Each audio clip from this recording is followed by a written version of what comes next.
Assalamu alaikum from the beautiful city of Riyadh, Saudi Arabia, where we'll kick off the Mobile Legends Bang Bang Mid-Season Cup 2024 with the wildcard stage.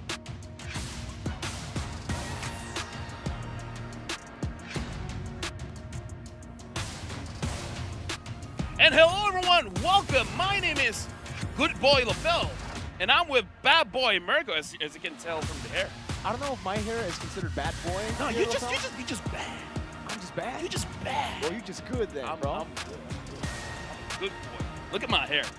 The hair is the crown for a dude.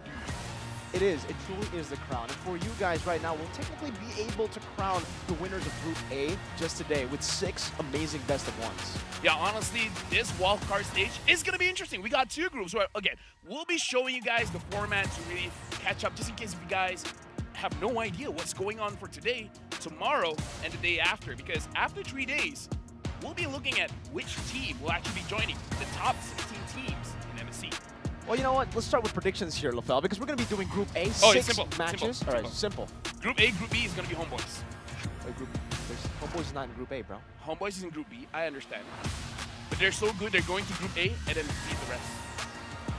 We've been passing for a long time now. I think you should know the pattern when we predict teams. You know, it usually doesn't go well. Oh. And you just had to jinx Homeboys twice. But hey, I had to talk to myself for that one. yeah, it's okay. I didn't know which cough button is mine. Me neither, you know, but it's okay, LaFell. Sometimes you let that happen. It's okay. As long as It's okay? Yeah, keep it down, bro. It's okay. Okay, it's like, okay. It's okay. Maybe because you double jinxed, it's neutral now. Okay, you know what? Here's the thing. For the next 3 days, right? For the next 3 days, we'll determine which team will go to the top 16 teams. You guys want to see how the wild card will pan out? Let's watch this video. Welcome, Warriors, to the grandest stage of them all, the Esports World Cup in Riyadh. Here, legends are made and champions rise from the ashes of battle. Last year, we witnessed the meteoric rise of Fnatic Onyx from Indonesia as they claimed the MSC 2023 championship. Their impeccable strategy and relentless drive crowned them champions, but the story didn't end there. At the M5 Championship, Fnatic Onyx faced their toughest challenge yet, clashing with the mighty Falcons AP Bren from the Philippines. In an epic showdown, Falcons AP Bren emerged victorious with a nail-biting 4-3 victory, etching their name in history once again. Now, the question on everyone's mind, can Fnatic Onyx defend their MSC champion title? Or will the M5 champions, Falcons AP Bren, continue their reign of dominance? This year, the stakes are higher than ever as teams from around the world converge in Riyadh for a chance at glory. 3 weeks, 3 stages, 1 ultimate champion. Let's dive into the battlegrounds. First stage, the wildcard stage. 8 teams, 2 groups, 1 shot at glory. In this high-stakes round robin, every match is a best of 1, where victory and defeat hang by a thread. The top team from each group will face off in an epic best-of-5 decider match. The winner moves on, the loser goes home. Simple, brutal, legendary. Stage 2, the group stage. 16 teams, 4 groups, battle-hardened and ready for war. This is where champions are forged. Each team faces off in a series of 2 matches. It's a marathon, not a sprint, where every point counts. If a tie breaks out, a sudden death best of 1 will decide their fate. The top 2 teams of each group advance to the playoffs. Lastly, the knockout stage. 8 teams, single elimination, no second chances. The quarterfinals and semifinals are grueling best of 5 matches, testing every ounce of skill and strategy. And the grand finale, a legendary best of 7 showdown where only the strongest will claim the crown. As the dust settles and the final moments draw near, the stakes have never been higher. Teams from every corner of the globe will battle fiercely in Riyadh, each one driven by the dream of glory. Southeast Asia's dominance is challenged as teams from other regions rise, ready to upset the balance and seize glory for themselves. The stage is set. The Warriors are ready. Who will emerge victorious? Welcome to the Mid-Season Cup 2024 of Esports World Cup in Riyadh, where legends are born and history is made.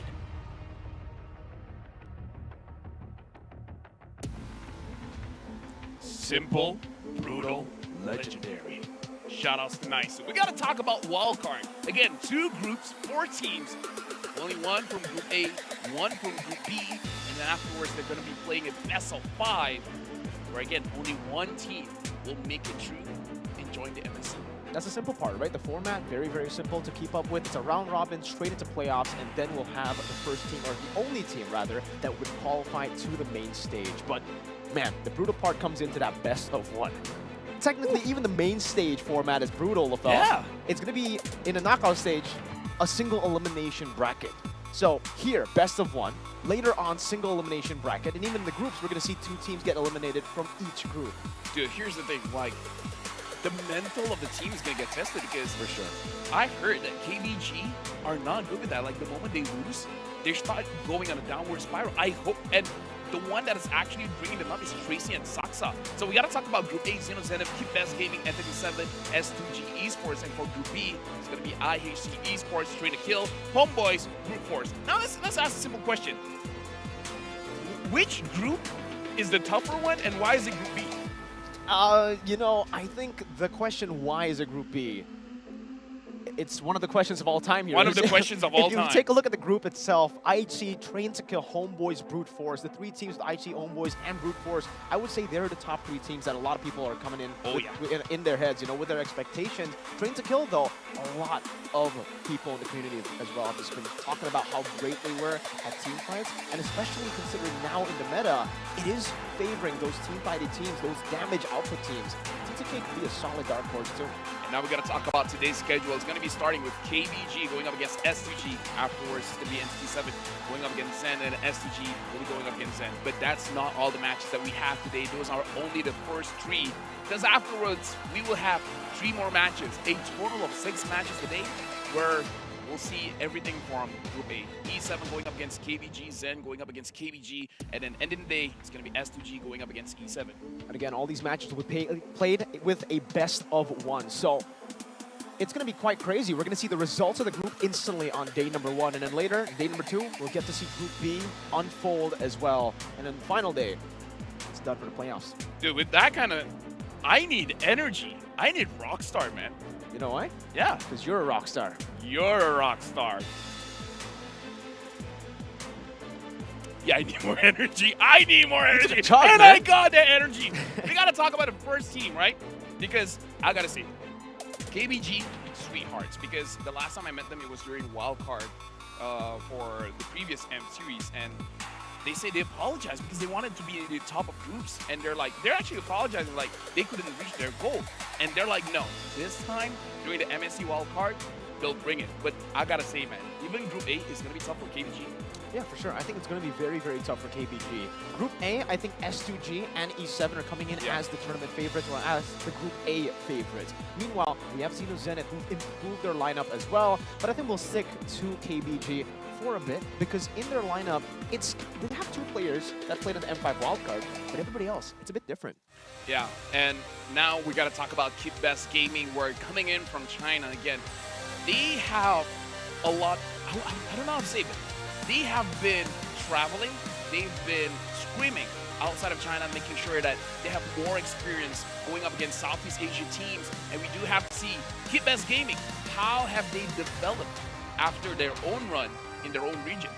With improvements to the lineup, KBG, it almost looked like in the Chinese qualifiers that they might not even be able to make it to the playoff stage. Yeah. According to a lot of analysts there, you know, they were kind of shaky all the way from the start, but then with some solid reinforcements, especially Saksa joining them in the jungle, a team that actually was able to take that wildcard victory back in M5 for a different team. It was SMG back in the day. So he's going to bring that veterancy, that experience to KBG, and hopefully this time KBG can do it. I would say KBG have the right idea because looking at how they draft, they're going to prioritize the goal laner, and then after that, they're going to focus on how to strengthen their mid-trio, where we saw many different teams using the same formula, where making sure your mid-trio is as strong as possible so that you can contest for the turtles, and then ending up with a very good team fight. So we really have to see whether their strategy of strengthening the mid-trio is going to work out or not. Now we got to talk about S2G as well, where looking at the team, there's promise, right? But there's also, I would say, redemption for them because people are up and down on them based on their previous performances. So they got to perform in wildcard so that people are on their side again. I think for S2G, it's a bit harsh to say, but we're always going to have to, you know, refer to them as second place in their region. We're always going to have to try to compare where the difference them is to far Firefox, apart. and the difference is quite different, right? For Firefox, we have seen them be all-around solid from the early game to the late game. Before S2G, it's a bit different. They want to play towards the mid to late, especially to Sigibum. As long as Sigibum gets those, you know, hyper carry heroes, I think the best reference for me as an Indonesian will be Araki Hoshi. Yeah. They play pretty similarly to Araki Hoshi. They play with a 4-1 strategy where they have 4 members to protect that one member, and that member is Sigibum. So it's all about getting the hyper carry into the late stage. But honestly, in a best of 1, they might go and try to utilize that strategy, that one-dimensional strategy, to throw it over to the enemy team as a curveball. Because we have seen them go with assassins in the jungle as well. One thing we do got to say is that Lunar as well as Kazue, they've been to MSC before in Cambodia, where, again, not the best of runs with Firefly's impunity, but again, they had the experience. Perhaps it will help them out in this match going up against Keep Best Gaming, where I kind of feel like Keep Best Gaming, they have a lot to prove because they don't play the server that we're playing for quite a while, so they gotta adjust very, very fast. Yeah, especially now looking at the meta, right? It'll be definitely very, very interesting, especially with the new events. Yeah, honestly, looking at the new events, go to your game because the MSC event preview is already starting. Make sure you guys get as much coins as you can because I already got my Valentina skin, and Wait, I'm not kidding. Yeah, you can bro, get it just got out. No, just got released. Do you want to look at my phone? Do you want to look at my account? I got the Valentina skin. I believe you, but like, Okay. how many games did you play? Oh, and I just bought it. Oh. Well, you know, sometimes it do be like that. For everybody else, though, you guys can go and play, grind out that battle pass, and also the Battle Within, the Soul Vessel skin series cinematic trailer is out. You guys can go and check it out because, man, those skins look real, real good. Those effects, just clean. Yeah, and the reason why I got it early because there's a 20% discount. Only on the first draw? Okay, you know what? I'll show you my account because Okay. then it'll be easier to explain. But either ways, after this, one of the things that we do have to talk about is how the teams are going to differ in the way that they drop. Because before this, again, Keep Best Gaming, they like to pick out their gold laner early. In fact, looking back into the stats, that their gold laner as well as their mid has the least amount of hero pool. So they got to make sure that they got their heroes locked in first before it's taken away from the enemy. But here's the thing. The patch has changed. They have practiced with a lot of heroes. Maybe the priorities have shifted. That's the big problem here I see, right? A lot of gold laners have been prioritized, getting them hyper carries towards the end, especially for S2G, like we mentioned earlier. But, man, later on, I wonder how it's going to be. Yeah, again, so let's talk about the patch, Mirko, because I feel like for both of us, we have a rough, like, we agree that it's more on team fights now rather than playing the macro Lord Dance. It's like, not saying the Lord Dance is 100% dead, but it's definitely very, very risky where even if you get the Lord, you run the risk of being completely wiped out. But now we got to talk about the lineup coming in from Keep Best Gaming, CU, Saksa, LMU, Wah, as well as Tracy. All right, so it is CU and LMU, the two faces we are, we know based on the M5 wildcard, they were able to play there as well. But unfortunately, they weren't able to get a win in their first ever World Championship. And I think that's why the pressure now is a bit bigger. Expectations, there's going to be a lot more of that for KVG.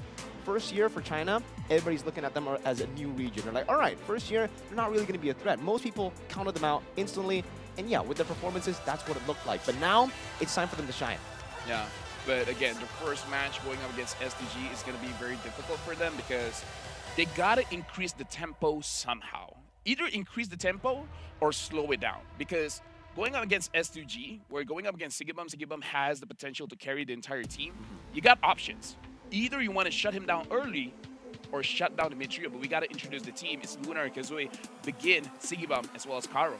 And this is what's interesting about S2G, because we were talking about how they rely heavily on these, hyper carries. They want to get Sigibum from the mid-game to the late game, so early game is more of trading, mirroring. Yeah. But as we all know, with the current patch, you do get a lot of value snowballing from the start of the game. So Will Sigibum get his hands on a snowballing hero like a Roger, like a Kareth in the gold lane? Or will we see Kazoo take control of the game in the jungle with the assassins that we have seen before? Not so much, but we have seen it.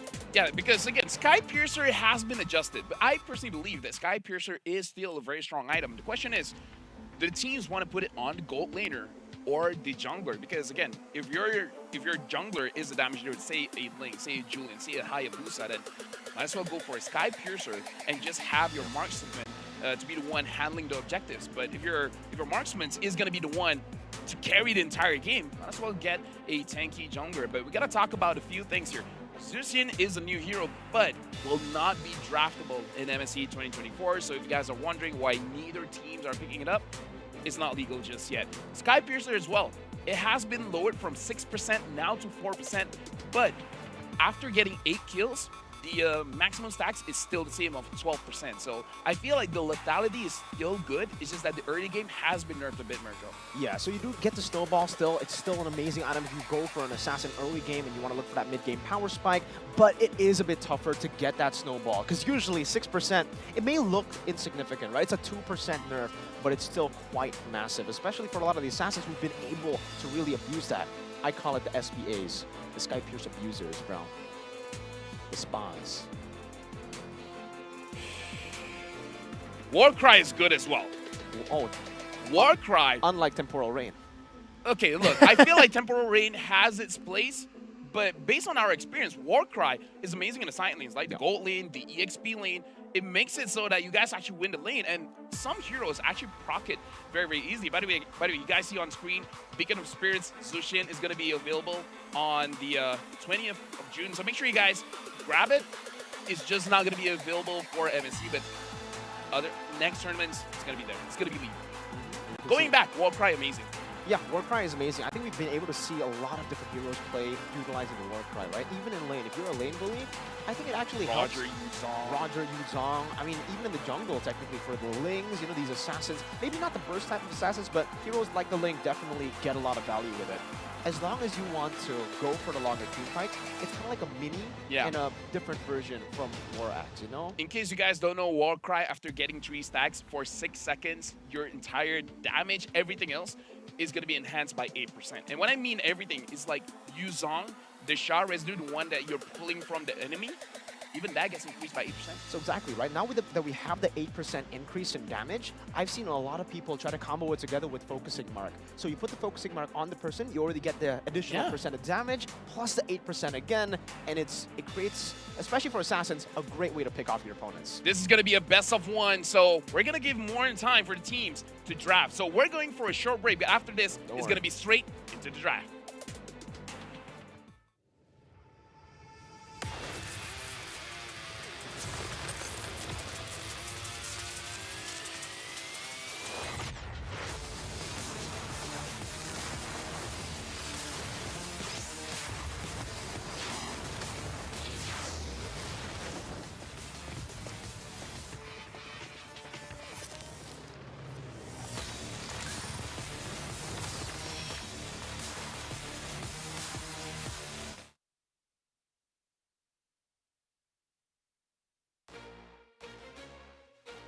The drafting phase where KBG is going to be first pick, S2G will be second pick. Looks like KBG, very interesting here. They banned the chip, which is fine. We've seen that before, but they're banning out the Freya as well.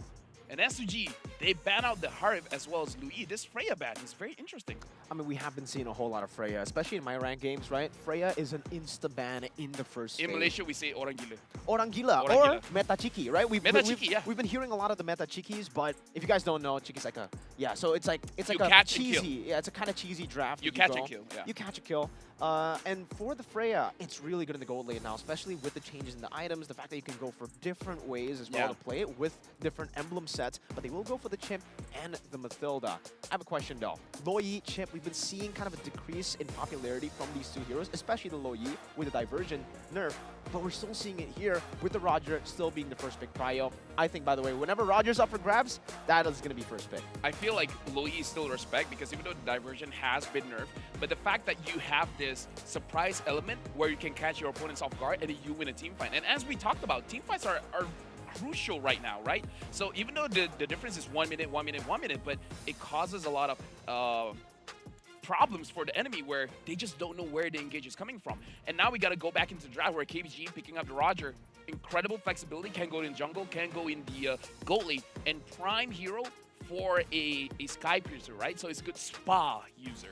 Yeah. Now S2G picking up the Charizla as well as the Fireman's. I feel like the Charizla is a little bit early because there are heroes that can handle the Charizla very well, but the Fireman's, amazing pick, especially going up against SPAs, the Sky Piercer abusers. Yeah, I get the additional health bar, and I think the Faramis has been super prio. But now that we're talking a little bit about the jungle, having, you know, a lot of power now on these assassins, on the snowball picks, we still get to see the Fredrin. So at least for KBG, they don't want to rely on the assassins or the damage dealers in the jungle, unless they somehow try to flex this Fredrin into the XP, which I hate, by the way. I know you hate it. Don't ever do that, all right? Don't ever go for Fredrin XP. I'll do it just because you don't like it. Okay. You know what? I also don't like.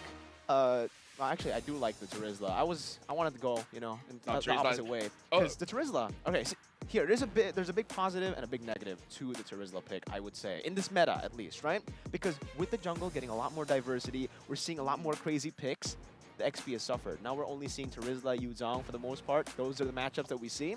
But for everywhere else, it does seem like it is still a lot of there's still a lot of diversity. For Sigibum, by the way, it's still the Moskov.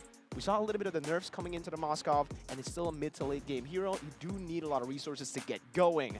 And as we all know, this early game centric playstyle, this early to mid snowball is super prio. We gotta talk about KBG has been training 13 to 14 hours a day on the international servers 13? To make sure that they get enough practice going up against all these teams. Now, I got to talk about the first 3 picks for both teams. KBG, they like to play this mid trio, so that kind of makes me feel like this EDM is going to be mid. So they have actually quite good crowd control here coming in from the Fredrin as well as the EDM. The EDM, once the Primal Wrath is activated, is going to have more damage, although I feel like LMU should pick up something that has damage. But going up against Paramis, before this, traditionally, we see a pickup like Eve to go up against this Paramis pick. But again, don't know whether LMU will pick up the Eve or he will go for something a little bit more damage, something like the Farsa or... Okay, the Valentina has been banned. The Valentina is the perfect pick. But yeah, has been banned out, which, by the way, Arla and Valentina has been banned by S2G. And then KBG banning out the Akai as well as the Minotaur. Yeah, good Minotaur ban. I'm not too sure about the Akai, though. Technically, for S2G, they have been utilizing that, but knowing the changes in the jungle, the Akai has really fallen off hard, and I think it has to do with that clear. The clear speed just isn't as good, and you can't really go for these trades or, you know, the Lord Dances either with the Akai. It's more of just a pure disengage tool for S2G that I don't know if they're even going to be able to utilize now. Minotaur ban as well. I think that's just really good respect coming in towards Karo. Actually, towards Karo, because the way that he's been able to utilize the Minotaur is purely with the disengage style. It seems that's going to be Karo on the Cho, though, so a different style already, not the reactive protect Sigibum kind of style. I mean, like, here's the thing. We talk about tempo. We talk about the changes, where personally for me, I actually favor lineups that have more damage. And the changes on the Cho, now that his passive lowers or shreds your armor, actually makes the Cho a lot stronger when it comes to the early game, when it comes to the damage. So if they pick up, say, an Assassin, that's going to be a pretty good combination. And looks like the Eve will be picked up by LMU, where the Eve has been buffed, having more damage and can deal with the Moskov quite well, at least early to mid. And now KBG locks it up with the X-Board to deal with the Charizla. Speaking of damage output, man, KBG, they have 4 people who can deal damage. We're talking about the Fredrin here. I'd argue 5. Yeah, technically 5 with the Fredrin. But, you know, oh, by the way, Fredrin, interestingly enough, I have seen him go for Temporal Rain. I've seen it as well. I don't know how to feel about it, though. Do you know how it procs? Okay, how does it proc? So it procs, you would expect with the Appraiser's Wrath, but it doesn't. Oh, for the Fredrin, it's with the taunt, because you learn your ult together with your taunt when you get level 4. So you use the taunt, you get the Temporal Rain instantly. So all the nerfs on the ult, now it's just like, you know what, it's not a nerf anymore. Technically, it gets cancelled out by the Temporal Rain, but we do see a normal pick, at least in this meta, with the Nolan. And by the way, Nolan, I would say at this point, is kind of a counter to the Fredrin. Not in the normal way of the skirmishes, because skirmishes you can still catch Nolan, but in terms of farm. Look at this, look at this. Imagine a Cho goes inside the jungle, just prevent the Fredrin from moving around the map a lot, and then Nolan just takes all of his farm, right? Maybe the Nolan can skip the first turtle, but by the second turtle, he will have a 2 or 3 level advantage, and then after that, it's just snowball city, right? In this game, S2G has a way that they can be aggressive, or they can just play the macro game, slowing down Frederick enough, and then give Nolan such a big lead that all of their team fights is going to be in their favor. Well, we are going to be taking a look at the draft again earlier there. Yeah, and now we're jumping into the first game of the wild card stage. It's going to be KBG going up against S2G. An interesting skirmish already at the start of the game. I'm definitely going to be putting my eyes onto the emblems first here. And this is going to be the war cry, by the way, for Sigibum. And for the other side, LMU Impure Rage. We've been seeing a whole lot more Impure Rage nowadays, by the way. And it does seem like it's kind of a swap here. So it's actually Saksa on the Nolan. What are your thoughts on this? You've seen Saksa before, back when he was in SMG. So I feel like Saksa is using the tankier junglers just because it's the meta, right? You kind of have to adapt to it. But Saksa is still pretty good on those assassins. And we look here, Tracy is trying to slow down S2G and try to actually make it so that Saksa is able to farm up much faster going up against Frederick. And now, Karo is low, and LMU goes in. He wants Karo. No, flickers forward. Saksa's still going to be able to steal away that green camp, and it'll be a little bit of an early invade for KBG, getting them in the lead and utilizing that clear speed of the Nolan. Even in the bottom lane, Wawa actually winning out against Sigibum here, and that's not really a good look for the Roger. This is a winning matchup for the Roger, and it does seem like for KBG, they want to continue with this pace. Already invading again, trying to go for the steal, and I think he did get it. Gets a 2-man Jeet Kune Do, and with that range, the additional speed, Saksa jumps into the back line, doesn't have the fracture, but will be able to chase Begin straight up first blood in the enemy jungle. Yeah, and now this is where Keep Best Gaming are gonna start the snowball. Sigibum, I feel like he's having a hard time trying to proc the war cry. Like, he has full proc there, but he's not going for the trade. Okay, getting the pulled back, and KBG continue again as 2 kills on the board up against the Group A favorites. America, we talked about it. The more we say about one team, the opposite will happen. And we're seeing a showcase here. Keep Best Gaming having 2 kills over S2G, and now they have Prio on the turtle. Looks like they're going to get it for free. So now in terms of the goal lead, they're going to snowball a lot. And I got to talk about the Impure Rage on this Paramis. It's amazing for a lineup of S2G because now it deals on max HP. So the more HP that you have, the more damage the LMU will deal. So going up against a draft with an Edith, with a Fredrin, as well as an X-Born, his damage might even be higher than Wawa. Certainly, man, but you can already see that Tracy is being an absolute menace. Karo still hasn't hit level 4. Oh my goodness. In the 2nd minute of the game here is already first hurdle done, and I really wonder why he hasn't been able to hit level 4 yet. Kazoo is doing a good job. Tracy goes over to Jeet Kune Do, gets canceled down with the onward there. Not able to get the Way of the Dragon fully on Karo, but Saksa wants to go in, has a fracture. Karo flickers out to safety, and KBG will be able to be comfortably in the lead in the first 2 minutes. Kazoo with a little bit of a steal there.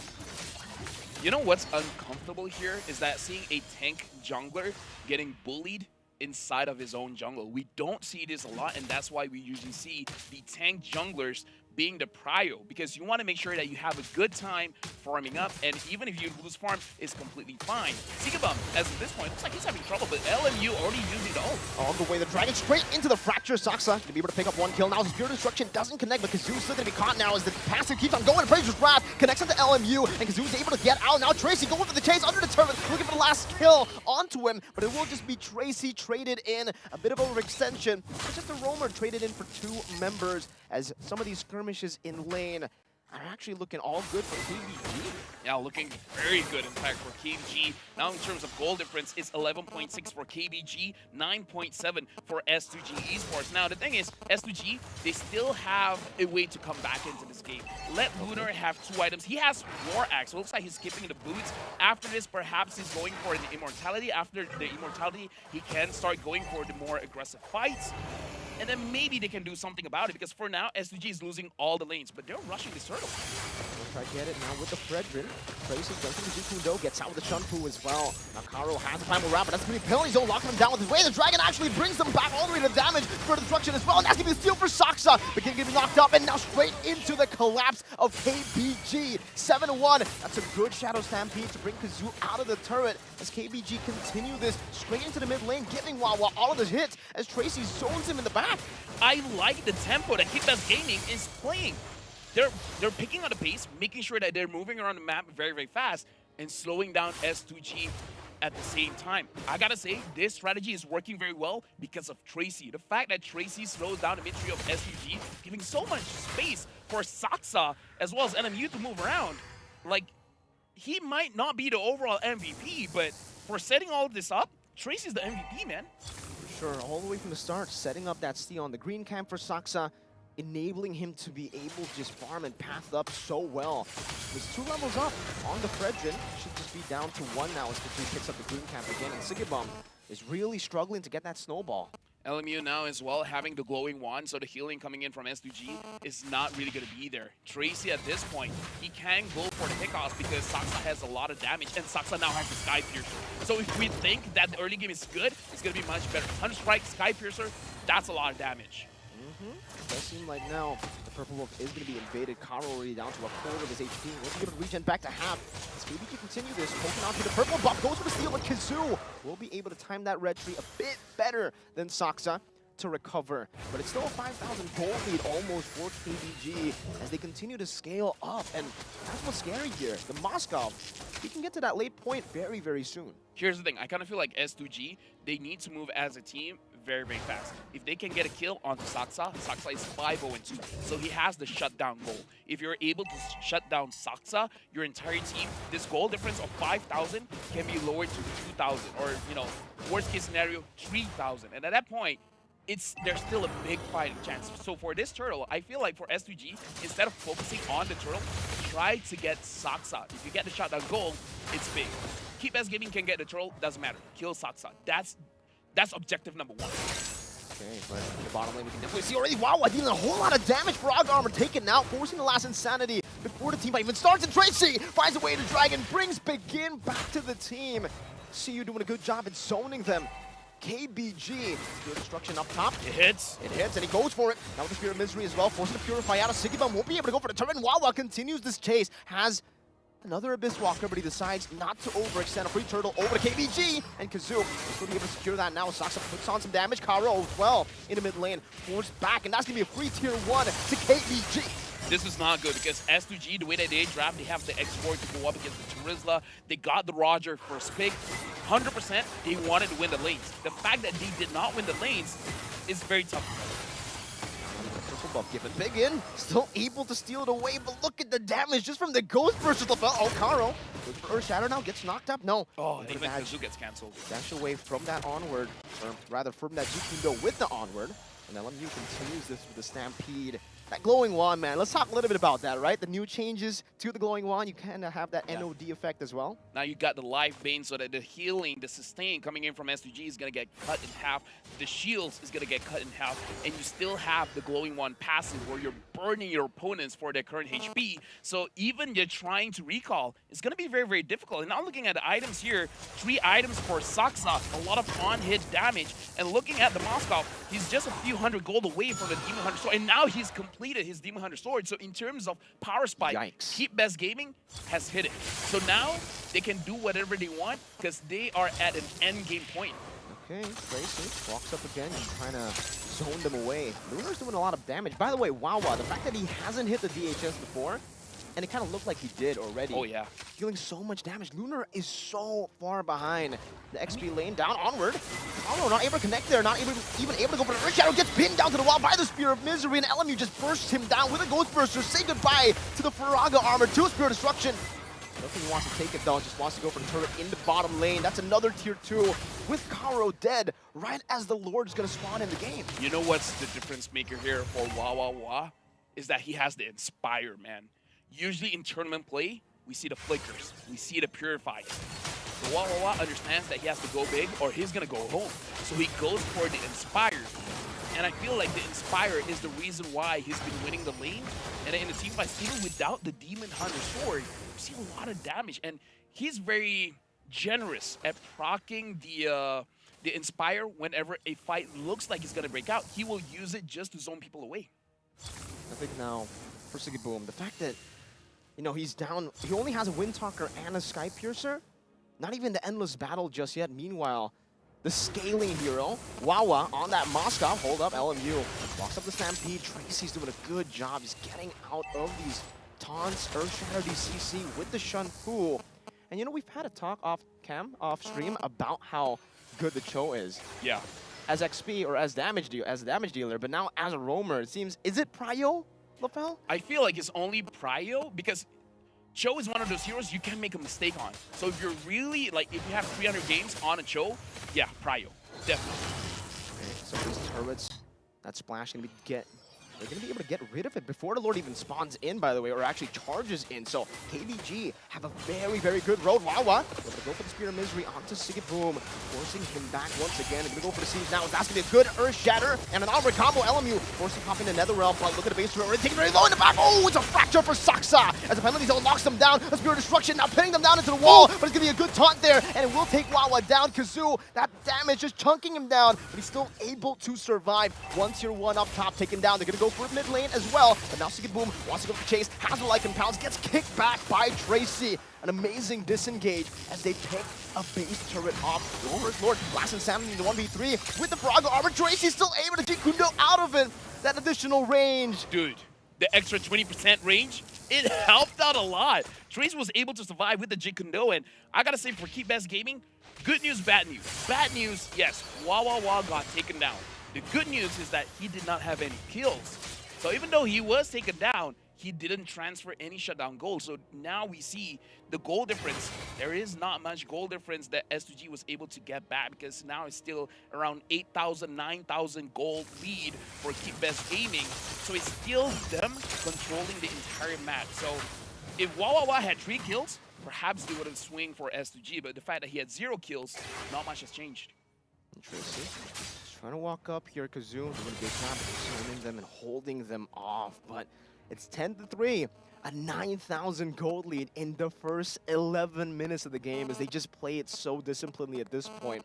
They're just freezing up the waves. Looking at the items, Saksa is already full build. He even has a Rose Gold meter to make sure that he doesn't make a mistake. Perhaps he's going to sell it off for an immortality in case things go wrong. Looking at the items for Roger, he has 3 items as well. He has the Sky Piercer. The only thing is that he does not have any stacks, and this is where we see the Sky Piercer's nerf actually being a big factor from 6% now to 4%. Is going to be more difficult for S2G to drop down Keep Best Gaming for the lethality to proc. So, yeah, Sigiboom with 0 kills is going to be rough. And they can't even walk up, not here. KBG pick up a free Enhanced Lord in the 12th minute of the game. 0 turtles, 0 lords, 0 turrets, no objectives whatsoever for S2G. Let me just say, Mirko, your vlog asking every single caster what their opinion is, it's gonna do well. I feel like it's gonna do well. It's gonna be very, it's gonna be very commentated. I think so, you know, like, especially now considering Sigiboom in the 12th minute has finally gone the Malefic Roar. It looks tough for them to pull off this defense. They do have a Yi, by the way, so let's see how they go at it on the siege. Tracy walking up again onto Kazoo, who's still able to go and disengage for a bit, but that's 2 tier 3s taken out, 2 base turrets taken out. KBG gonna go again. Tracy, oh my god! That's the way the Dragon, bringing it back with the flicker. Spear Destruction into the back line as well as he decides to go for it. No, just go straight for the base. And KBG win out game number 1. KBG, man, coming up. Like I said, from the previous wildcard, they're like, you know what, we want to be #1 in the group. This time, they're going to prove it. But we got to talk about S2G as well, where I kind of feel like Carl was not able to start things up. And I kind of feel like that's one of the big factors where they didn't shine. Because as an Edith, we will see like flicker, earth shatters, and everything. But none of that happened. Keep Best Gaming, they started the game well by the Cho slowing down the rotations coming in from S2G. And then having your side lanes win up their laning phase, the gold lane as well as the EXP. That just accelerates your lead. Tracy in this game is absolutely amazing. This is the kind of draft that we want to see for a best-of-1 game where just use your best heroes and then just show what you got. It's phenomenal, man. We were talking about how the improvements could be seen already all the way from the start. We didn't expect them to be able to dominate one of the Group A favorites, the Group A favorites, S2G. Most casters, analysts, and even the viewers back online have been talking about how S2G are just going to dominate this group. And hey, first game and we already have a different result to that. Dude, let me just say, Homeboy is going to be number 4 in Group B. Yeah, you better change those predictions now, man, because whatever we say to be number 1, it just seems like there's a bit of caster curse going on. Not even just the Mir curse and the LaFell curse. I already told you. Like, if only this was already doing live, you guys, I so want to prove them what we've been talking about behind the scenes. We've been hyping up the teams. Don't worry. I mean, it'll be uploaded really, really soon, right? But with that game, LaFell, what can we take in for S2G and for KBG? Expect the unexpected. Expect the unexpected. Expect the unexpected. Got us a nice Trex. Did you expect that? Somehow I kind of did. You know what? But the viewers didn't, right? You guys did it. Because I'm already ready to expect the unexpected. They, only now they get the chance I was ready to see KBG won, and they did. Now they're my boys.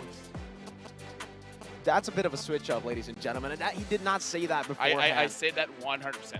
But it did feel There like is no proof that I did not say that. There will be proof, just not right now. You guys can't find it right now, but don't worry. Later on, you'll be able to find it.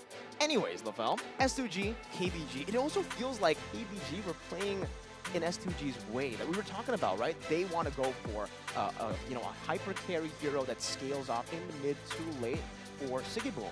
But it turns out it wasn't him. It was Wawa, actually, who did that exactly. Yeah. And he was able to snowball on the late game pick. So that mid to late game pick with the Moskov being nerfed, it didn't even feel like the Moskov was nerfed. It looked like he was buffed. Here's the thing. The Nolan last pick, though. The Nolan last pick. That Nolan last pick, though. Like, I feel like after the Nolan pick, they were like, great. Fantastic. We got to deal with the Joe and the Nolan. The double carry setup. And honestly, the Faramis counts as a carry as well in this game especially. With the Impure Rage, it doesn't... The more HP you have, well, boo-hoo for you, more damage. The Ghost Bursters with the Glowing Wand as well, the effect just stacking up over that DOT while you burst out. And the fact that for S2G, they kept on clumping up. We were talking about how S2G want to clump up, want to protect that one member, Sigiboom usually in these skirmishes, but against the Faramis, we were talking about how the Yve even could be a good pick to counter the Faramis. It looked like the Faramis was a counter to the Yve, how they were playing it. You know what? We got to talk about the upcoming match as well. It's going to be E7 going up against Zen, where I'm going to do both teams a favor. All right. Not going to say who's going to win. Are you going to do the same? I'm going to do the same. You know, after game number 1, I think everybody... Before this, I would say E7. Before this. Before this. I would say E7. So does that mean E7 will have a similar fate to S2G? No, because I decline to say who's going to win. I also decline to say who's going to lose. So you guys don't know. Expect the unexpected. Shout out to Nice. Shout out to Nice and Trex. They were talking about that, and we were able to get that exactly in just game number 1. Dude, that was... Dude, our, scale of power. Dude, you know what? Of strength. Power skills doesn't mean anything. Right now on your screen, you're looking at Entity 7, where, again, we're jumping instantly to the next best of 1. Entity 7 going up against Zen. This is going to be, again, brutal, simple. Brutal and legendary. Where we have best of 1s going straight. The teams got to be fast on their feet, man.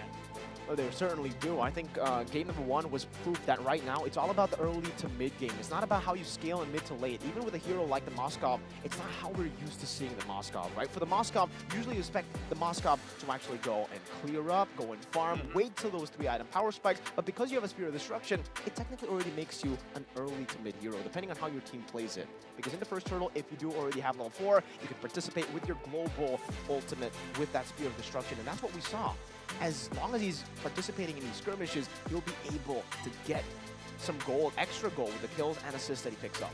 And now we're looking at Xeno Zenith as well, where, again, looking at the play of our previous match, again, I got to talk about the new changes. It is going to be that tempo. And we got a lot of familiar names on Xeno Zenith, Gnart as well as Zippy. And Okay, bear with me. Hey.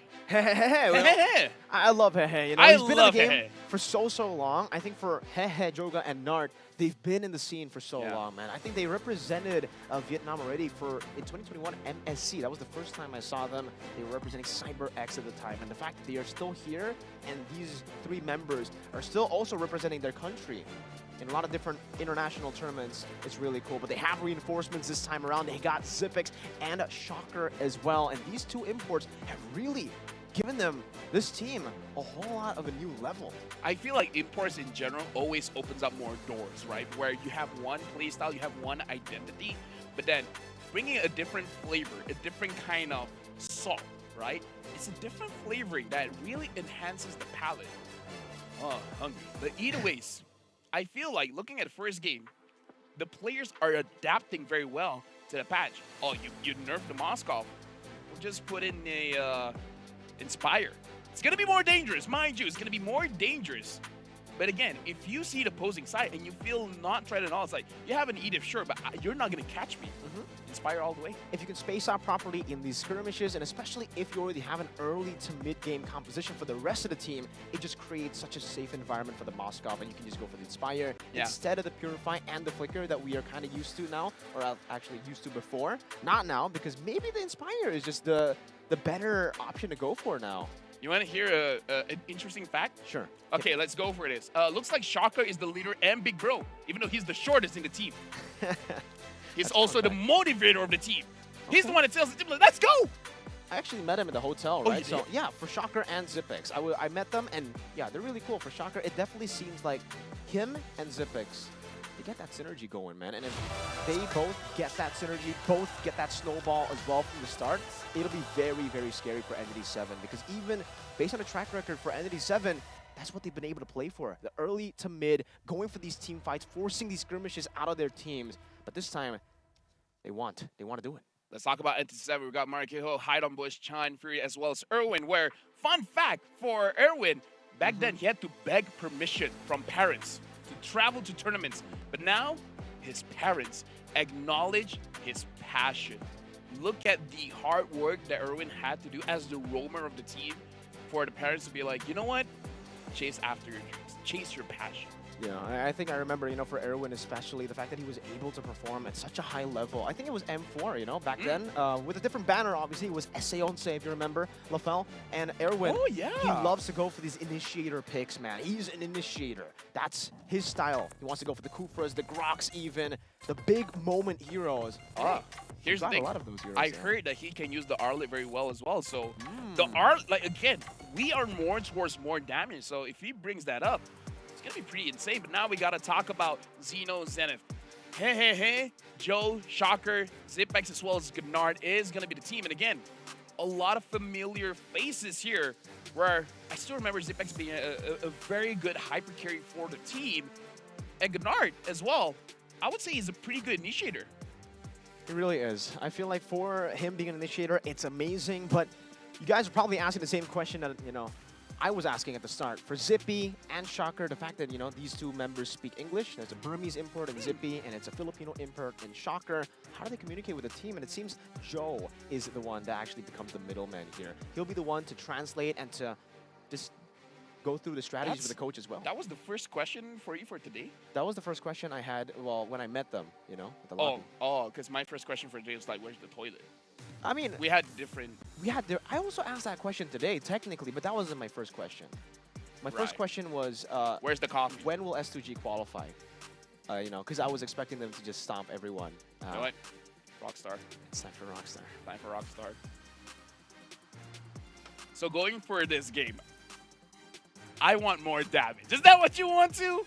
I don't know, man, because like game number Fighter one, Roams! Fighter Roams! S2G Yeah. had more damage. They had more damage in their kit. You were talking about how they No. have 5 members that can No, deal no, damage. KBG had more damage because they got the Cho, they got the Nolan. Do you really consider Cho a damage healer though? Like over I the do. Edith? I feel like the Edith still does more damage as a roamer. No, Maybe it was XP would be different. No. You listen to me, boy. Okay. All right? I'm gonna His listen to you. passive now doesn't need level 4. Edith needs level 4. That's true. All right, so level 1 to 3, you deal a little bit more damage, right? But then once you get the Primal Wrath, it should be a lot easier for you to deal damage, especially around the neutral objectives. Damage is subjective. Damage is subjective.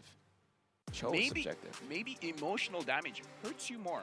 So you're telling me that the invades that they were able to do onto the enemy team, onto SGG, that was emotional damage? Okay, let's test this. Okay. Are you more hurt that if I invade your jungle, or if I say you're ugly? Invade jungle. Okay, there we go. There we go, yeah. Now we know which hurts you more. Sky Piercer nerf, still a game changer?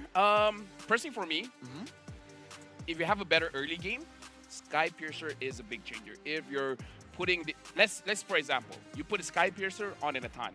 Not gonna work. Yeah. Not gonna work. I've seen so many players, by the way, just build Sky Piercer. When it was released, everybody was just going Sky Piercer. 5-man Sky Piercer. Even on Claude, on the time. It's like, bro, when you deal DPS, right, when you take a while to deal damage as well, maybe that's not the best item. Especially now with the 2% nerfs. Listen, if you're burst, if you do good in the early game, get the Sky Piercer. If you're Brody, yes. Yes. Nathan, Claude, no. Maybe if you're like I don't know, like you have a very good early game. Yeah, and then I mean, your fourth or fifth item, like after your first 3, I guess it's gonna be good. By the way, MSC 2024 events preview is now. Grab the MSC Pass until July 16 and enjoy a 20% discount. This unlocks all new Valentina Dark Nexus skin and MSC coins you can use to get returning MSC. Like if you guys missed any of the previous skins, you guys can get it now. And we Mobile Legends fans, we gotta get all the skins. Yeah, especially you guys back at home, all right? I just really want to tell you guys, you know, especially the ones who've been utilizing the MSC guest coins to go and vote. How are you feeling now after game Don't ask us. Cautionary tale, don't ask us who's going to win. Actually, no. Ask us. Exactly. I was about to say. Go for the opposite one. Go and ask us and go for the opposite one, right? Because game 1, S2G versus KBG, what was our prediction? S2G. S2G. Game 2, what's our prediction now to help them with the MSC guest coins? Entity 7. Entity 7. So, if we have a 100% lose prediction, then we got a lot of MSC guest coins. The MSC guest coins stacking up together with Mirko and LaFell will continue, but we'll see how Entity 7 go up against Xeno Zenith first, though. Because for Xeno Zenith and Entity 7, though Entity 7, they've had more experience technically for... I don't even know if I want to say that. No. Technically, Xeno Zenith have more experience. They've been in international events for the longest time. And for Entity 7, some of the members are new. At this point, don't say anything. Yeah. We're going for a break. For the draft.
New adventures bring new challenges. Even as the heat rises, dandruff and grease won't stand a chance. With new Clear Men, powered by triple formula technology. To eliminate dandruff, itch, and grease, gives you 8 hours of freshness and 100% dandruff-free hair. New Clear Men, 0% dandruff, 100% confidence.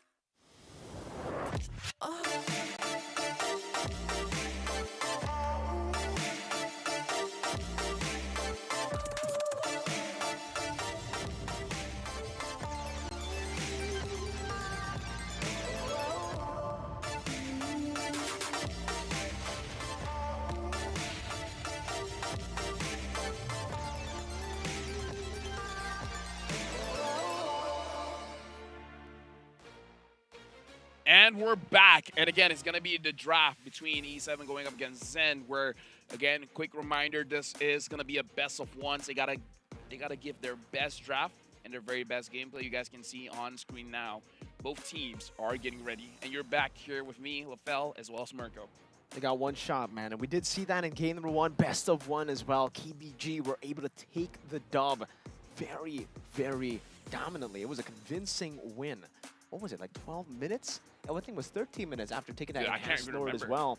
But so far, game 1, 13 minutes. Game 2, will it also be a one-sided affair? Will one team have so much more dominance in the early game, so much more farm? Also, by the way, can we agree now that technically for the Assassins, they're just way better than the utility junglers that we're known I feel like for? Skypiercer is meant for them, and we got to talk about the price.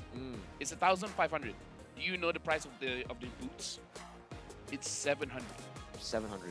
What boots?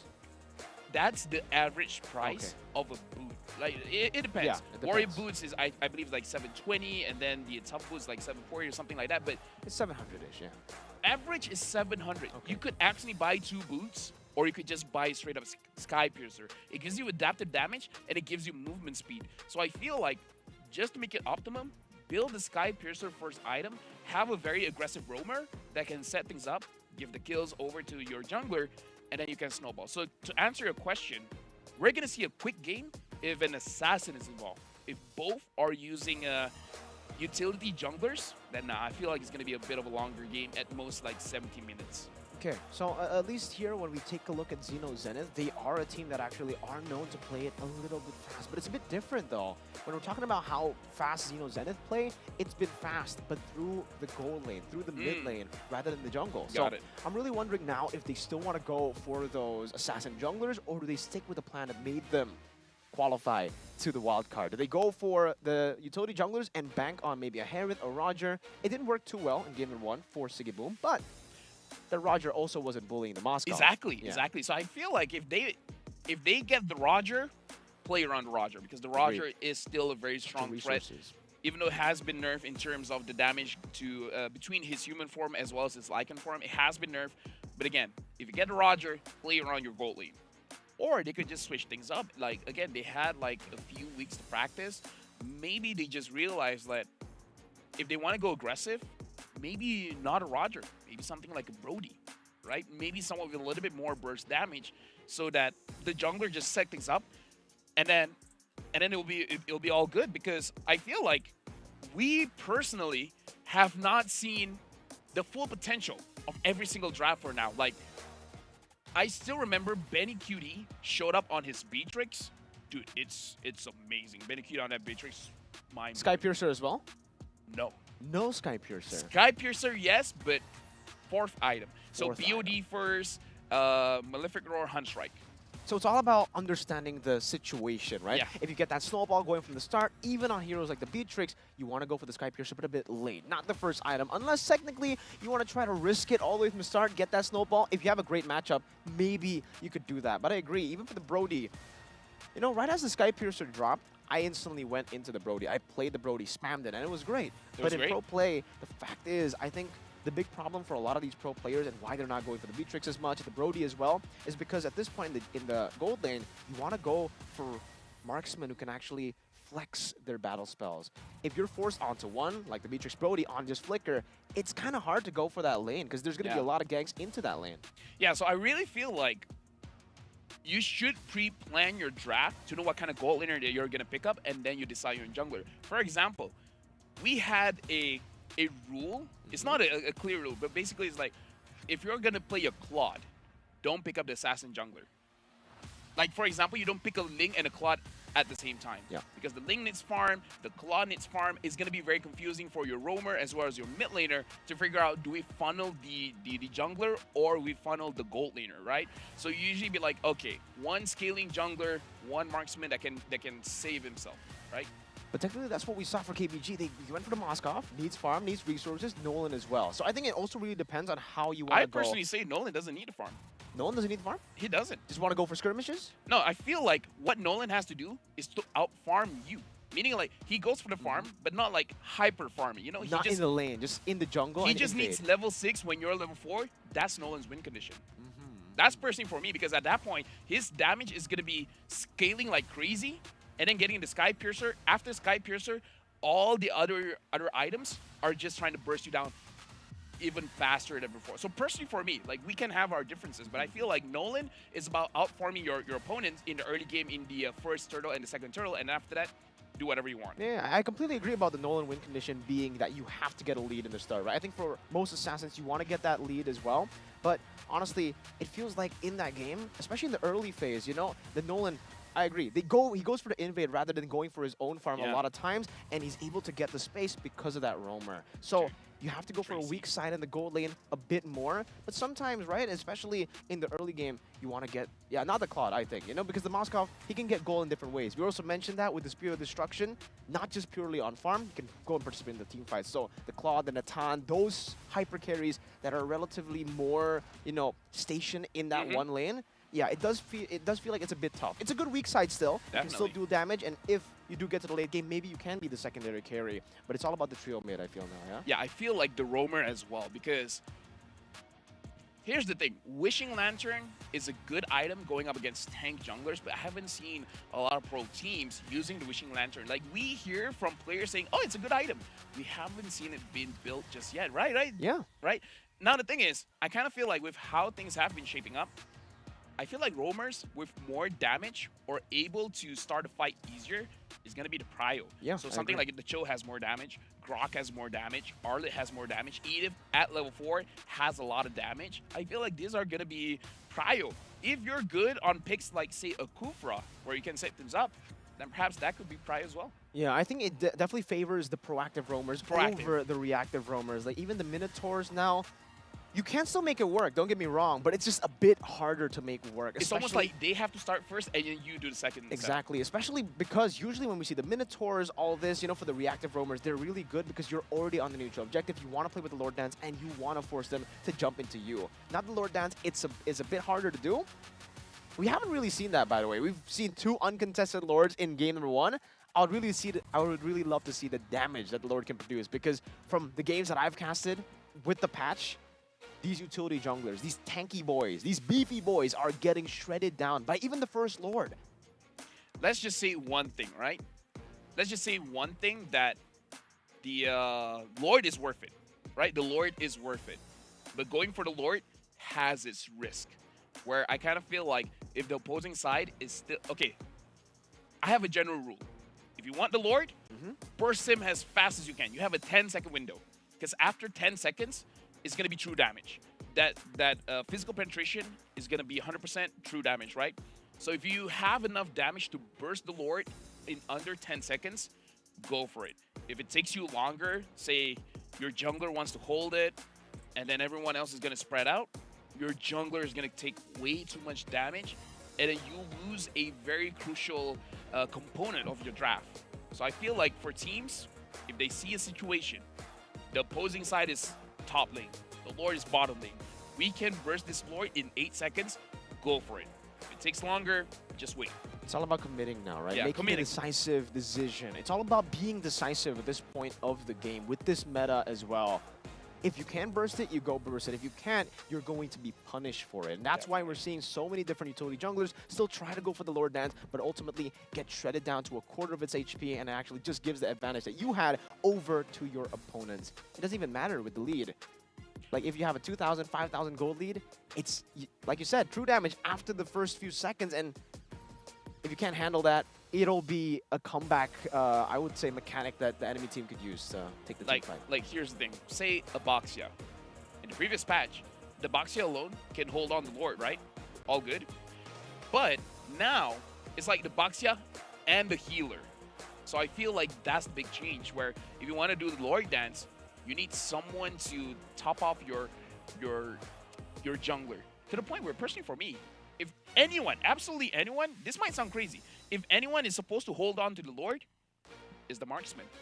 If the marksman has sufficient lifesteal, Yeah. let the marksman do it. If your EXP has the good lifesteal, let your EXP do it. If your jungler has, say, an Angela, a Minotaur, a Rafaela that can heal the jungler, sure, let your jungler do it. But that's my personal opinion. Yeah, it's all about the sustain, I think, right? That's a The situational Lord Dance thing is about it. subjective. The Lord Dance is subjective, as it is for everything, it seems, that we've been talking about today. Everything's subjective, Everything is especially the subjective. Lord Dance. But I don't know, man.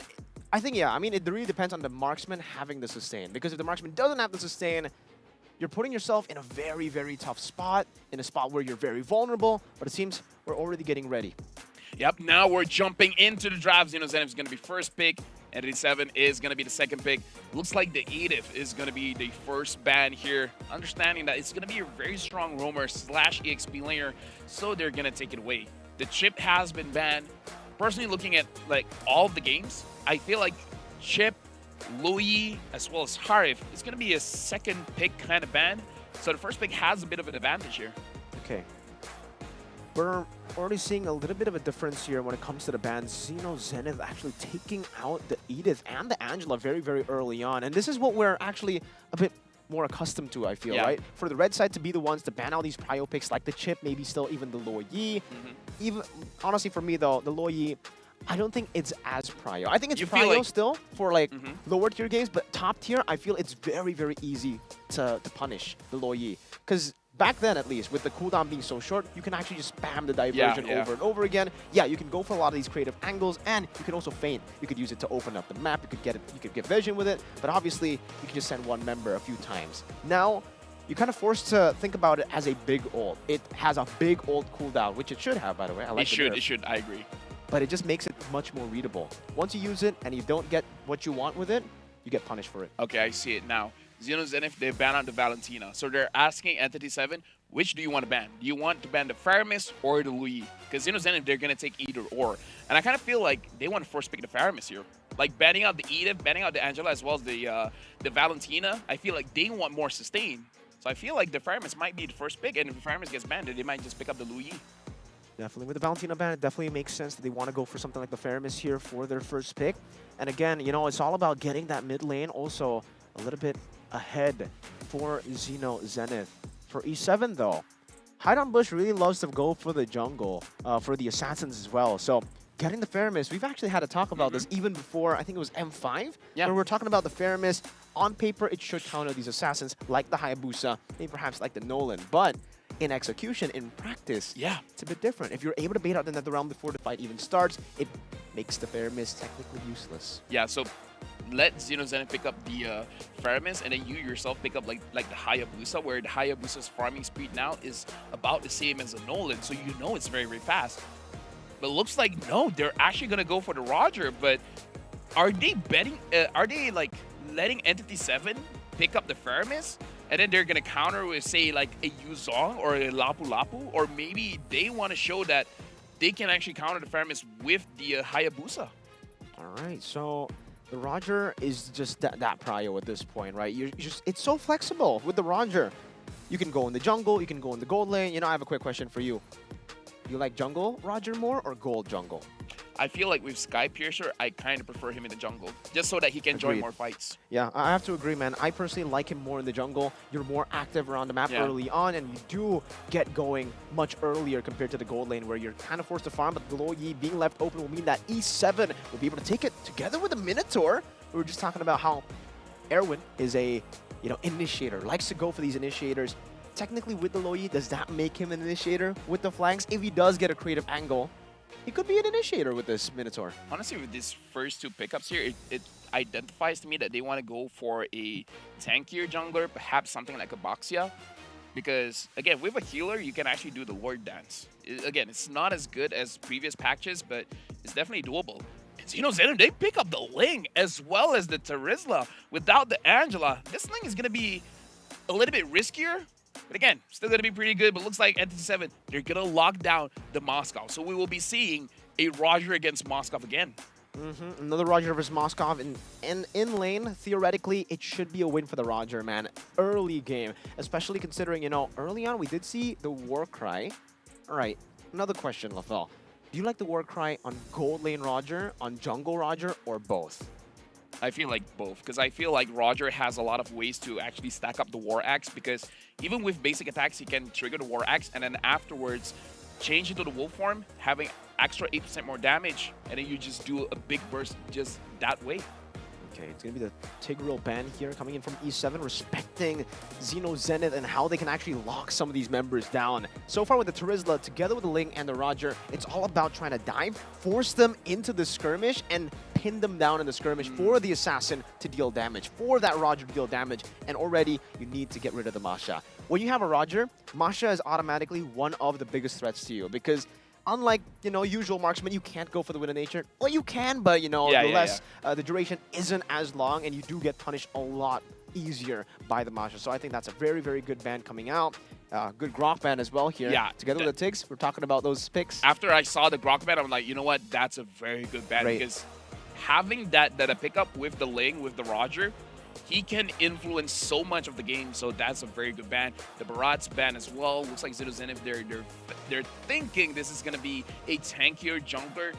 The Fredrin is still up. The Boxia is still up. If they do want to go for an assassin, I guess it's fine. But what is it going to be if it's an assassin? Hayabusa? Hayabusa. All right, the Hayabusa. Because Hayabusa with Sky Piercer, say he has a 3-kill advantage, even the Terizla is going to feel a lot of pain. Yeah, and like we were talking about off stream as well, now that the Hayabusa has gotten a few of those changes, you can now use the Shadow Kill on neutral objectives. Oh, yeah. You're untargetable, but you can still retry. And that's a big thing here for anyone who goes for the Hayabusa. But they decide to go for the Esmeralda first. There's no rush in the jungle. They already see the Ling on the enemy side. So Esmeralda pickup up against the Ling, Terizla, and the Roger. Do you want to know a crazy fact about Hayabusa? Sure. He can use the Petrify while he's ulting. So it's like the Benedetta ult.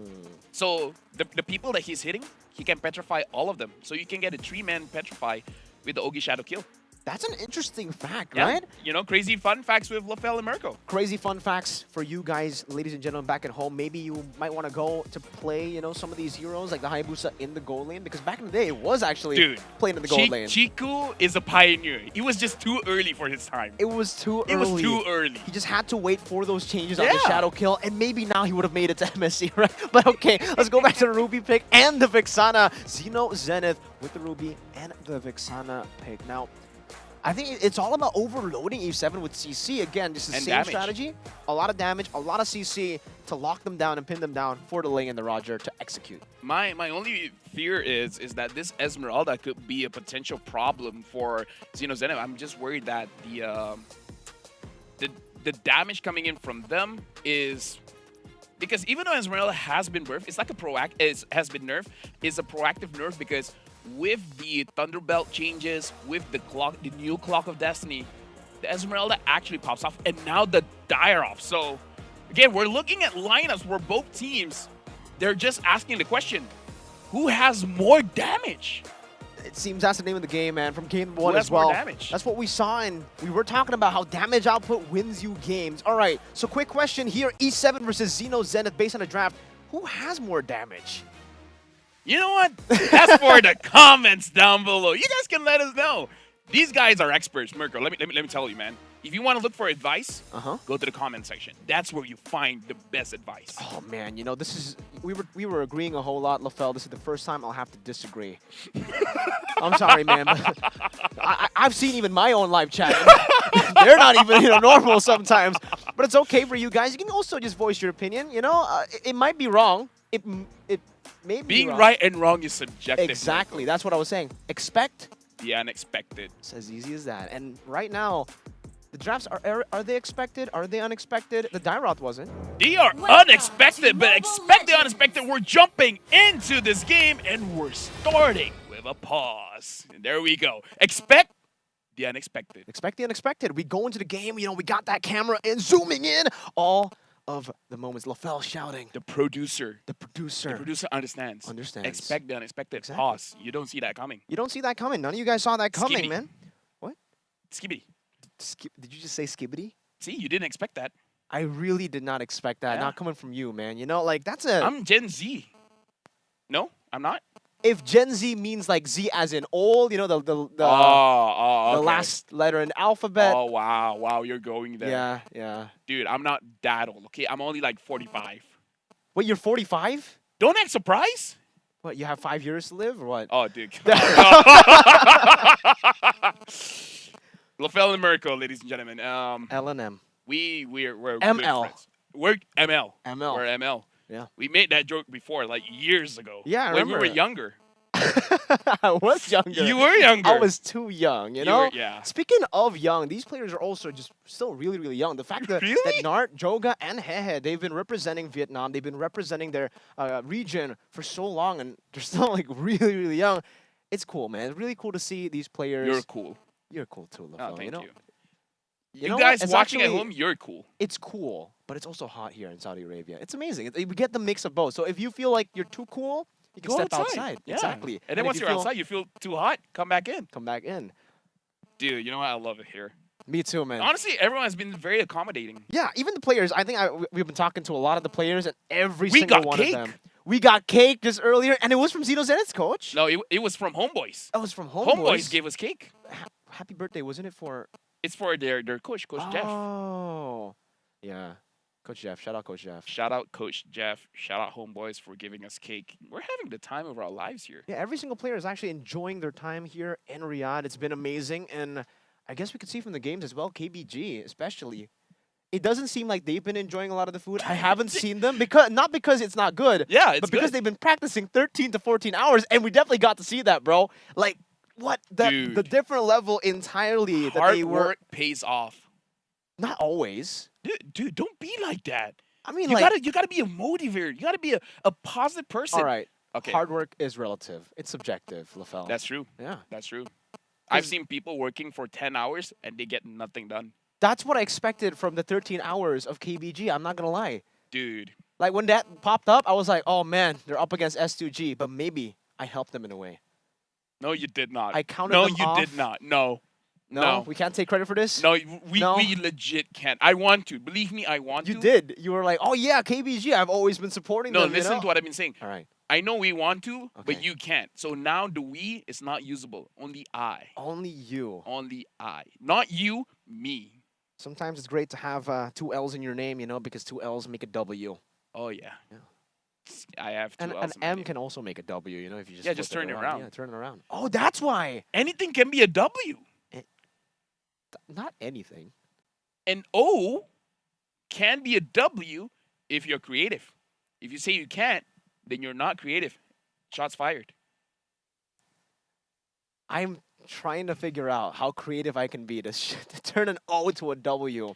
Easy, man. Just grab some scissors and some paper and some string, but more importantly, a pen. So you just grab the paper and then just write a W, and then that's it. That's, yeah. I don't know how that changes the O to a W, just with the pen. Just tell people it's an O, and then when they say that's not an O, and then you're like, it's subjective. That's perfect right there. The alphabet is subjective. The world can be whatever LaFell thinks. The world can be your oyster, but if you're allergic to seafood, it can be your popcorn. Expect the unexpected. Look, guys. Okay, listen. getting overwhelmed by the when we're unexpected having right a now. pause, when we're having a pause, the conversation goes a lot of different directions. Yeah, it's okay? an English podcast at this point, right? Yeah, With the pause, it's we're just a waiting for the game. But I think we can go back to the Entity 7 and, you know, Yeah, we can Xeno talk about Zenith draft. topics. When it comes to the draft and also when it comes to their play style here, I'm really interested to see how, well, it does seem like we're actually going to have to, like, We remake? might have to redraft here, but either ways, here's the thing. I got a question for you because even I'm not sure, right? For Ling, is it a good first item for a Sky Piercer, right? Think about it because the Ling kind of needs the Berserker Fury. If you want, you can go for. I've seen some people go for the Endless Battle first, which I kind of feel like may not be optimal. I've seen people go Haas Claws first, even. Yeah, Houseclaw for it, which I kind of don't feel. I feel like Yeah. you just need more damage. Just build Berserker Fury, so it becomes the question, I agree with that. right? Sky Piercer or Berserker Fury or even Houseclaw as the first item for a Ling? I feel like that's a big question that I feel like asking different Ling players, they will give you different answers. Yeah, definitely, right? Because if you ask Annabelle, he even goes for a different one. If you ask Kyrie too, because Kyrie wants to... I've seen it first item Immortality on the Ling. I feel like it's incorrect. Yeah, I think it is incorrect, At right? that Like, point, I don't think it's objective. maybe it is subjective. Maybe he thinks the Ling is an export. Like you said, the world can be whatever you want it to be. It could be an oyster, popcorn, whatever you said earlier. The Ling can spit out fire. Okay, that's... If you make your own game, maybe.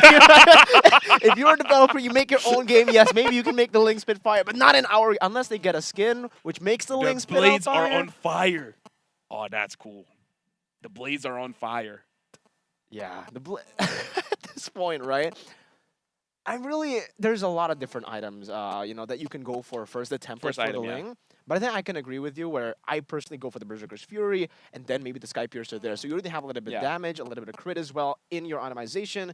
But I've seen most Lings, I think this is something that most Lings can agree with as well, is the fact that they don't go for boots first item. They actually go just for the boots to get the retro. Yeah. And then they go for their full build, or maybe just 3 items or 2 items first before they complete the boots. Yeah, because Ling doesn't walk. He flies.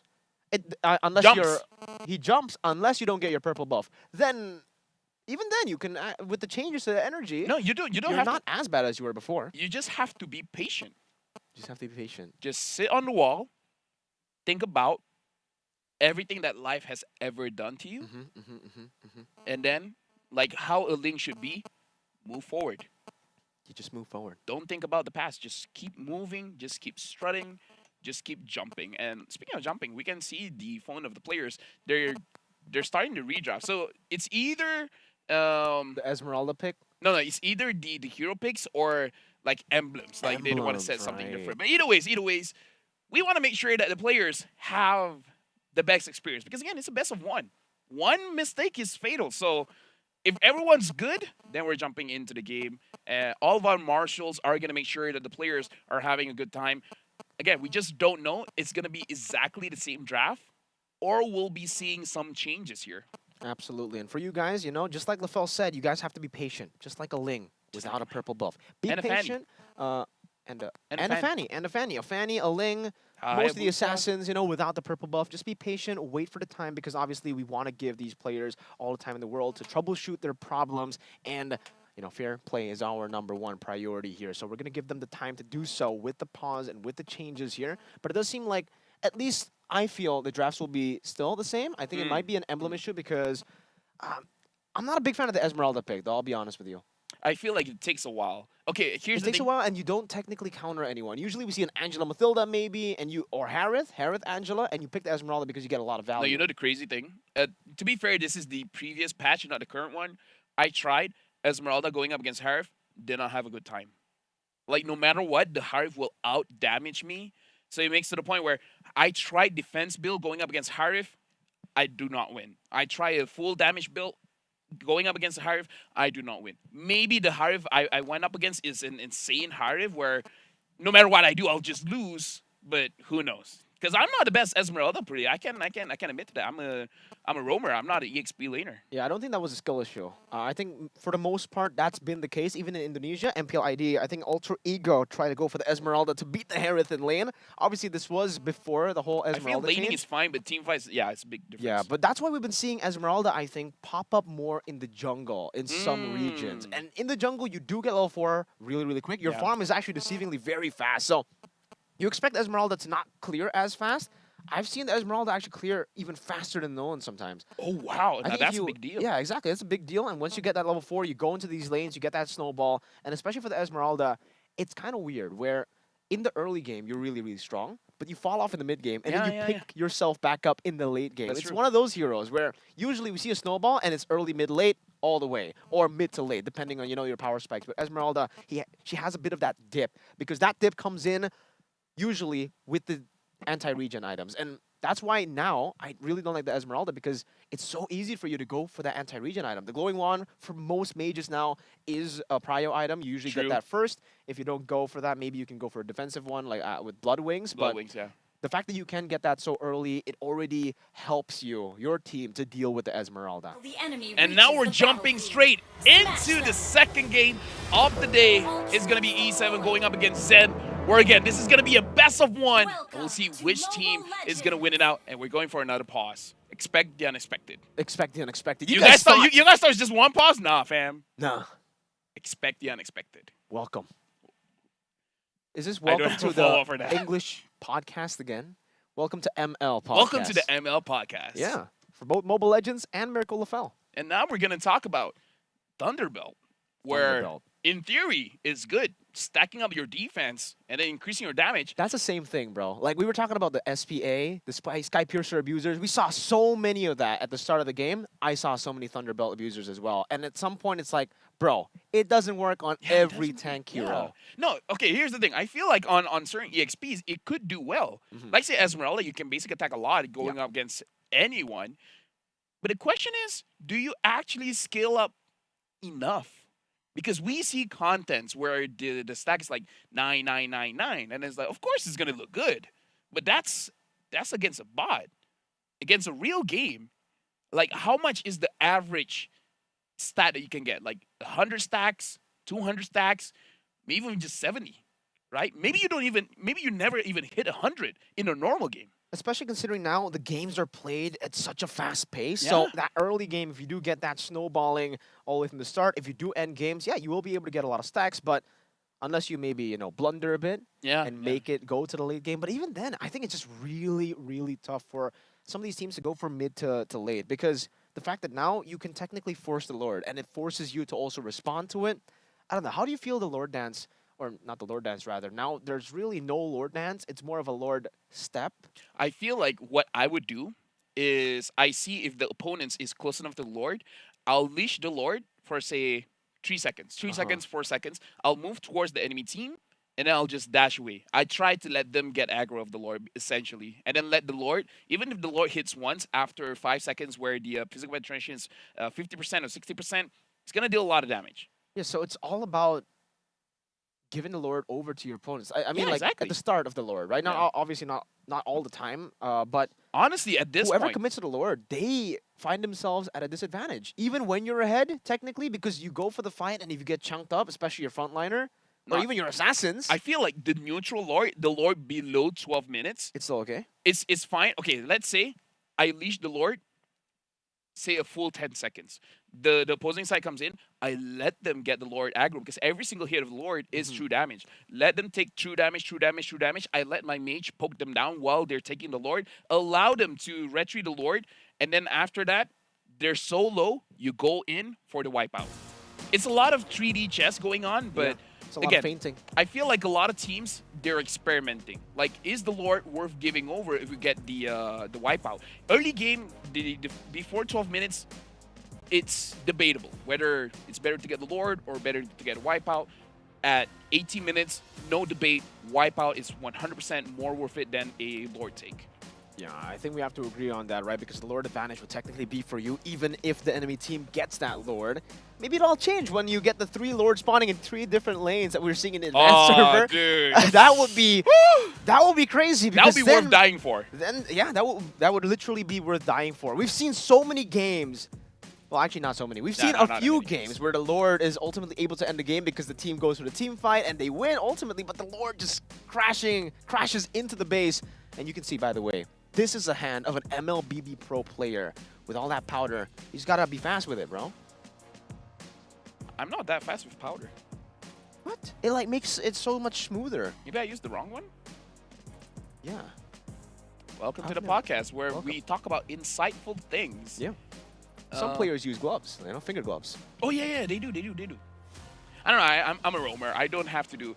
I feel like if I play something like a Cho, then I gotta go for the powder. Exactly. I gotta go for the powder. So like the Yaois, the Keyboys out there. The Zorn, the Yums. The Zorn, the Yums.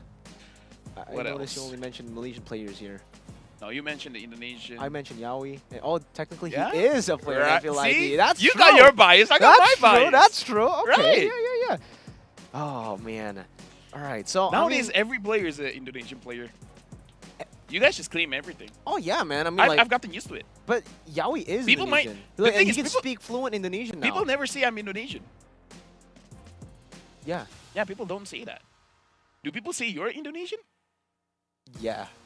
People do say that. Yeah, because I come from Indonesia, right? So I think Are that- you sure though? Coming from Indonesia is subjective. I get that. Yeah. You got to check your papers.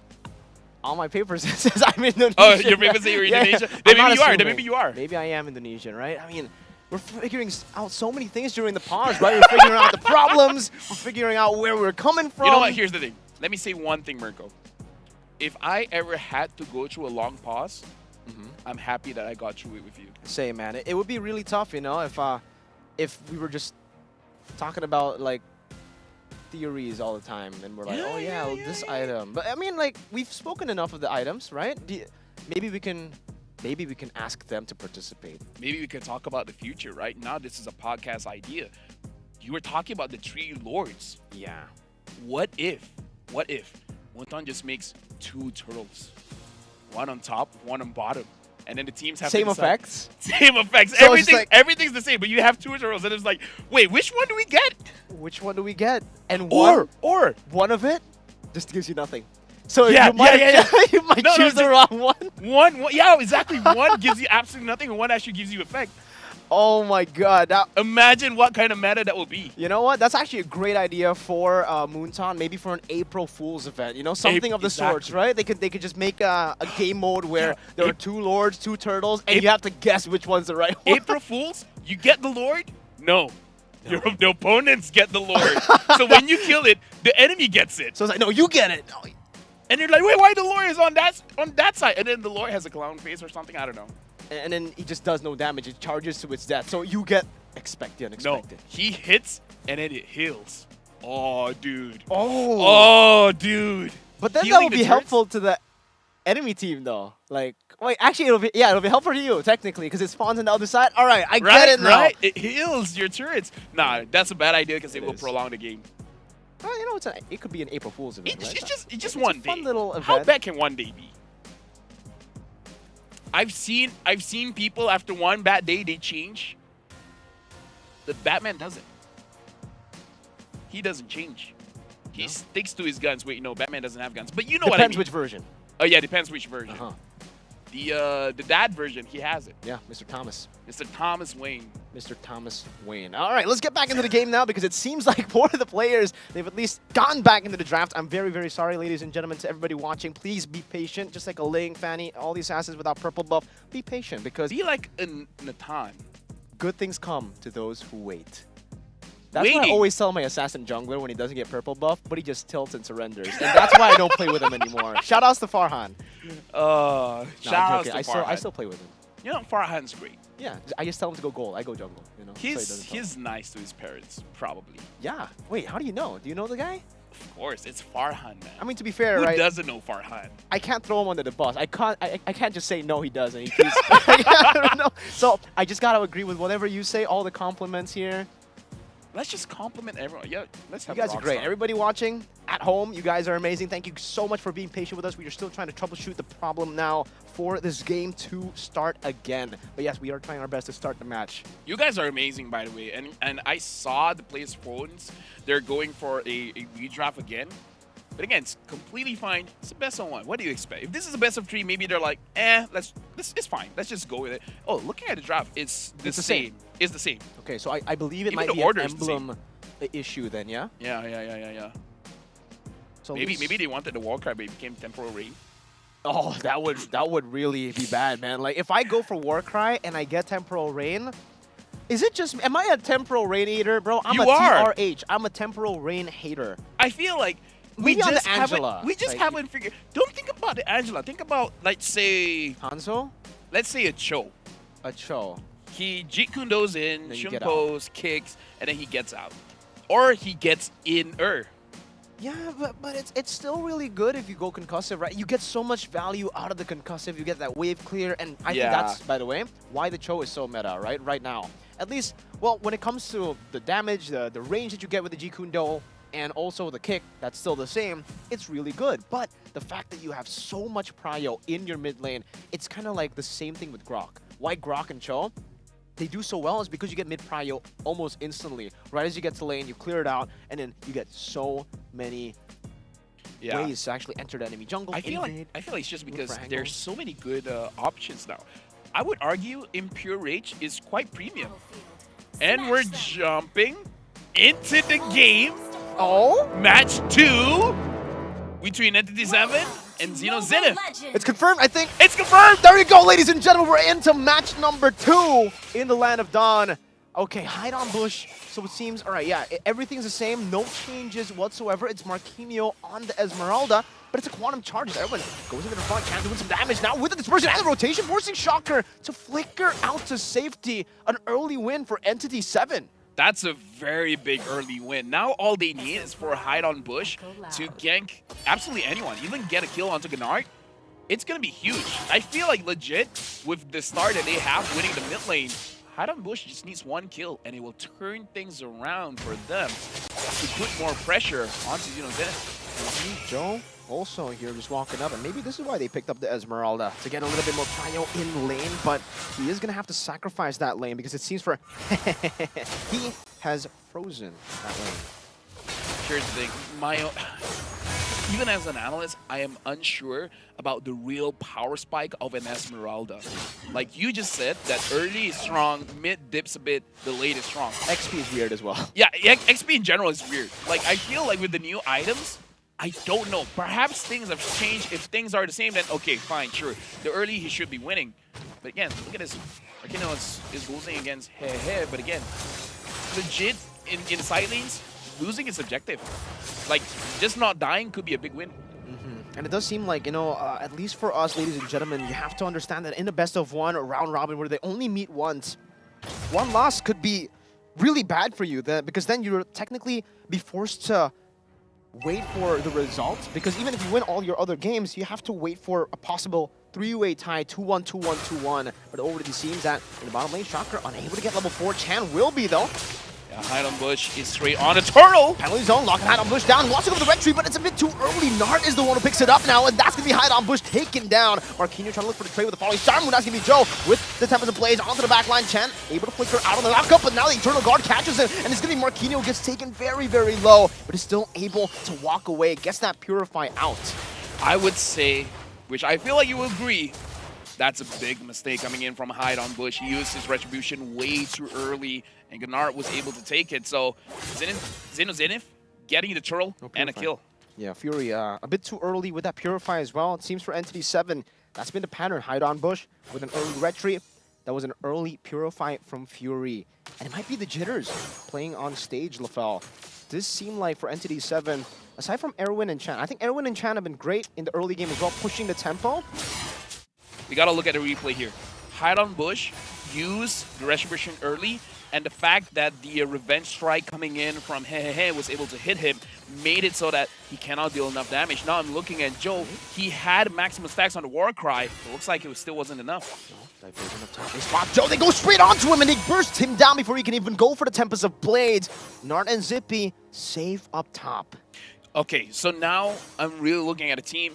The kill is insane. 1-to-1, Hide on Bush gets on Shocker. Oh, Abyss Strike goes through it, even the Flicker Shocker. Flickers just doesn't go for the different angle. He walks straight into it, or blinks straight into it rather than the purple buff. This Ling might have to be a very patient Ling in the second minute of the game. Hide on Bush already on it. Now Nart able to get the Ime Offenders. That's going to be the Luminous Fury knocking him up as well. Retribution battle is going to be Joe completely decimated. The HP very, very low, but he's still able to get the purple buff. Like compounds by Zippy as Hehe rotates as well. Doesn't have the flicker. Goes for the penalty zone. Onto the Natalia. I'm guessing Hehe will be taken down. A bit of overextension from him. So we saw Entity 7 starting the game with a mistake. They quickly woke up after that and started to play a bit macroly, but in a way that you really enforce your own mechanics. Using the diversion onto the top lane, getting the kill onto the jungler, onto Joe, and after that starts snowballing everywhere. It's like Gennard finds Erwin as well as Marquinhos. So far, they're feeling fine. Joe is trying to find for an opportunity to go for the turtle. This time, Hide on Bush. He needs to make the call. If he's not confident with his Retribution, might as well go for a fight. Bush will be starting off with that turtle. This is turtle number 2 of the game, the 4th minute. Still has Retribution. Hehe will be able to take the aggro away from him. Both teams are setting up for it. Marquinhos will reveal himself, goes on to Joe, takes a bit of damage. Nart walking up, unoffended, not be able to connect right now. The Eternal Guard will be able to actually lock him down. Nart very low. Joe goes in, retro battle, and it's going to be Joe. Steals it with a Temple of the Blaze now, looking for the assassination of some of these members, but they are beefy boys. And it looks like for the Roger, Zippy was pinned down into the wall, goes over to Lycan, bounce out, chasing down, but Chan in the back line was able to find 3. Looking for that Maniac on the Zippy, the dispersion and the rotation. He needs to land a Zippy, gets out with the Lycan form, gets brought back though, very low again, is giving the chase down. Zippy still able to escape with just 1 HP. And Entity 7, they turn the tide of the game. Dude, Chan is nothing short of amazing with the Lu Yi, having almost 100% kill participation, 8 kills in total. Chan is able to participate in 7 of them. Oh! Good, I'm offended, getting him out of the diversion, but no follow-up, no pure damage here. Only just a Curse Blast and a Terrify. And for Xeno, Zenith, they'll have to make the game or force it to be a bit slower. Lycan pounds over to the gold buff, and he will be able to claim that gold crab.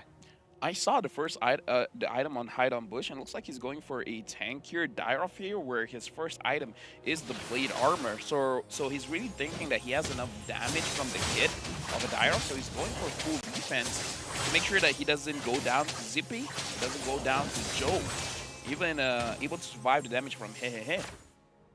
And now we're going to look at the replay here, where we got to figure out how did Joe manage to go in. It looks like he was able to just instantly burst it down. It looks like using the Retribution at the same time, Zippy was so low, and we know that Chan wants to go for that Maniac. But again, Chan, I feel like, is in danger at this point because he has 4 kills. So the moment he gets taken down, and I feel like Joe will go after Chan, that is going to be a big swing in terms of gold. Okay, 3-man diversion at the bottom lane again. It's going to be Hehe who gets targeted down with the Abyssum Strike 2. Hide on Bush, taking that kill away. And look at the timing, perfectly timed for the Turtle. 3rd one to spawn in the game. Yeah, 5 kills to Hide on Bush. That is amazing. Entity 7, they're moving as a unit, making sure that whenever they go for the kills, they have the majority number. Either 3 or 4 is completely fine. They're playing for the objective. Fury, but a 3-man Eternal Guard stops any attack. I'm going in. Erwin will actually be caught there as well. Takes a bit too many of the turret shots, but Hide on Bush will at least be able to secure their first neutral objective of the game. And that's an interesting fact, right? The fact that Entity 7, 9-3, but since the Turtle, Hide on Bush, jumping on the Nart. Still able to sustain a Mr. Strike, bring him down, Nart! Taking down Falling Star, going to take him out as now it's going to be Zippy on the run. Back on the Lycan form, good. Penalty zone with the Flicker comboed in. Joe now jumps over to the Divine Blade, and that's a Curse Blast as well. Hide on Bush, taken out by Zippy with the Sky Piercer. Fury, even though he wasn't big in that team fight, he has the Golden Staff now, and feeling he only needs the Demon Hunter story. So Entity 7, they're about to hit their critical point where Fury has 3 items. Zippy, I'm unsure of the item build that he is building. I didn't catch the items that he has already completed. But either way, Entity 7 has 10 kills over to Xeno Zenith's 4. It looks like they're going for Makino. Still able to survive. That's a diversion as well. Just gonna get some backup here with Erwin and Chan. Even a Spear of Destruction landing. But I don't think he wants to take it. He does actually. Rotates to the bottom lane. Erwin looking for the cut. Doesn't have the flicker, so no real engage here. Chan, again, has been amazing at controlling the Xeno Zenith, as well as actually dealing quite a lot of damage. It enables Hide on Bush because, again, one of the weaknesses of using a fighter inside the jungle is straight up crowd control. But if your team is able to set it up so that you can go in cleanly, making it so that you don't take a lot of damage, you don't get crowd controlled, then your jungler is going to look amazing. And Hide on Bush has made some mistakes. With the KDA 5, 2, and 3, he looks amazing because of Chan as well as Erwin, where both of them have participated in 8 fights. Diversion again, straight into Joe. Still able to pop the Temple of the Blaze now with the knockup as well as I'm a connects, and that's going to be the penalty zone in the back line, but Zippy isn't able to go for the Lycan pounce. Now he does. Hide on Bush trying to get rid of the Nart, but he gets the Donald Wolf King, and in the back it's going to be Zippy, who is forced back again. Now with the dispersion and the Spear of Destruction, Fury connects it down, and in the mid lane they go, in between a base turret and the tier 2, taking the fight and taking a tier 2 turret. Now I feel like your initial idea is to get the Lord. Hide on Bush is very, very low, so they gotta burst it down very fast. Don't let it stay longer than 8 seconds. Because 4, 5, 6. He'll be fine. He'll be fine. Beautiful. Beautiful. Just on timing. I think, you know, we've been talking about how that's very, very important for some of these junglers to burst and to commit. As long as you look for a fight, that removes the threat of the Lord actually dealing damage to you. You can actually burst it down. And the Moscow, both games that we've seen it at least, has been more proactive than the Roger. Oh yeah, definitely. And the Roger's first pick, bro. Maybe like after the nerf on the passive of the Roger, it's no longer a winning matchup. Now we're looking at items here. Sky Piercer as well as Endless Battle. I feel like when he's down in gold, perhaps Sky Piercer into a Wind Talker might be a little bit better, having more movement speed, having more damage overall. The Roger has 3 completed items. Man. And again, looking at the dire of his full defense. Doesn't seem like there's a Sky Piercer for the Ling as well. So if he goes for Berserker's Fury, I think it's because early on he was struggling. So going for the Sky Piercer might not be a lot of value. He goes for the Haas Claws just for sustain. And after this, probably going for the Endless Battle. Now the Lord, looking at the bottom, there's something going on. Wanted to go for Zippy, but he's still able to just dash away. Xeno Zenith doing a good job with the defense, by the way, clearing out all these waves. And Entity 7 won't really be able to look for a full Lord advantage with this one. They're still holding on to a big gold lead. I feel like it's because in Entity 7, they don't really have a clear way to engage. The best way to engage is a Flicker Minute Fury by Irwin, but as long as Shocker positions himself well, that he can actually counter with the Eternal Guard, then the engage coming in from Entity 7 might not be good. So if Entity 7 is able to force out the Eternal Guard early so that it doesn't disrupt their teamfight formation, then it's just going to be Gennard, which, again, Gennard can actually cause problems for Entity 7 whenever they do want to engage, but you got to take down options and you got to be proactive somehow. Looks like Entity 7, they're not going to force the situation. It is a best of 1. They don't want to make mistakes, so they're just going to wait for the Lord. So they're freezing the lanes, trying to prevent Xeno Zenith from getting more farm, and then perhaps forcing them to make a mistake. But I kind of feel like if you want to force them to make a mistake, someone's got to be the bait. And it's going to be really tough right now for Xeno Zenith because looking at their composition, I'm thinking, all right, what are the ways that they can go and win this game and come back from this spot, 7,000 gold deficit? And it's still going to be tough. Obviously, Zippy and Joe will be able to deal a lot of damage in the late game, but I think even for NC7, their scaling is really good. They got Fury, they got Marquinhos on that Esmeralda. They have initiation while also having some reactive maneuvers with the Minotaur, and it's actually a very, very complete draft. Our curse might not work on NDD7. Now it's going to be the conceal. Hey, with the penalty zone, catches Chan, even with the flicker. And now he's going to dive with Joe as well. The diversion not in time, but he's still trying his best to escape. Aaron falls as well. Now Joe jumps in a bit too aggressively, flickered by Nard, and right into the Lycan Pounce from Zippy to claim a triple kill. A team fight now as Heidenbush goes to the Visum Strike onto 4 members, but will be caught down by the Terrify. Zippy's still able to survive now as Marquinhos goes to look for a fight, but in the 1v4, I don't think he can win this. Yeah, because in my head, honestly, before that fight, I had a question where can Joe potentially 1v5 Entity 7, because that's one of the things that's great about Ling. You can 1v5. But Marquinhos, it looks like without the Ling, they might not have enough damage. The only way that I can see they will have enough damage is if his Zippy uses his human form, chunk him down low enough so that they can execute him. Let Joe use the lethality to get that stack. But again, Joe does not have the stack. He has 1 kill, but afterwards he died. So it's 4%. And at this stage of the game, 4% is not enough. No, not nearly enough to take anyone down. Not yet, but at least for Zippy, it was working really well. He got 3 kills on the board with that skirmish, and now he should be back on track to the snowball, or at least some of those power items for him, right? And now that the purple or the orange buff is back up, will Zippy start to take it now? But another conceal. Nart walking up. It's got a Minute Fury. Got an Eternal Guard as well. But Joe decides to go in. Nart can be very low. Marquinhos on the back line looking for some damage. Joe goes in for the Divine Blaze as well. And Zippy will be able to claim a killing spree. That's the Fear of Destruction. Now falling on Zippy into the Wisdom Strike of Heidenbush as he jumps in deep as well. Gets terrified down. Chan very, very low. Still able to survive for a bit. But Head, that's skill 1 taken down. Now the falling Sarmoon will immobilize Head. And it seems for Fury, he's just going to throw a few more spears to take Head down. But Heidenbush, he wants that kill.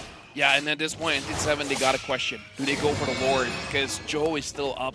Even if he doesn't get a Lord, he can finish them down. And my mistake, I forgot the one with the Sky Piercer is actually Zippy. So Zippy got a lot of kills, but now the kills is, the moment he gets the death, the stack is going to be as good. Look at that damage, man.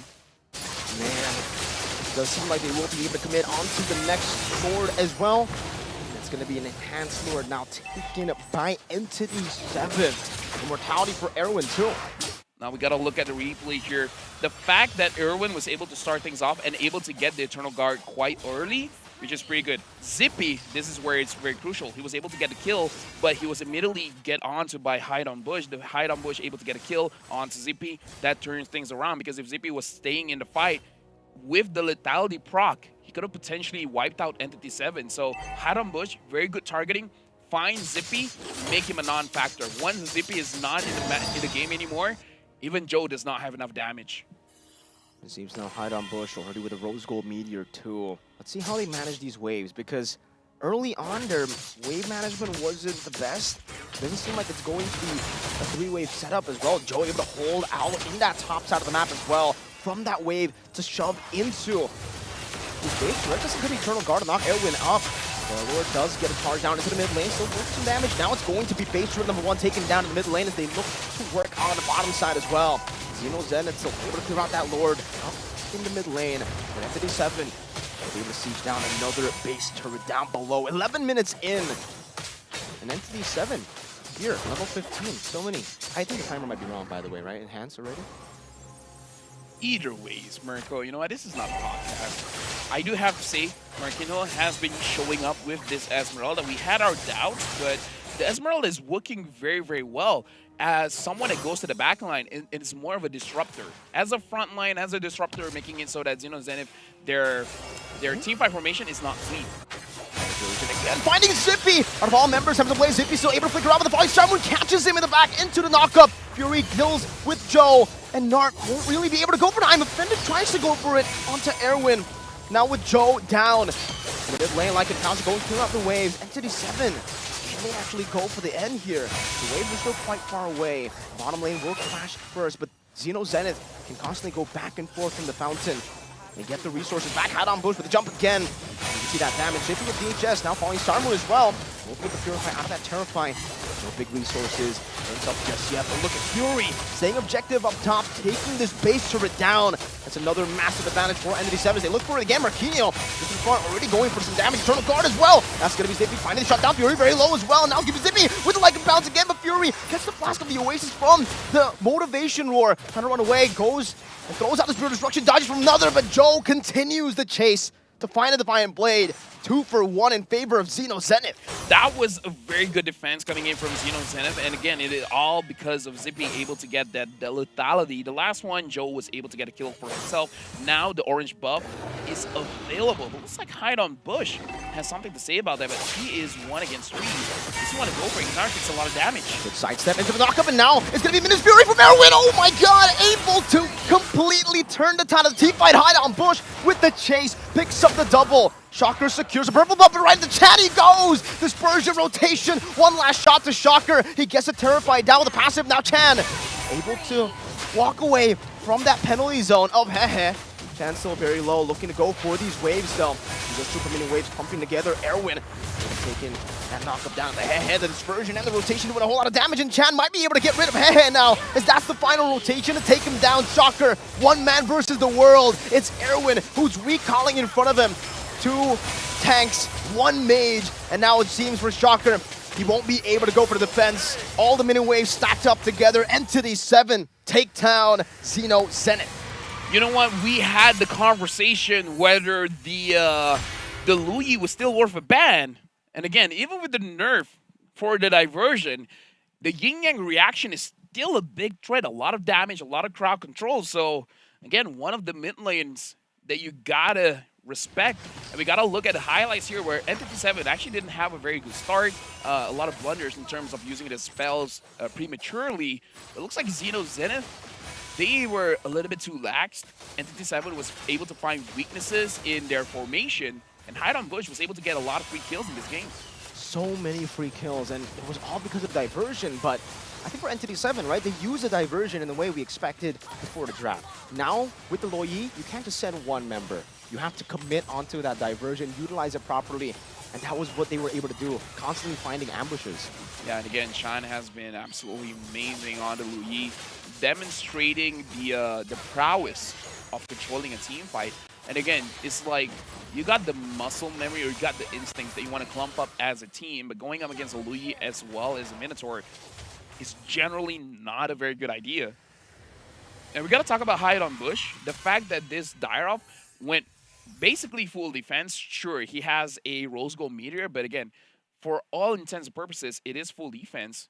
And the burst damage was still a lot. You would thought the Dyrov had like a Blade of Heptases. For sure. You would definitely think that, man. You would definitely think maybe even more than the Blade of Heptases. Maybe even a Malefic Roar. Yeah. But I guess for that game, we can definitely see the value of utilizing the Dyroth here in the meta with someone like Moskov as well. So early game where you are going to be capped just with Moskov in the early game not doing so much damage, you can enhance that with the physical defense shred of the Dyroth. And even the Abyssum Strikes, man. Some of these Abyssum Strikes are timed so well and angled so well too, that it kind of was an insta-kill as well. So many different ways to utilize the Dyroth.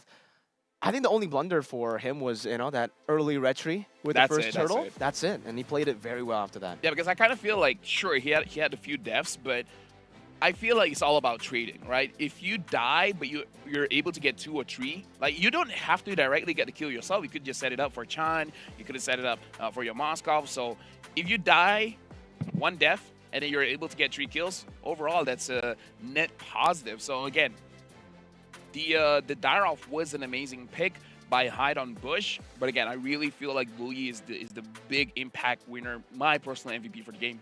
I have to agree, man. With the diversions, those creative angles just was a no-brainer, and they were always able to do so. So I think for Entity 7 especially, not only have they been able to make the Low E work, but they've adapted in a way where now with the big cooldown, they can still make it have a big impact. Usually it becomes super readable, and I think it's because they went for a full skirmish composition.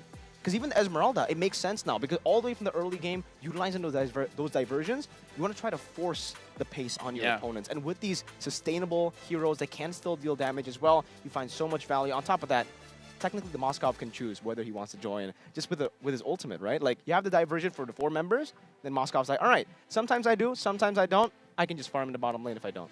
Most Moskov players I know, they hit the Spear of Destruction. And then the question comes up, should I join the fight? If it looks good, I'll join the fight. If it looks bad, I'll join the fight. Yeah, that's usually the Moskov Spear of Destruction syndrome, right? You always want to take it. Either ways, right now, we actually had quite a lot to talk about. But now, we got content ready for you guys. So let's actually check it out.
لحظات البداية عاشت معنا.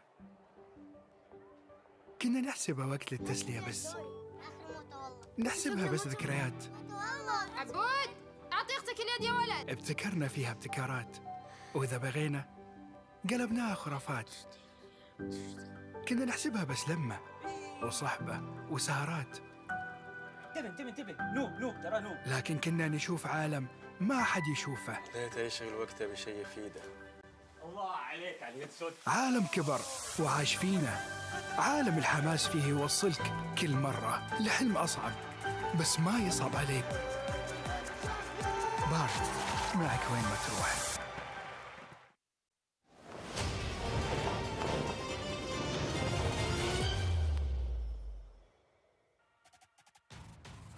And now we're back, and we're instantly going to jump on to the third game. My name is Ophel, and this is Miracle. You guys are watching the Wildcard English broadcast. We'll be looking at all the Group A stages for today. And again, this is going to be the match between S2G going up against Xeno Zenith, where they just played a game, and now they got to do it again. They got to do it, man. At this point, right, for game number 3, we were talking about this already yesterday, just after seeing the schedule. And for Xeno Zenith, the fact that we were talking about how it could be a double-edged sword, playing back-to-back, it could be great if they win earlier, but they lost. So will it be a negative impact for them? Well, now we got an interview ready with S2G, so let's check it out. Hi, I'm Begin. I play mid lane for S2G Esports, and my name is Emir.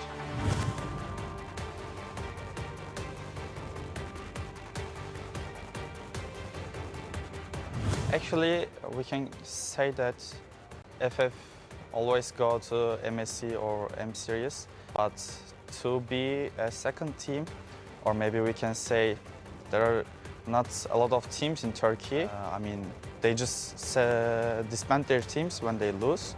They always want to be a champion, but when you just play for 2 months or 3 months, you can't be champions. So the wildcard means that you should stay together and you should practice, and maybe you can be a champion. So it feels really good. You can aim the forward, so it's really nice.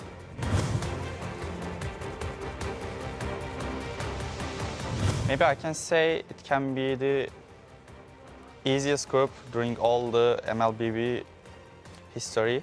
So we are hoping to get to be the first from our group, and we will see if we can do the wildcards.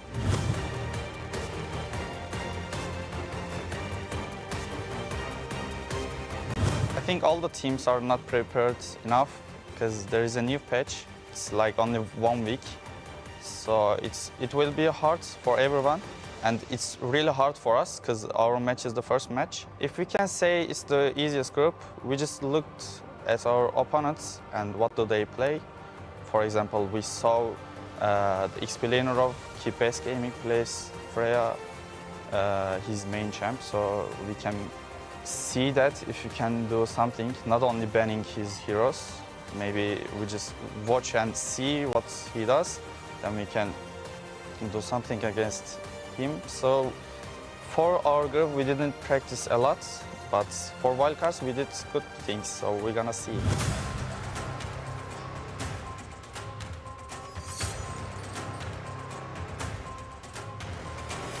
In Turkey, people think that the good things is always being the first team. So if you're second, they can like bully you or trash talk. So when we consider the Turkey, it doesn't feel really good. But when we consider the global, it feels really good because we have been to Russia before. It was our first international tournament. So the second one is this, and after that we're gonna see if we can do, if there is still a wildcard for M6, and we're gonna see if we can do it still, even we can't do anything really good here. I think the new patch is so bad for Philippines team because they are really good at Lord Dance, but to Turkey or to other countries, I don't consider the Indonesia or the other big countries, but you can't do really good Lord Dance. So as the new items and new hero changes, it can be good or bad. I mean, I'm a mid laner, and for example, Eve is good I mean, the other champs is good. Xavier is good. So if I get to play them, I will be happy and it will be good for me. But I mean, the new item is so broken. The Sky, I don't remember the full name, Sky blah blah. It can be good or bad for all the teams, but only for me, it's good for me because mid champs are getting stronger. You don't have to play like a support anymore. So it's good for me, only for me. Actually, it's not been so long. It's just 1 week yet, so we couldn't practice a lot new strategies. So we just practice to do the groups and do the wildcards. If we can do the groups, I don't know who will win the B group, Group B, but I think it will be good if IHC or Homeboys, because in EECA we lost the Homeboys. So if Homeboys, we wanna win against them, but if IHC, they used to play in Turkey, so we know them. We also practiced with them before. So both of those teams can be good for me. I want to face them. And there you go. That was the interview with Begin, the mid laner coming in from S2G, where, again, a lot of insights where even he feels like the Sky blah blah is actually a very good item. And going up against Homeboys, they want to win against them, but Homeboys was able to beat them before, but they want to go up against IHC because IHC played in Turkey before. Well, if they want to do that, right, at this point, they're going to have to kind of bank that it'll be a 2-1, 2-1, 2-1, three-way tie, and they're also going to have to win their games fast, because in game 1, that was a fast game for KBG. Exactly. 12 minutes. 13 minutes. Yeah. So for this one, if they lose, that's going to be a bad look. Right. I mean, if you got to prepare for everything. If they lose this one, then it's like, okay. Now it's like, how does it look like? Because at that point, I feel like you just don't qualify anymore. Again, a reminder, it's going to be S2G going against Xeno Zenith, where Xeno Zenith already played just now. They lost, so this is also a mental situation for them. It might be an elimination match, right? Huh? It might be an elimination match at this point, right? 0-1, 0-1. So if any of these teams lose twice, then it'll be very, very hard. What, do they have to bank on like a... No. I think if you lose twice, you're done.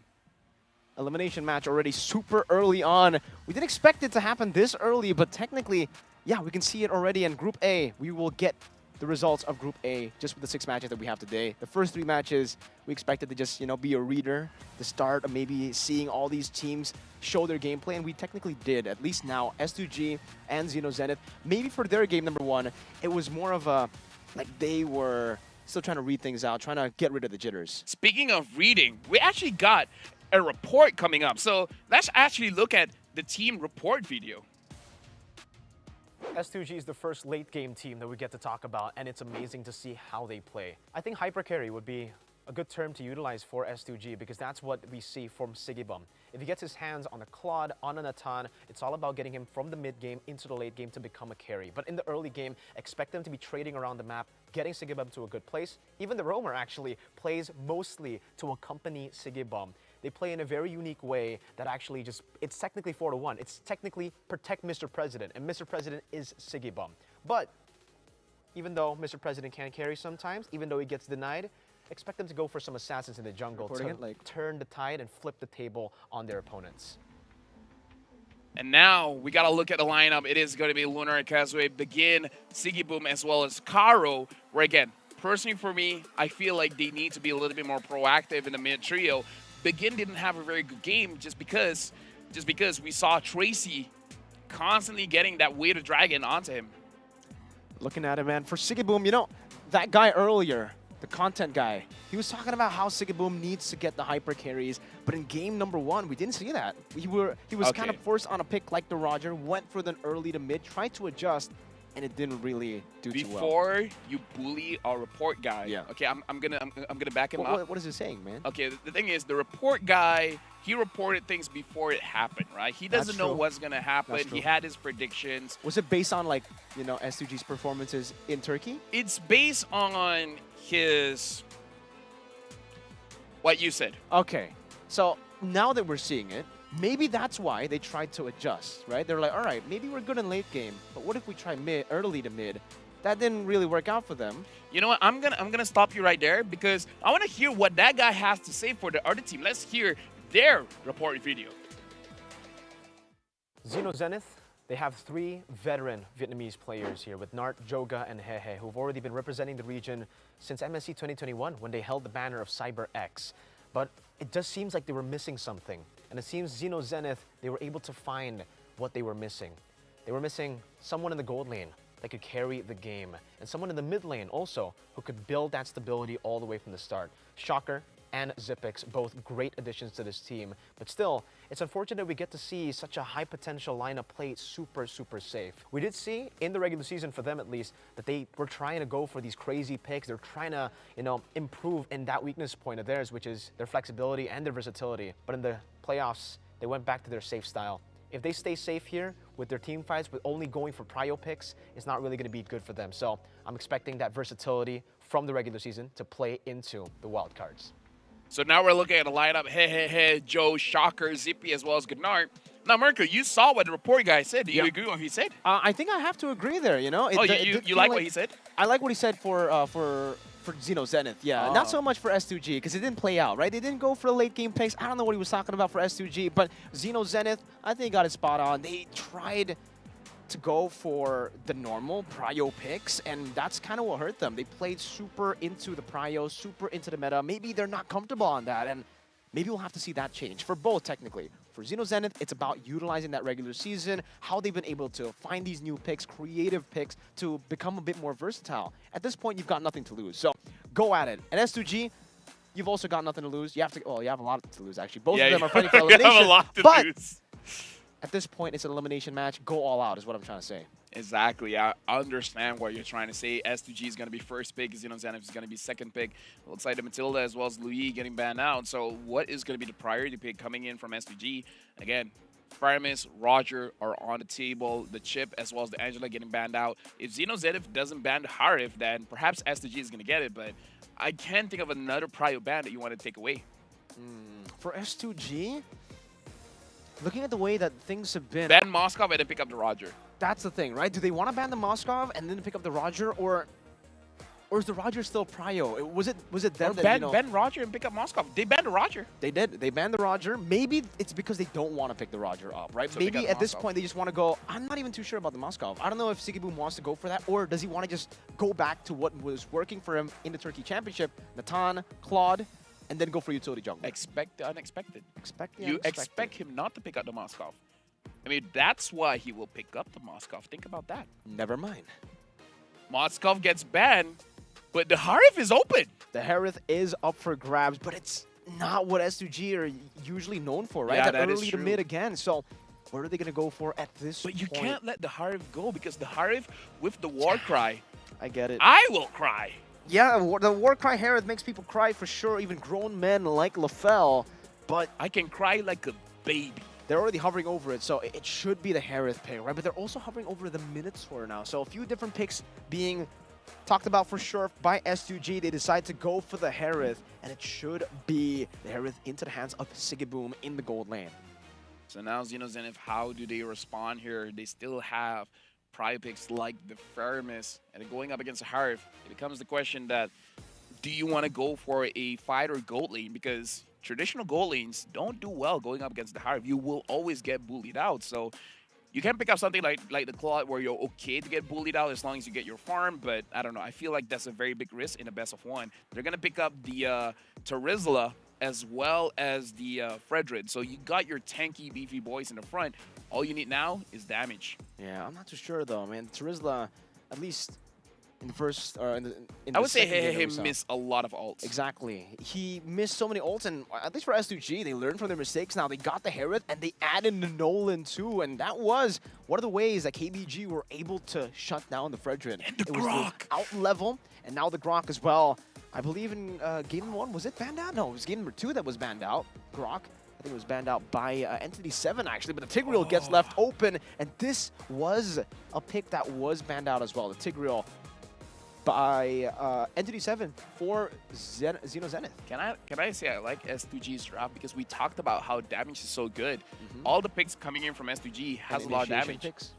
Xeno Zenith, it's not damage. It's all about control. It's all about sustain. It's all about map pressure, which they can get. But again, without any damage, it makes it so that when they're trying to get priority anywhere across the map, they might get punished heavily. And now that the Faramis has been banned as well, they want to make sure that Xeno Zenith doesn't have an extreme sustained comp.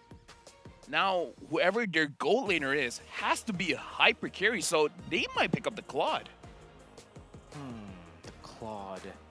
Or the Natan, either or. Yeah, but again though, like the Claude and the Natan up against the Harith, right? It's like, not good. Sure, Sigiboom, he's not known to play for the early to mid, but if you give him a lane that's as free as like a Claude Natan into a Harith in the first few minutes, especially considering, you know, S2G, they have played with Kazoo on the Assassins before, so it's not really that crazy to see Kazoo on the Assassins looking for that snowball, looking for the early invades too, with so much mid-prio. The Grok against the Tigreal, that mid-prio is instant, and S2G can build on that. Now with the Faramis ban, I'm thinking maybe just go for another mage ban, right? Because I think they should be comfortable with whatever matchup the Harith gets in lane. You know what's crazy? STG can have this very good pick.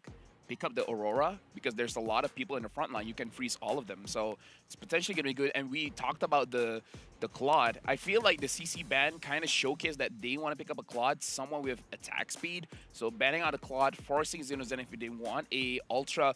Oh wait, we're missing one other marksman. But again, it's difficult going up against Nolan, which is the Beatrix. The Beatrix can carry a very late game, ultra late game, but you gotta get there, right? And how do you get there? Going up against a Harith, against a Grok, against a Nolan.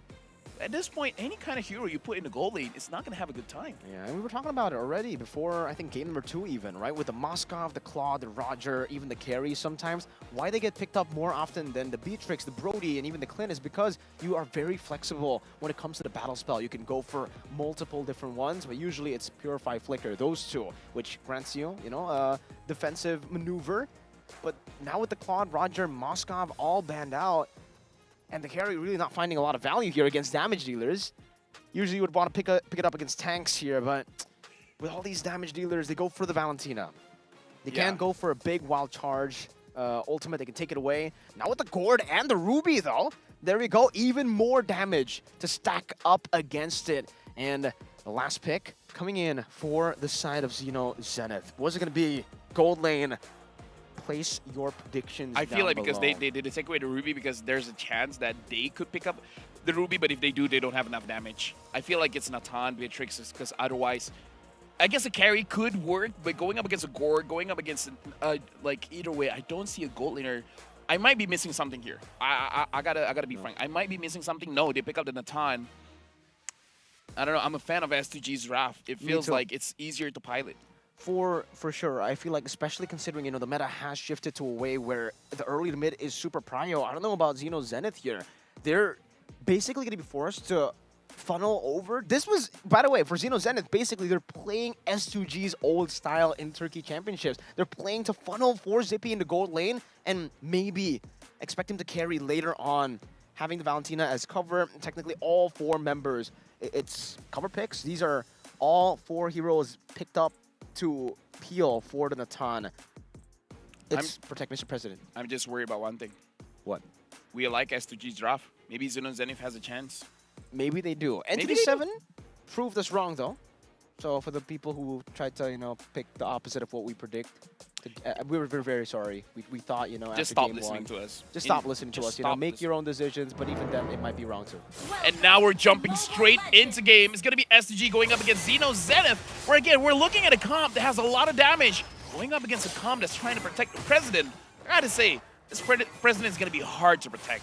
Very hard, man. There's so many ways, so many angles of attack as well coming in from S2G. Even in lane, I don't think Zippy will have a good time, but at least for Sigiboom, we do have data for game number 1. It did feel like Sigiboom was struggling to find the ways to basic attack and to bully the Moskov game 1. 2 things I want to shout out. First of all, Shocker is using the MSC skin. Very cool.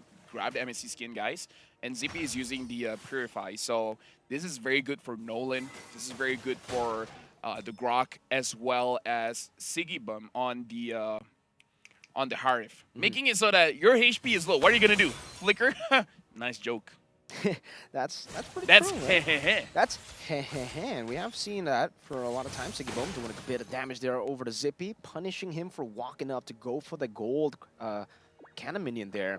But it does look like he's also on the Impure Rage, not the Warcry, Lafel. And Zippy, very safe option, goes for the Quantum Charge, not the weakness finder that we know. Kazoo try to go for the retry there, but it's Joe who retries first, takes it away, and in the mid lane, as expected, the Prio, Kazoo walking up, goes in for the Fracture too, and it's going to be Nart taken very, very low. 17 seconds on the turtle and counting. Something that we do have to say, usually we see the Nolan abusing his fast clear speed to get a very clear advantage against the opposing jungler.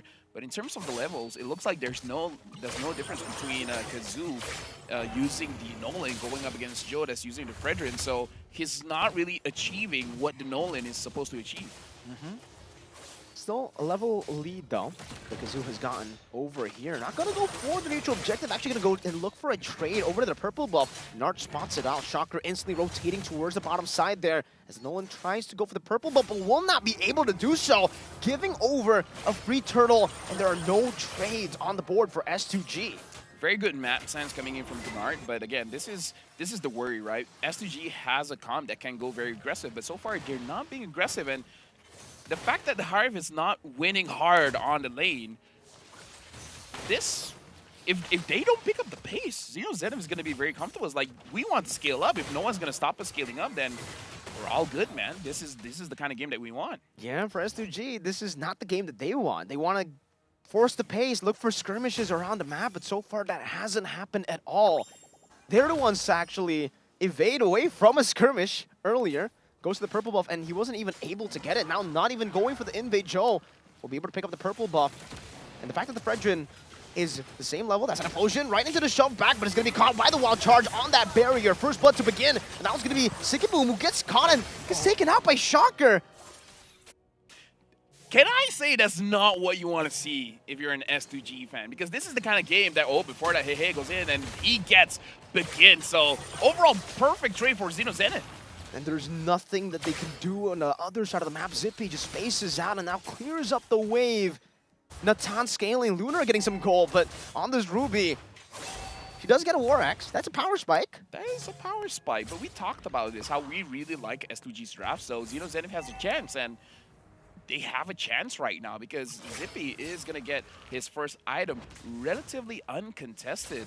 And again, this is the kind of game where you want to see the Grok flicker wild charge into two people and then having the Nolan following up with a Fracture gets a double kill instantly, but we're not seeing that. Sigibum, I feel like he's playing a little bit too passively as a Way Hive too here. passive. We gotta look at the replay here where, again, the engage, they use everything onto Gnart, which is fine, but Shocker was actually the one using the Grok ult, using the wild charge to turn things around. The amount of damage is big, and Begin was too close to the mid lane bush, which is something that you really have to be careful of. You want to use your skills to find out, but before that, Gnart gets taken down. Not able to go for the implosion. That's a two-man I'm offender right into the wild charge, stolen away by Shocker. Now it's going to be the penalty zone, locking him down. Lunar going to be taken out. Joe walking forward, getting the taunt. Appraiser's round on the begin, very low. Shocker, one last shot is all he needs, but he will decide to play it safe. They have the prio over this mid lane. In the bottom lane, we finally do see Sigibum utilizing this early lead. Kazoo walking up, going up. Joe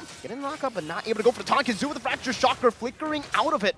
And Hehe will be able to chase him down, zoning him away from this turtle to go to Xeno Zenith.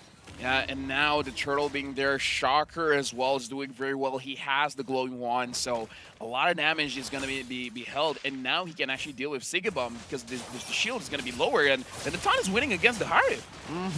Something you won't want to see. I'm offended right into the battle. Begin gets a Mystic Gush as well. It's still going to be Joe surviving for a bit, but Kazoo gets him down, picks up the purple buff too. Xeno Zenith, it's 3-3, and interestingly enough, it's still S2G who hold on to the gold lead despite the two turtles. We got to see where the lead is at, because I feel like it's on Lunar, and now Zippy is very, very low. They can get this kill. No wild charge. Karo goes in, implosion to catch him down. Zippy able to escape. The last turret shot won't be able to take Karo down, and Begin looks for the kill under the turret, throws out the Mystic Projectile into the bush, doesn't find him. He's recalling all the way into tier 2. And it seems for S2G, they're trying to push the pace now in the bottom lane. Looking at the items here, looks like the Frederick has not completed a single item yet. He just wants the second tier items. And the Nolan having the Hunter Strike as well as the Sky Piercer. He should be doing well at this point. But again, in terms of the kills, he's not been getting a lot. He's getting 2, which is okay, but I feel like he really should pick up the pace.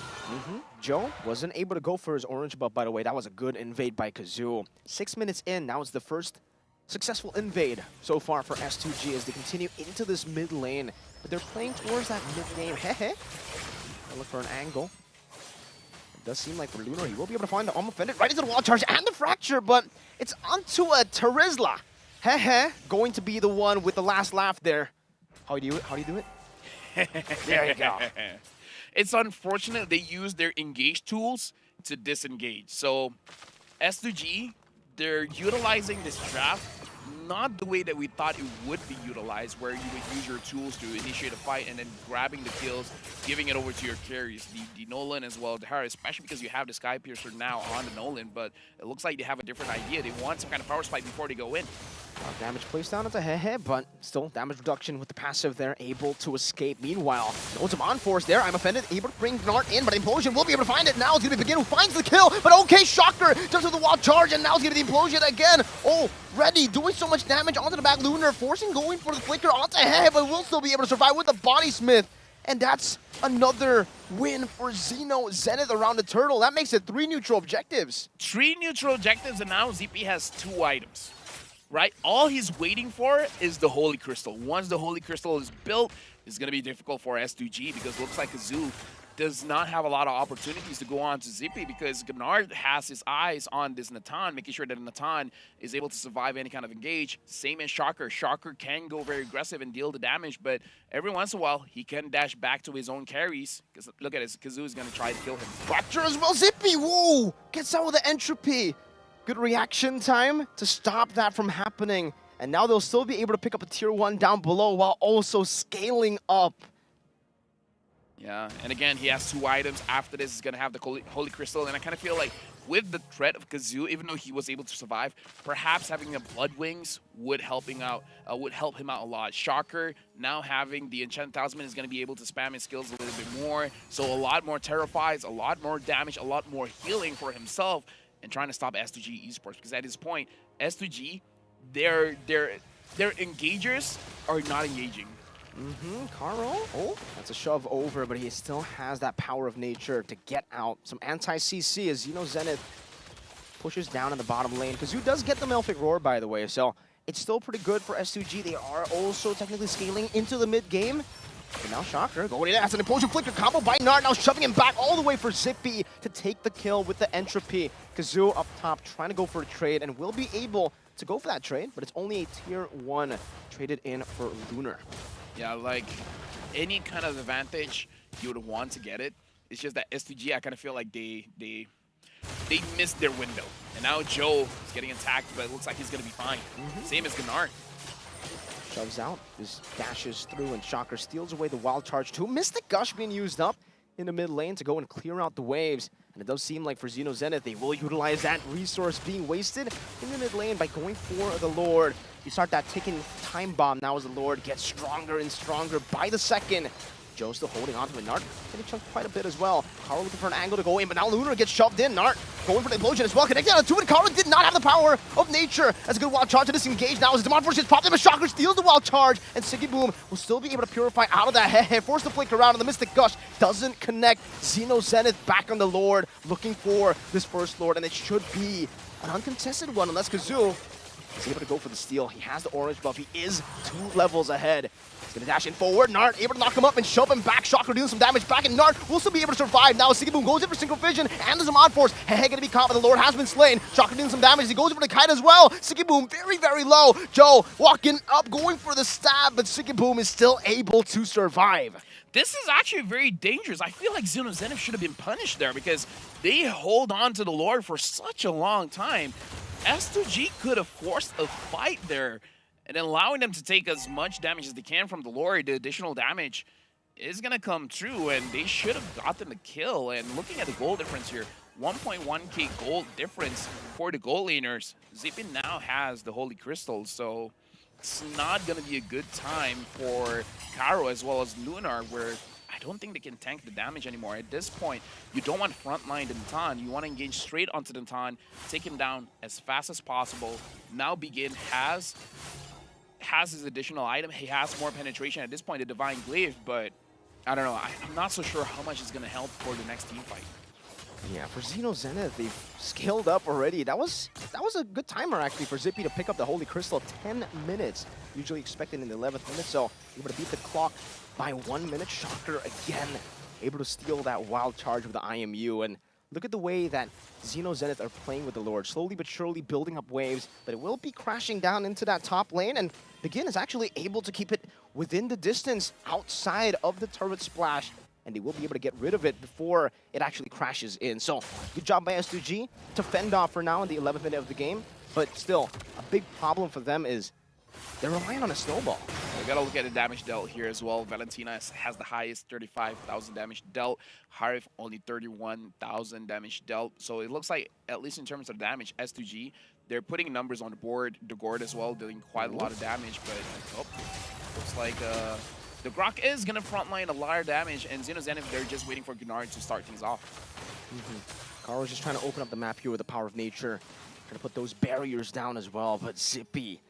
You mentioned the Holy Crystal, and I gotta agree, man. At this point, it doesn't feel like any of the S2G front lines will be able to handle that damage, especially when bursted down. They'll get bursted down for sure, and especially when you have Hehe there pinning you down for those hits to come through. They're gonna have to somehow be able to go back and forth, finding the window. They gotta wait for the entropy to be used, wait for the entropy to be over, and then instantly engage again. It makes it super hard for S2G going back and forth, layering their CC, but they're already clumping up together. Sigibum, before that, Caro uses the conceal, but looks like not gonna get anyone. So S2G Esports tried to go for an engage, caught no one. We gotta talk about the Holy Crystal on the Harif as well, but between both gold laners, it doesn't look like Sigibum is actually being more proactive in the fight. It looks like Zippy is gonna have the Divine Glaive, so he's not worried about getting bursted down. He wants pure damage at this point. That's a very scary Natan in the 13th minute of the game. Bloodwing Super Shocker, so should be able to actually play right in front of Zippy even better now. They're doing a lot of damage on Caro, actually forcing out the Athena shield. And it seems for Zippy, pops into Entropy, goes in for the rush, and Caro won't really be able to react to this. Appraiser's Wrath right into Retribution. S2G let that happen. Caro, even with the Athena shield, still took that much damage from Zippy. He's practically dealing true damage at this point of the game. Yeah, at this point, Xeno Zenith, 8 kills over to 6. I just feel like S2G Esports, personally for me, they got a good draft. They just weren't able to execute. But props to Xeno Zenith, especially to Shocker. Shocker was able to push people away, making it so that they don't engage onto Xeno Zenith. And man, this is rough for S2G, a team very reliant with this composition on an early game snowball. And remember, ladies and gentlemen, this is an elimination match. If you lose here, you're out of the wild card. These are the tournament, or actually the wild card favorites. Oh yeah, everyone was going for S2G, and perhaps that put a little bit too much pressure. Speaking of pressure, Xeno Zenith is not letting down the pressure. They make sure that they get the tier 2s of the bottom as well as the mid. So now all they have left is the inhibitors, and Kazoo is taking a lot of damage. Still able to escape though. That was a Retribution used by Joe, so at least they can play around with that. But the Enhanced Lord now charges down onto that top side base turret. Hehe still has a penalty zone, can decide to go for it, just looking for the timing. They aren't really able to siege it down just yet. Even the minions there not able to go for the base turret in the mid lane. Does seem like with Begin, they have some solid wave clear to play with here, LaFell, but there's going to be another wave coming down on that top side. Still for Xeno Zenith, they'll play it very, very safe. Yeah, it looks like they're not, because again, this is an elimination match. I feel like both teams are aware of the situation. Conceal being used by Caro. They see Joe, they go for it. Wild charge flicker, Joe just gets out. It's a Fredrin. And now with him going out, it seems like he's going to be Hehe with the penalty zone and the flicker to lock Lunar down. Still has a flicker as well to get out. No, it's an implosion. Akadu straight into the entropy, and they won't be able to really hold on to that damage. We mentioned it earlier. The frontliners, not even them could handle it, especially not Begin. And now Kazoo with a fracture desperately onto Joe and Nart. It's still the frontliners taking damage. Zippy is full HP, goes up to Entropy. A little bit of damage, no wild charge to play with. Goes straight for the base right now as Head tries to go for the angle, and now the shove will allow Zippy to go for the last few hits. That's a double kill as Xeno Zenith knock S2G out of the wild card. And again, SG is one of the favorites. So again, if you guys are watching the wild card, you guys got to watch all the matches because you would assume a lot of things. It looks like assumptions is just that. They're just assumptions. It's not going to be solidified until the teams play. And it looks like, congratulations to Xeno Zenith, they still have their lives here in the wild card. But SDG, it's it for them. They still have another game to play. But again, just the third match of the day, one team is already eliminated. Wow. We were expecting, the first 3 games, 3 matches that we see to be just readers, but at this point, the favorites are already out, and now the power scaling turns completely 180. Like I said, Group A, Group B is going to be homeboys, but that's just me. That's just me. I'm just saying, you guys had your favorites, I had mine. It's different, but we got to talk about how Xeno Zenith was willing to commit, and S2G was not. Does seem like that was the case the entire game, right? I mean, for S2G, I think failing to understand their win conditions as well was a big problem for them because with this composition, you were expected to go for the early fights to bully your laner. And Sigiboom, we were putting so, much of the praise towards him, how he was able to carry S2G in a lot of the matches for the Turkey Championships. But here, on the early to mid, it just feels like maybe he's not comfortable. Maybe he needs those heroes, the Natan, the Claudes. And like you said, the Harv is not his kind of hero, and perhaps we gotta admit that even in scrims, Harv is constantly banned. So when it's open, maybe he's just not accustomed to using it because again, he used the Roger, he used the Harv, not able to do much with it. But either ways, that's the nature of a best of one. You can't regret anything. Once you've used something, once it's done, it's done.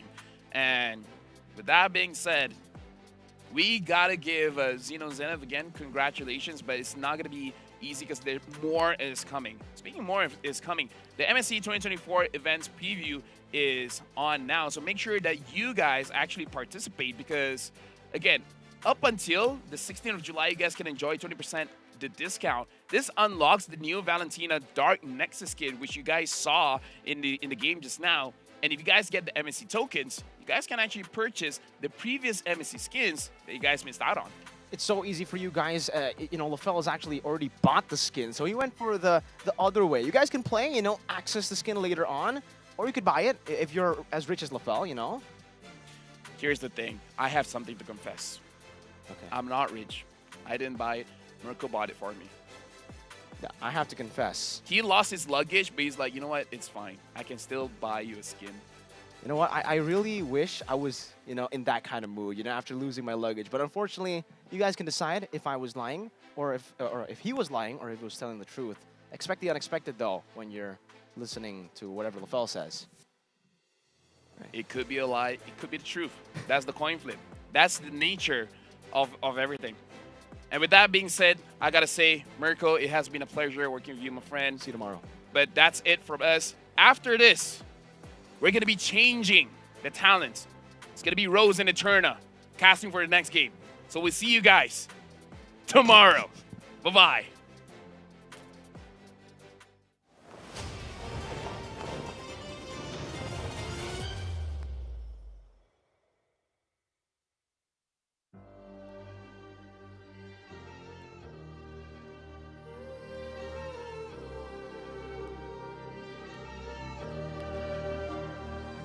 From shadows they emerge, unknown and unseen, forging their path from where they've been.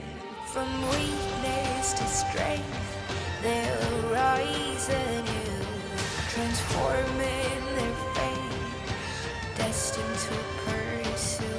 See the world, their journey unfolds through trials and triumphs, their story is told. As the dark night falls, they'll defy. For in the depths of darkness, heroes will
see the world. Their journey unfolds through trials and triumphs. Their story is told. As the dark night falls, they'll defy. For in the depths of darkness, heroes win.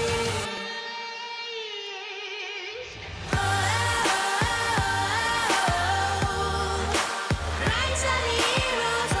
of the heroes, rise of the heroes. For in the darkest of nights, heroes will rise. Heroes will rise. Heroes will fight. Heroes will rise. Heroes will fight like this in the night. Heroes will rise. Heroes will fight.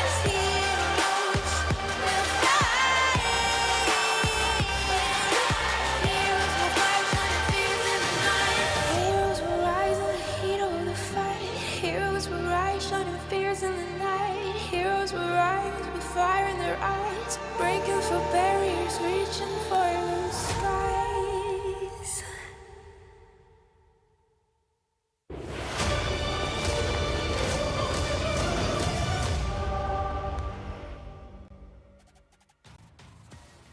Ladies and gentlemen, welcome back to the MSC 2024 wildcard stage. It's day number 1. It's me, Eterna, and it's Rose. Rose here. How you doing, Rose? I'm feeling great. You know, it was a great flight. It's a little bit hot outside, but it's messing with my skin, but we're doing great today. Well, again, I'm Naisu, and this is Trex, and we're happy to bring you guys the second half of the matches from Group A for us. I would say, man, you know, I'm pretty surprised with how things kind of started. I don't know if you are, because I know you've had your own predictions out there. But what do you think? What do you think so far? I'm liking it so far. Like I said, some of these calls I was able to make. KBG doing real well, looking much better than I think a lot of people thought they were going to look out there. That's true. And now with S2G losing that last match, they're out.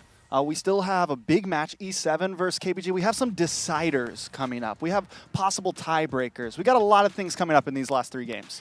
I think if I had to say anything, Trex, we have the hard part. This is the hard part of the duty for Group A because, you know, Mirko and LaFell opened up with a lot of good discussions, honestly. Like, if you think about it, because this is probably the most change we've had in our current, like, meta game and the patches that have happened. I know we've had, like, a hotfix and everything as well, but so far I would say this is the most change we've had in our game in a long time. And you can, I mean, if you guys caught the first 3 games or you've been watching any competitive MLBB that's going on, which, mind you, there's a ton going on, it's quite different now, you know? And I think even when you look at those first 3 games, the teams that like to play, I feel like, a little more aggressive, at least for today, day 1, they're kind of profiting a little more. So, I don't know. You know, I know you come from a specific region that likes to fight too, North America. What are you saying here? What are you saying? Hey, obviously I'm from the Philippines, you know. So no. What do you think? What do you think of the meta currently right now? Well, I think after playoffs with all the MPLs in our region, we started to see this rise of, you know, more damage, right? Damage can equal wins. And now with this recent patch and with the recent hotfix and everything, we're seeing it once again. And even though I think a lot of us were surprised with the hotfix and with such a big patch coming right before MSC, I'm kind of hype about it because what better place to decide on a meta? What better place to decide on what is worth picking and what is not worth picking than MSC? It's a good point. But also, before we dive more, let's go ahead and take a look at video here to see how we're going to prep up for this matchup. Let's take a look at this. Entity 7, it's all about early aggression as well. A lot of teams are like that here in the wild card. But for them, it's very specific. Hide on Bush on the Assassins. He needs to get these Assassins. He needs to go for an early snowball. But even if it gets to the late game, he knows how to get there, even when he gets bullied in the early phase. Expect their drafts to be a bit unique, though. Coming in with their coach, you know, from multiple titles, he has that experience. He tends to draft in a very unique way, where he goes for one frontliner, but he overloads the opponent with more sustain, more CC all across the board. And Chan would be their secondary carry. Getting him on a hero like a Lunox, like a Xavier as well, though we don't see him a lot in this meta, I think we're still going to be seeing it from Chan. A lot of aggression, a lot of team fighting, and a lot of that damage output sustained CC combination for Entity 7. That was a whole lot of just adjectives being thrown out there from Mirko, but I didn't know he knew that many words. Yeah, I know. We're going to take a look, though, at this lineup Entity 7. Specifically in the XP lane, we have Marquino, Hydon, Bush, Chan, Fury, Irwin. And like I said, you guys have been watching them play already today, and they're off to a pretty good start because right now this is a very important match against their opponents. And I think one thing we also have to keep an eye on, like Mirko mentioned in the video too, and just watching the first 3 games was the effective of Chan, how effective can Chan be in this mid lane, because of the dynamics of mid lane also have changed with the patch. But let's also take a look at the video here to get another look again at their opponents, KBG. KBG is relatively still a very new team to the MLBB scene, and it'll be very interesting to see how they adapt later on in the wildcard stage, because for them, it's all about adapting. Even in the Chinese qualifiers, they were struggling real hard until Saksa and KillVJ joined in the lineup, and with those two, they were able to just amplify their game, level up, and multiply some of their aggression, but mostly they played in a very formulaic way. They played for neutral objectives, front-to-back compositions. It's really all about understanding the fundamentals, and I think for you guys can expect the drafts to also be very, very similar. They're a team that want to go for the same strategy, and if they lose, they will fix it little by little. All right, and after that we have KBG, Keep Best Gaming coming out of China. We have CU in the XP lane, Saksa in the jungle, Limu in the mid lane, Wah in the gold lane, and Tracy as the roamer. Now, I think a lot of people had doubts about them coming into this series, and they performed amazingly, and they knew exactly what the objective was. You come into game 1, you get aggressive, you look for that snowball, because there's only one game to do this in, and Saksa performed amazing. The rest of the team performed amazing, and right now they're going up against a team that is also up a game, and this is going to be kind of a decider of who could probably end up standing on top of this group. Yeah, I think it's a good point. And also, for some of you guys that might have missed what happened even way back, well, it's not that far back, but M5 wildcards, we had this where Marquino defeated KBG. So there's also some history here amongst the players, obviously, as well.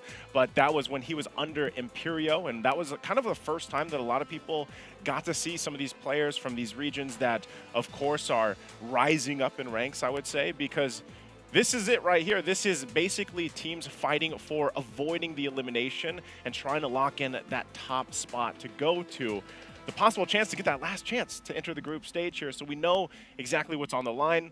You guys have seen some of the performances so far today, like we mentioned. And I think you really have to see, I guess, one of the biggest questions that we've had as casters, and I know LaFell and Mirko talked about this too, is where does the meta set in? And if there's anything like we had in M5 Trex, I think we talked about this earlier. The meta changed from like wild cards, group stage was a little bit different, and then by the time we got to knockouts, it was also different, So it's like a evolution, if you will. Yeah, I mean, coin picks start happening. A player uses something, and everyone else figures out what that means and how to use that as well. And out of nowhere, this is the new hero getting banned. I think right now we're in a place where, it's do you test out that strat, right? Do you pull everything out here in this best of one? How confident do you feel? How ready are you feel? And, something to point out is which evolved item has the biggest impact right now, and I think it's definitely, the Sky Piercer, you right? think it is? It's been monstrous, even after the nerf on it and everything. Yeah? I think because you have the opportunity to just not buy boots if you want, if you're on certain heroes, if you're on the Roger or something. I mean, it's just huge, I think, for every team, and I think it's going to continue to be huge. Can't wait to see how huge it's going to be, for us. But of course, we have to go ahead and take a short break before we get ready for the draft for this matchup. So sit tight, guys. We'll be back after the short break.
And so we have both of them heading into the draft straight from it. Interesting bans, of course. You know, Harley, I wouldn't expect that right away, but at the same time, we have seen some pretty good dynamics, I would say, so far with picks, and I think there's a lot of variety that obviously can pop up here. I think there's definitely some possibilities, too, that some of these teams have been scrimming. Some of these, and like I said, it is best of one time, right? It is time to maybe, you know, pull something out of your pocket, pull something out, see if you can pull it off. And if there's a team that could catch any team off guard here, it could definitely be KBG. Not a lot of info on their team, right? It's we don't get to watch their league exactly. We don't get to see some of those things. We don't get to see some of those coin picks. So you're only really going to get to see that when we're scrimming against them. So E7, maybe they got something up their sleeve here with that ban. You know, while we wait for some of these bans to come out, you know what I hope one day? You know how we have all these like official restreams going on for all these other regions?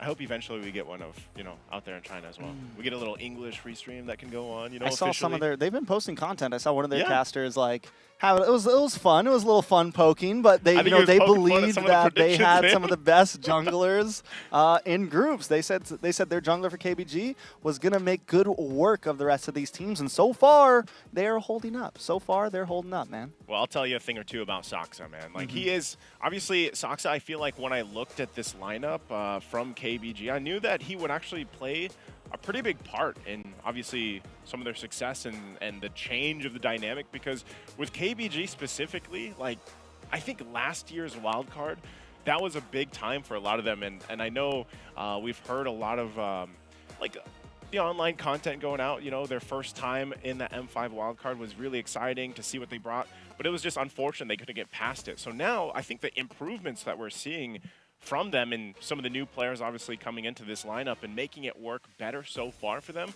I think we have to see if this test against E7 is it that proof in the pudding, you know, as they would say. Like, is this the one? Because Saksa, he's a very great jungler. He was a part of the huge success that we saw from, you know, his previous team even before. And so I think when you throw that into this dynamic from KBG, that also, if you guys checked out that official podcast from MLBB Esports, you know, you got to hear some more insights on exactly the playground that they have when they're training for events like this. So you also have to keep that in mind as these players get situated. So sometimes their draft, that's why it's interesting, you know? They're playing on a different field at some points. Yeah, I think, you know, speaking of KBG, let's talk a little bit about E7 because, you know, fun fact, this is a team that was kind of thrown together before the Latam League started and everything, and it's kind of a Cinderella story that they make it this far. They do end up getting second place. They secure wildcard, and now they're showing up as well, man.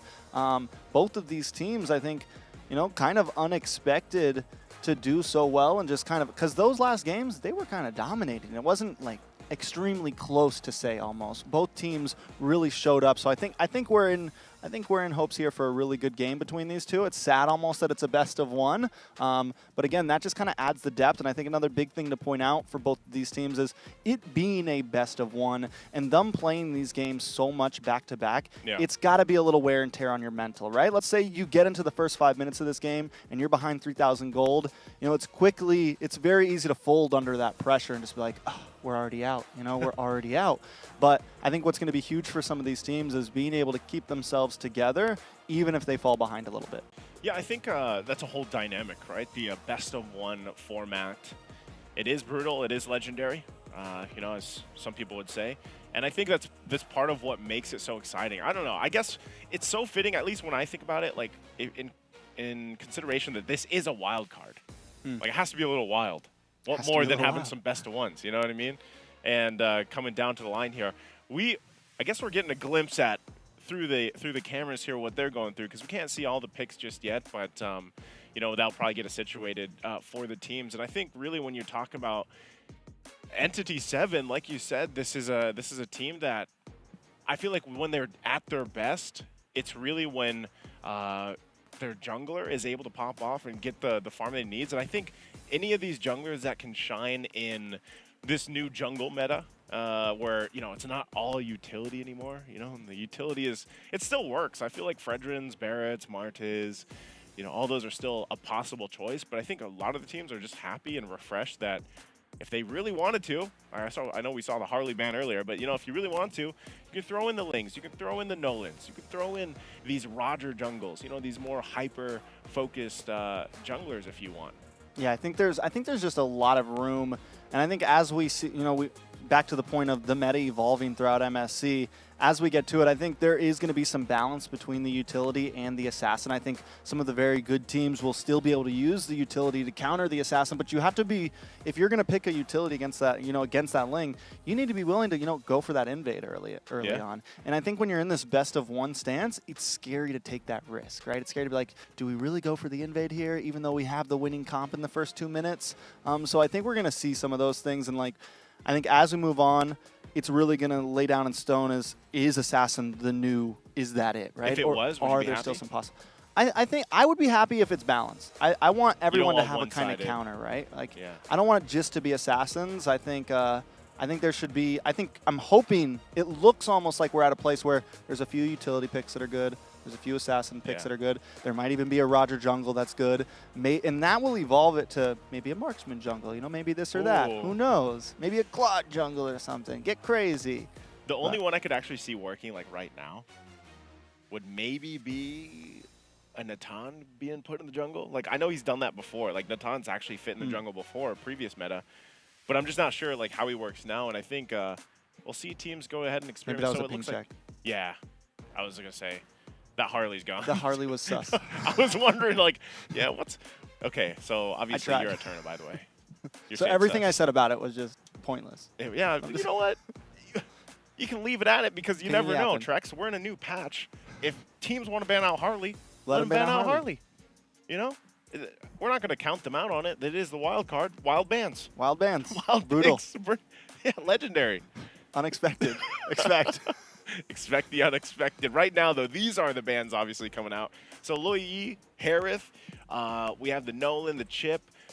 Luyi and Chip, I would say, I don't want to rejoice in anybody's downfall, but I'm glad they're being picked less, right? Because Luyi and Chip, man, they changed the course of games so much that's why, just months ago when all the finals and everything else were going on to qualify here, to MSC and also the wild card, you saw them picked up so much. So interesting too, the Valentino is going to be the last ban for this first phase for KBG. Speaking of the Luyi and Chip, that was the trade, right? That was the trade. Then it was Harith Roger or something like that, or Harith Moskov. But that was the trade, and I'm excited to see what the new trade is going to be, right? Trade? What's the new red for blue side trade, right? What do we get first pick? And if we're going to do that, we leave this open to get this as our second pick. What's going to be the new trades? And that's something that always, it's what makes the draft interesting for me, this first 3 bans and the first 3 picks, because it's so huge to set the pace of the rest of the draft. Do you still pick up something flexible? We know that Edith has been a little bit possible in some other something and everything, but there we go. We're getting a little bit of sustain here, a little something. A little bit of Heart Garden. A little Angela. Little waves of love right now. Waves of first love. pick. So I'm surprised, man, that this was actually picked first. Angela is actually pretty good. Angeling. They could be building for that. So it's if they wanted to force E7 and picking up the Ling, otherwise it's not going to be picked up and then traded. We'll have to see if that ends up actually happening here. So right now it looks like, even with this, Angela being first pick, I think for KBG, their plan is to go, oh, wow, they don't pick up, okay, E7 doesn't pick up the Ling. Is it in the repertoire? I think we're going to see Angeling here. Is I think Angeling, and then maybe they pick up an EXP liner like the Terizla or something like that, maybe Yuzong, something to kind of get to that back line a little bit, something to hold down the front side. They need something bulky in that EXP lane here. So I think it's a big chance we could see Ling Riz, something along that nature. Maybe pick up their Roamer first, maybe something that can flex from Roam to EXP if they need to. But I like the possibilities. We've seen so many Assassins doing well. They could also go for they could pick up a different assassin if they want to. What else has been popping?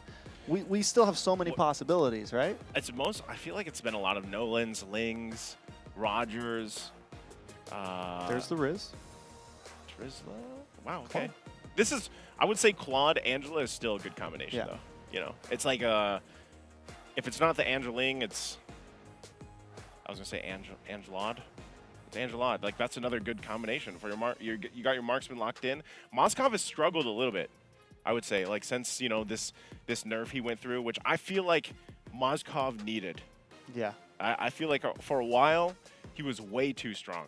But he's way more balanced, I feel like, now than before. So also the last pick here for E7 for this first phase is going to be the Dairoth. So interesting. I see a lot of teams doing this now, right? Picking up the Dairoth instead, and then sometimes we see the Esmeralda pop up. But Dairoth is a choice for E7. Then we get to these second phases of these bands here. So you're gonna see some focus on the jungle. Of course, the Baksha is also another paired up jungler that goes well with the Angela. And Baksha's been pretty good right now after the patch. Yeah, so this Dairoth, do we think it's EXP, Edith and Rome?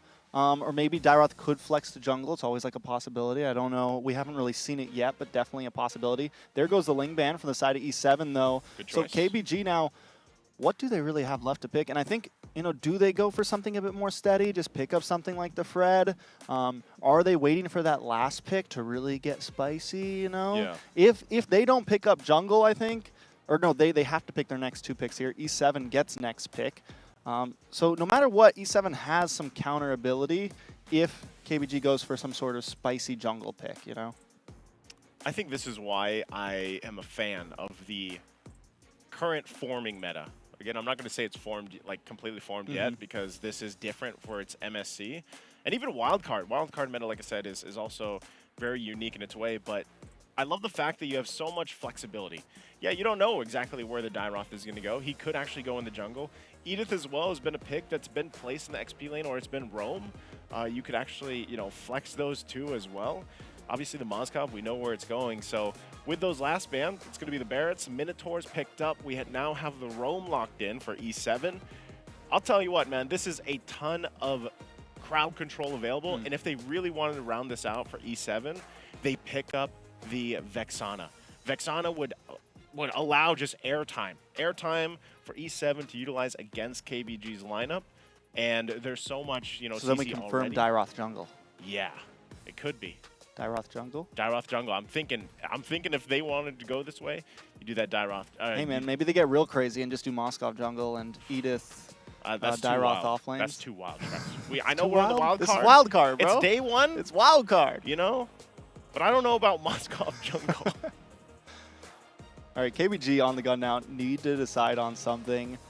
Last 2 picks. I'm still wondering, do we go Assassin? Ooh! All right, that's kind of wild. That's right? wild, bro. Yeah, that's wild. That's wild. So Alice. Chow Rome? Yeah, I guess Angela mid, Cho Rome. Yeah, Alice jungle. Let me ask you this. Where do you like the Angela more? This is usually a common question. I feel like casters ask each other. Angela mid or Rome? I think I like her mid more. All right. You are not us. I'm sorry. No, it's okay. Well, here's the thing. No, she can do Rome, but it kind of depends on the comp because do you still have setup? If you lack setup in your EXP lane, yeah. Because for a while we saw some EXP laners that didn't have crazy like CC. Yeah, that's like true. Heroes like CC. Yeah. Like, so if you pick that and then you also lose your Rome, you lose all your crowd control. So I think it really depends. You need to have some crowd control if you're going to put the Angela in the Rome position for me. Okay. Well, I think Luna. Yeah, Lunox. Lunox jungle? Lunox last pick here for E7. I don't know if they're going to do any swaps because I know we got the names here, but you know, of course, once we get in game, we'll see where this all falls into place because pretty sure Chan's not playing the Dairoth, like, you know, but this is interesting, man. Lunox. Is it Lunox jungle? Little ode back to, what is that, M4 Kyrie? I'm having PTSD seeing that Lunox jungle. Is that Lunox jungle? Or it's Dairoth jungle, or it's Mozkov jungle. I don't know. Either way, it's wild. Hey, we're going to find out as we jump here into game number 4 in this best of 1 for Group A in the wild card stage. Let's go ahead and find out exactly where this falls in place. This is a very dire match for both teams, securing themselves up, and you can see it right there. So it is going to be Chan on that Lunox. And you have this typical Mozkov going to the gold lane like we thought it would, and of course the Dairoth jungle. So looking at this too, I always like to look, we do have a temporal rain on Saksa with this Alice jungle, right? I don't know, I feel like some people also like this temporal rain emblem, and a lot of people just don't like to use it just yet. This early aggression already. I like the new Cho, though. I like this, you know, you get that extra 180% on the basic attack once that bar is full. You'll see them already being on this side. Yeah, a little bit of damage on Irwin there. He is going to get stunned up. Tracy able to get the kill. Irwin does go down there. Tracy able to just dodge out, hide on bush, looking for something. On the side of E7 here, they have some burst potential, right? They have the Lunox, they have the Dairoth, and then they have the setup with that as well. But they're going to need to be able to work together. I think I want to see Entity 7 kind of rotate a lot in this early game. Maybe bring four, maybe even all 5 towards that turtle pit to look for those big fights and capitalize on this type of composition. Just a full rotation is what Trex wants. Yeah. And, you know, really with KBG's lineup, oh, man, hide on bush. Ooh, Marquino looking for something. Tracy is able to dodge out of the way. CU holding down the front side in the tri-bush. In comes Saksa. What a fight. Looking for something as well, but Entity 7 able to disengage there. Turtle going to be up in about 12 seconds.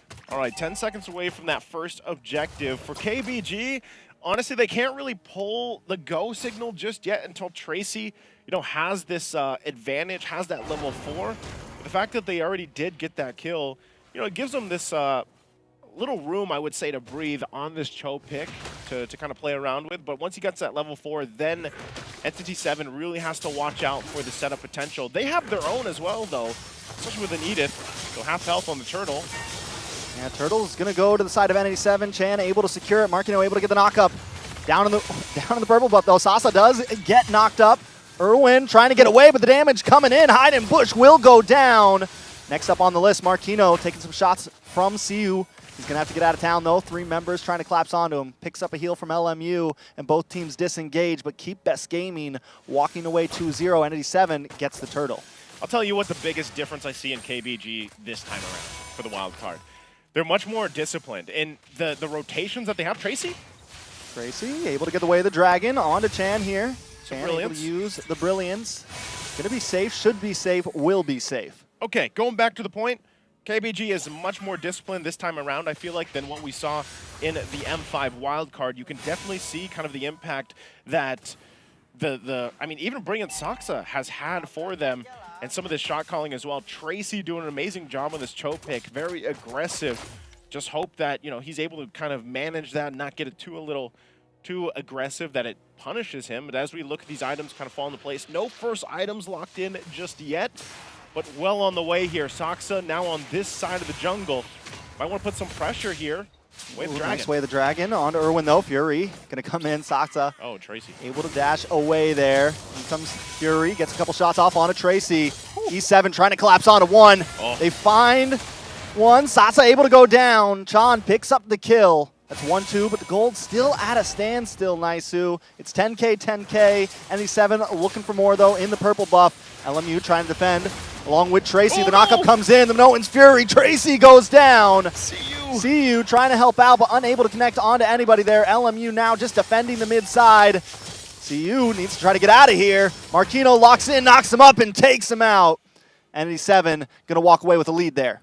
Oh, I don't know how much different that would have unfolded if CU was actually able to get the penalty zone in the right area, but he kind of did it a little bit too early, so wasn't able to join the fight and then just gets closed off from it entirely.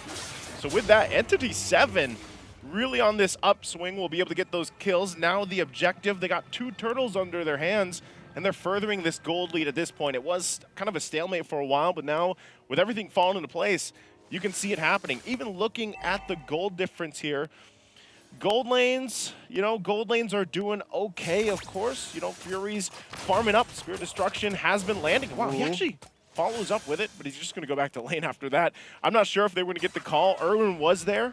They could have possibly set things up, but he doesn't have the Minoan Fury just yet. So now as we take a look at the items, first items are falling into place. You got the Clock of Destiny already on Saksa, and we know that changed now. It just, those stacks are there.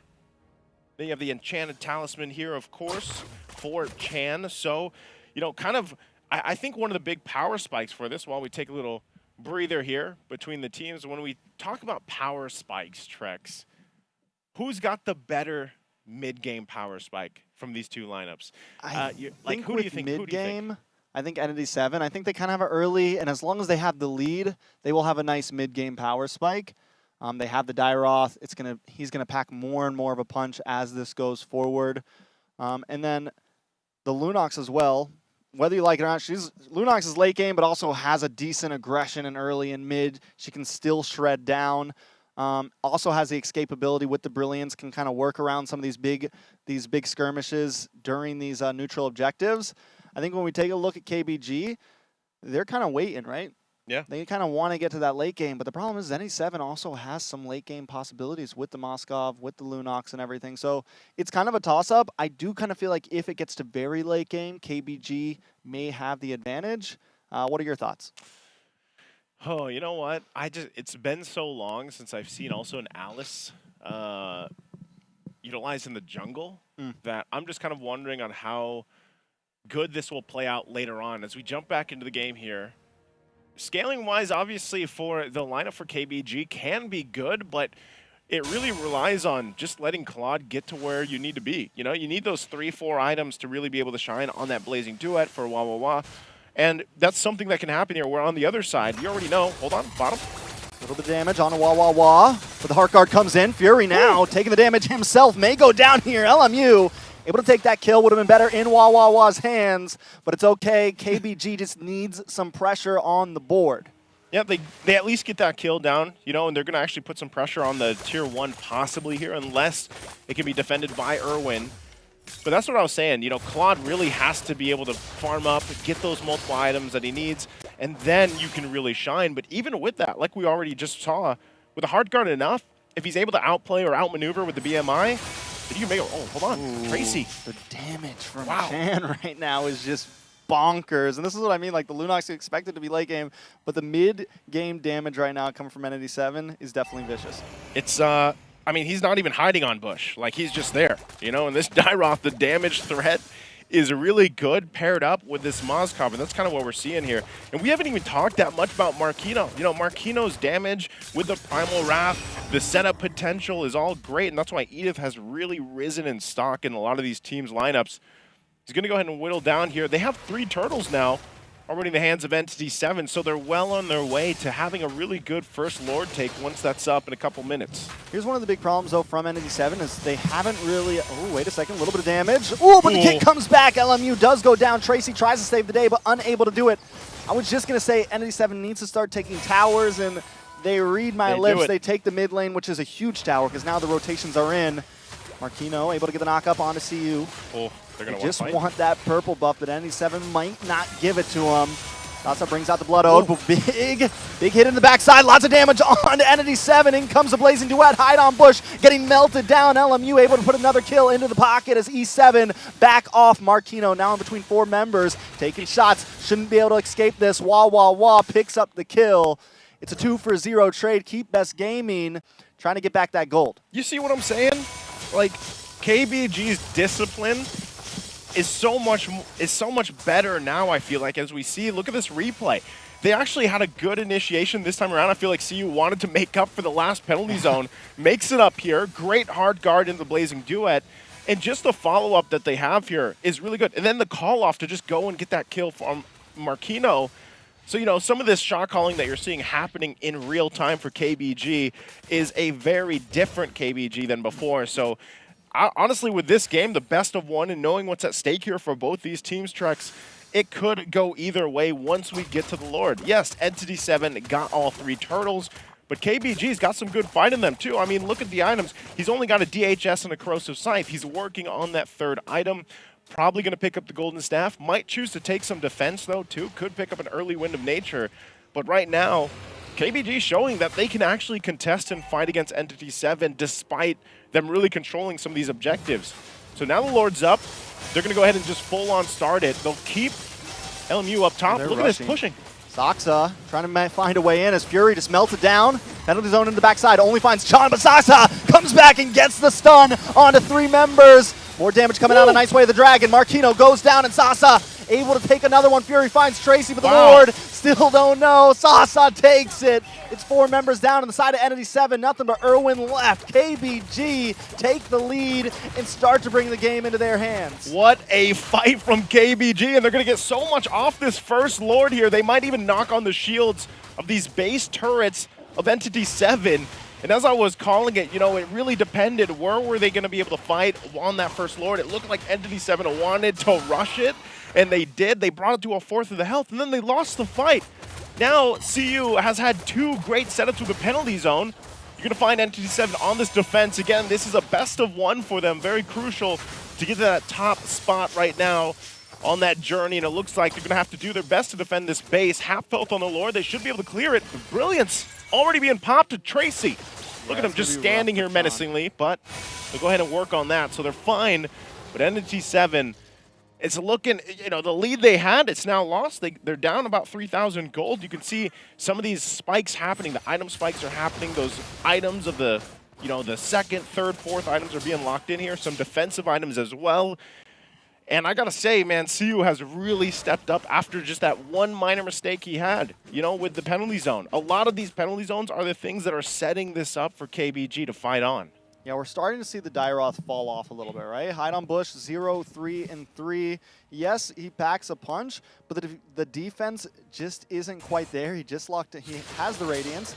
Looks like maybe he's going for anti-Cuirass, possibly? Yeah. He's got the Juggernaut in right now. Depends on which route he wants to take and what he wants to work on next, but still, it's just not enough, and nobody's really holding the front line for Entity 7, and even if they do, Sasa just hits that flicker into the backside and is able to get it, like we saw, 3-man stun right next to the turtle, able to put out the damage. I feel like Keep Best Gaming, their positioning so far in these small skirmishes, in these fights, has been key to their victory. And like looking at this, even the damage dealt, Chan has been doing a ton of damage. It's great that he does that, but still, you know, it kind of falls off from there. So this is where Fury has to step up and land a lot of these fights for himself and get the positioning down on Pat. I mean, even Irwin, man. Irwin is a good key component to be able to win some of this fight. If they have to disengage using the Minoan Fury, if they can set up for it better, especially with the flicker. But right now, it just feels like Entity 7 doesn't have much of a choice. They're playing at the tune of KBG. And sometimes it's even just Tracy, the threat, I could say. Like, this is something that, you know, there was a time we didn't see Cho pop up too much. And now you kind of, even though he had this little bit of a I don't want to say rework, but he has this added benefit of some extra damage on his basic attack, 180%. With the concussive blast, you'd be surprised at how much damage that actually does if he finds a target, picks him off, and then follows through with it. And so right now, I think Entity 7, part of the struggle for them is utilizing Chan to get that damage off that we've seen him do, but then have a good follow-up from Fury based off, you know, Hide on Bush. Dairoth, like you said, might be falling off a little bit at this point in the game, but it's more so he's got to be very careful in the way he approaches these fights because, you know, Saksa on the Alice, she's finicky. She's kind of hard to catch, and you don't really know where she's going, you know, and that's part of the tough part about it. She's unexpected. She's unexpected. She is. You gotta expect the unexpected. It's a tongue twister at this point, man. It is. It's getting hard. But I will say this, and the big thing about Saksa 2 on this pick is it is only going to continue to get stronger. Have you seen his farm? And stronger and stronger. And it, like I said, Entity 7, I think this was a time in the game when they were really supposed to kind of continue that power spike. And now that they've fallen behind, it feels tough for them. They do have a set potential with Irwin, but he's getting melted down. The stun comes in. Does get the Minoan Spirit. No, it gets stopped, and he's unable to pop the penalty zone into the backside. And CU with the blazing duet finds John, and 3 members of Entity 7 are taken out. Saksa up against Fury. It's a 2v1 because Tracy jumps in. Nothing but Marquino left. All for the price of wah, wah, wah. Keep Best Game and looking to possibly end this. They're going to try to take this tower. They got a wave coming down the mid side. Tracy, CU, LMU, moving on to Marquino. Okay, Marquino, it's just him by himself. He's just going to try to clear the wave, hold on to the base turret. Oh, LMU, okay, he's going to be fine. Oh, Tracy goes in even defensively. Look at Marquino's damage. The trading between them, KBG is definitely a different team than what we saw before. Even that little exchange there, seeing them kind of back and forth. And wait, does he not go for Wait, the Trex, they don't, off that whole exchange, they don't get the Lord. I don't think, could he do it himself? Was the Lord was hitting too hard? Well, the Lord does hurt. Hit hard it now. does hit hard. I mean, look at the replay. This is, again, a great initiation for KBG. CU gets a penalty zone on 2. Tracy gets the nice, good Way of the Dragon, and they follow up. From this, I'm kind of surprised. They get Fury. It's only Marquino. They could have actually just made a beeline for the Lord, got the Lord, but instead they tried to get that mid turret. They didn't even get the mid turret. So now they're back to square one here for the Lord dance. And yes, to answer your question, the Lord hurts quite a bit. I mean, even if it's the first Lord of the game, second Lord, they do quite a bit of damage to these junglers now. With Yeah, that look, I mean, change. 2 shots on Asasa and he's down to like Yeah. 70%. Yeah. I don't think he could 1v1 Lord right now. He might not be Marquino. able to do it. Oh, wait a second. Wave the Dragon onto Marquino up in the top side. Wawa able to pick up the kill. And I think as long as Keep Best Gaming keeps on getting these pickoffs, yeah. ND7, they're not going to be able to compete for this. They can't even really find a way in exactly. I think Irwin, the only big possibility for ND7 is a big No One's Flicker, right? A big Fury Flicker able to maybe just catch them off guard. I think that's just in the base at this point, Trex. That's going to be the Lord already secured here for KBG. Tracy has been on point with his Cho, really able to pull the trigger and find the right targets, giving the advantage to KBG at this point in the game. 15 minutes in. Items nearly locked in, you know, especially for Wawawa. He has pretty much everything he needs, plus the Heart Guard. It's really difficult to get to him now that he also has that defensive wind of nature. So Entity 7 going to have to defend against this push from the Lord. It's going to charge in and take out this mid turret. Can they defend this? Now watch for Saksa. Look for the dash in. Lord able to take down the tower. Tracy able to get the way of the Dragon onto Marquino. Couple shots from Wawa. Nice No One's Fury. Is it going to be enough, though? See you taking a lot of damage. Marquino goes down, and they're unloading right now. Sasa on the front side. Sasa looking for more. Hide on Bush, taking some damage. Maybe goes down. Sasa looking for the re-engage, gets the stun. Hide on Bush, still able to get away with the Lord, finally connecting onto the base now. See you looking for a couple free shots, tracing the backside. Able to get the knock-up onto Fury. Sasa finally goes down, and Entity 7 is defending. They're not just defending, they're responding. They finally take down the Lord. Hide on Bush looking for another target. Sasa down, Marquino down. It's a 1-for-1, and Entity 7 able to defend. What happened? KBG not able to end the game there, even with that Lord already knocking on the base. And it was probably a mix of, you know, they wanted to finish those kills up to make it a little more clean and then finish, but some were hitting on the base and then it just kind of fell apart for them. You got to give it up. It was a great initiation, a great response too.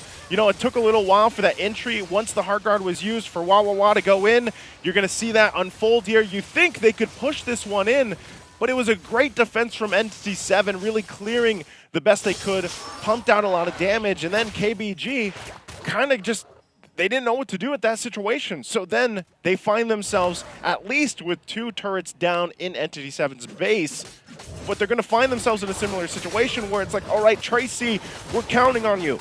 Go get a pickoff, and this is where, as you know, at this point in the game, 17 minutes in, it's been working great. Tracy's been on point, but it also could be an instance where it's one bad initiation from a Cho. That's always the gamble, if you will, in sense of how do we use this Way of the Dragon to find our pickoff, but what if it doesn't work? Because you also got Purifies. There it is. There's one, a lot of damage on Irwin. Spear Destruction comes out. He decides not to pull the trigger on that one. Entity 7 able to defend, able to get back, and Irwin will be able to recover that health. Still in the game. Okay, they get a lot of ultimates out, you know, at least, but what it all comes down to, once again, Trex, is just resetting. You know, they're still, what, 14 seconds away from this Lord here. And the further that they wait, that Entity 7 waits for this, the better chance I do feel like that they have contesting a Lord.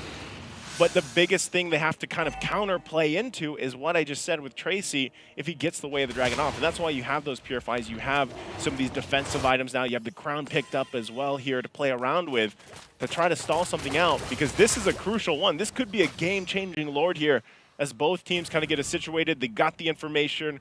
Irwin's there. But notice, you know, nowadays, in this current meta, you don't just go and pull out the Lord and let it hit you. You know, you kind of got to approach this in a different manner. And so that's what you see Entity 7 even doing. They can just let KBG be the ones to start it up and kind of approach this Lord. But it looks like right now neither team really wants to do that. And I think Entity 7, if they can find their own somehow pickoff, it worked great. And look at Hide on Bush. He's literally hiding on the bush. He's doing what he's doing.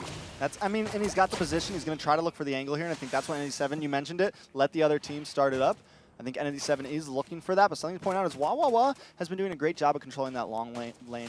You look at that top lane right now, and it's just pushing in slowly onto Entity 7. Earlier, him and LMU cleared the wave. They had to send Marquino up there to kind of defend it a bit, but still, it's just going to continue pushing. Entity 7 has to do something about that. At some point, they have to pull the trigger. CU able to get away from there. The Heart Guard does almost come out there. They're able to hold it in.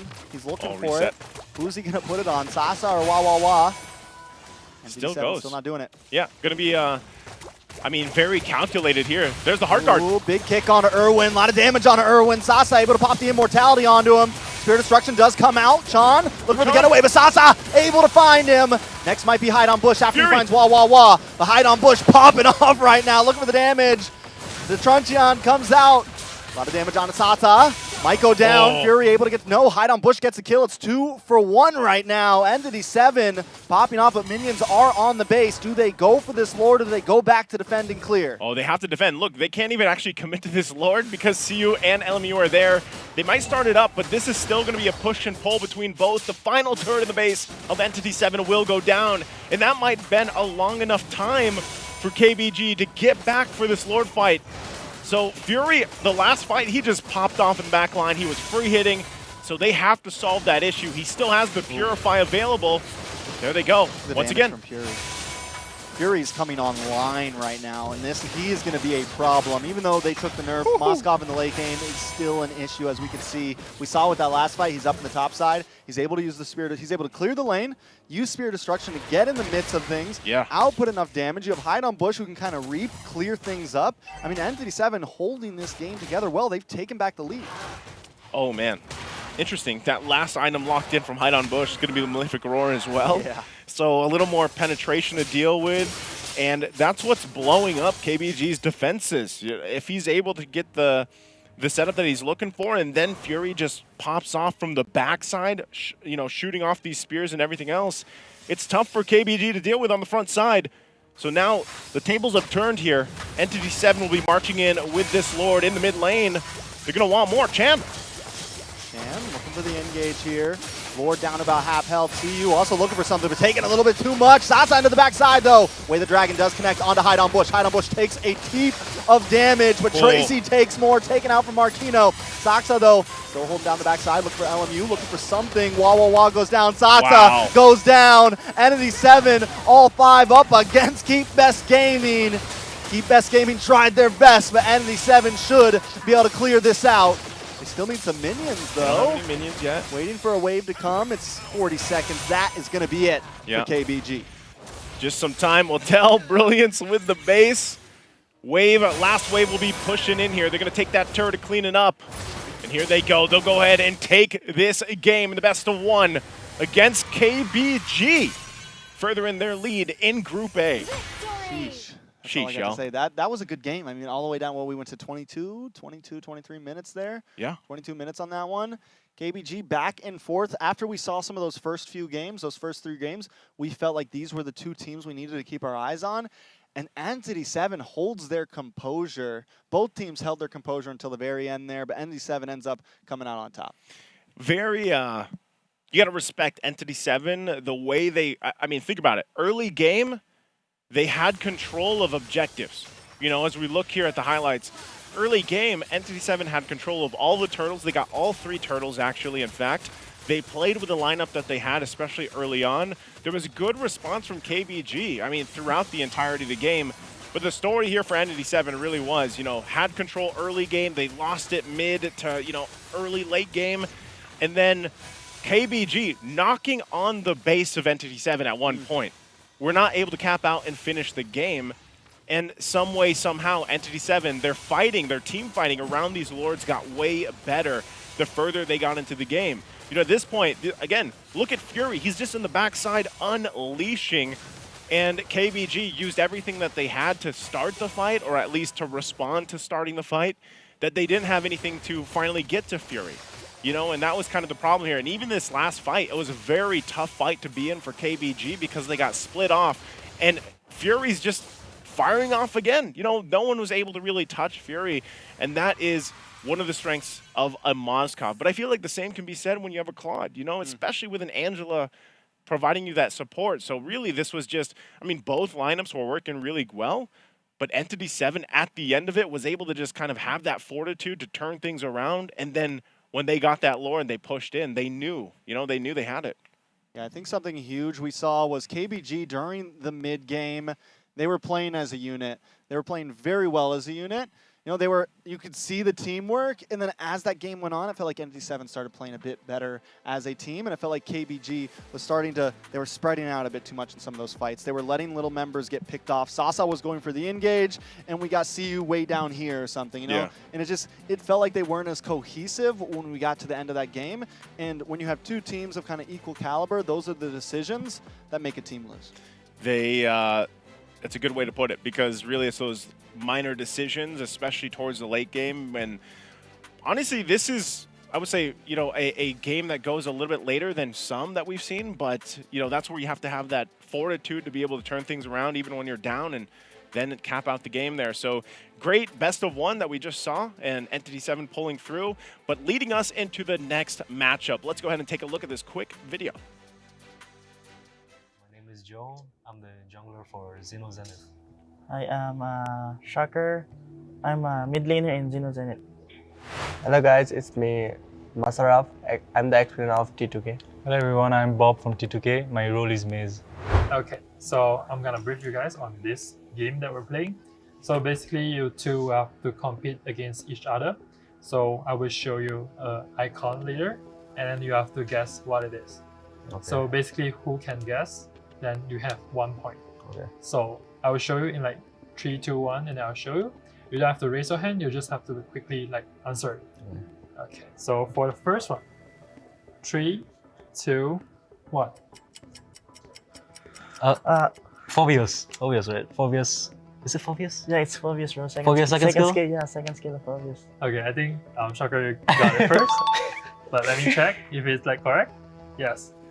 Actually, do you know like the skill name? Yes. No. I think you like steal it from him. I don't memorize the name. Okay, but it is skill. Oh, I thought it would be something I, because it looked like an I. It looked like a Phobius, bro, because it's the I thing. Phobius. So do you know which skill is it? Oh, it's second skill. If you can guess the English name of this skill, you can steal the point away from him. No, I don't. Okay, so it's actually second skill of Phobius. It's called the Asterisk Eye. So we have 1 point for both, 0 point for you. So the second one. Remember, you don't have to raise your hand. You just have to quickly answer it. 3, 2, 1. Wait, what? Guinevere Ultimate. Do you want to try? I think it's a... Oh wait, no, it's not. Yeah, I think it's also Guinevere because of the flowers, right? Yeah, I think so. Oh, which skill is it? Huh? I think it's his ulti. The ultimate. Yeah. Okay. But no, let me check. We don't know the name. Yeah. It's actually not. It's Carmilla's skills too. Camilla. Okay, so no one got the correct, so it's still 1 to 0. I think it's Carmilla's second skill. Do you have any idea? I think Farsa. Farsa? Which skill? Farsa? Farsa first, I think. Okay, I'll show you in 3, 2, 1. It's actually Camilla's second skill. You're correct. So it's like 2 to 0 now. So we'll move on to the third from 3, 2, 1. Marty's ult. Do you want to try? Yeah, Marty's ult, I think. Okay. It's Marty's ult, but if you know the name, you can steal the win. It's something execution. I'm not sure. Okay. It seems like it's a passive. Passive. Okay, so no one got this correct, so it's still 2 to 0. Hey, Marty's, Marty's. Do you happen to know the name of the skill? The name of the skill? No. Okay, so... It's divide and conquer. Oh, no. Azura's Wrath. It's passive. So it's 2 to 0. Yeah. You still have a chance. We still have 2 more questions. 2 more questions. So for the fourth one. 3, 2, 1. Hey, Bruno first skill. Bruno's first skill. Hey, he said it first, bro. What skill is it, bro? It's the first skill. So, do you know the name of this skill? Then you can steal the point away. Soccer ball. It's so unique, bro. No, I don't know the name. Okay, so you're correct. It's a skill 1 from Bruno. And it's called Volley Shot. Okay, now it's like 2-1. It's Bruno's ult. Bruno's ult. Any? Yeah, Bruno. It's actually Bruno's first skill. Okay. Okay. So move on to the last one. Last question. 3, 2, 1. Link ultimate. Link ultimate. Link Hey, ultimate. I said first. No. Check the cameras. Check the cameras. Okay. Link alt. Okay. Link's alt. Do you want the name? No, I don't. Okay. It's actually called Tempest of Blades. So it's 2-1 now. Whoever can get the name will be the one win. Hey, I played this hero. I should know it. You played that hero, bro. No, I don't know it. It's called Blade. No, Yeah, I don't know. I don't know the name of the. I think something like that. The name is like a Blade, something like that. Tempest of Tempest of Blade. Blade. Yeah. Tempest of Blade. So He got it. it's 3-1. Okay, Yes, it's so 3-1. now you won. So you can say anything, and then Joe will have to follow it. So basically, you have a punishment for Joe. What will I? Anything? Yeah, Like, just make anything. me say anything. Bob, you won. So you can basically order Mashup to any punishment here. So he cannot deny anything. So let's start. Say that in Tagalog. You can speak Tagalog, right? No. Just say this. Pogi mo shocker. Just say it, bro. Do I say it to this camera? Yeah. Bogey mo shocker. Not true. Not true. I would like him to make funny face. Okay. Funny faces. Okay, let's do funny face. Okay, look to the camera. 3, 2, 1. Okay. There we go. Welcome back to joining us here on the caster desk. Again, I'm Nice Dude. This is Trex. And Trex, I don't know. I was following along. I don't know how many I've gotten right. The icons, the names, sure, of the skills, but I've actually never really looked at the icons. If you showed us like how the skill looks with the hero doing it, yeah, I would know it immediately. But you show me the icon, then it's a little. It's a little tough. It's a little tough. Hey. Items, we could probably do items. We could probably do items, yeah. Probably do items. Props to them, though. A good kind of introduction to the next match, of course, because it's going to be a back-to-back for KBG. You know, KBG has to go into another game here, and they have to go against Mekong's Pride. The Redemption Seekers versus Mekong's Pride. It's Xeno Zenith versus KBG.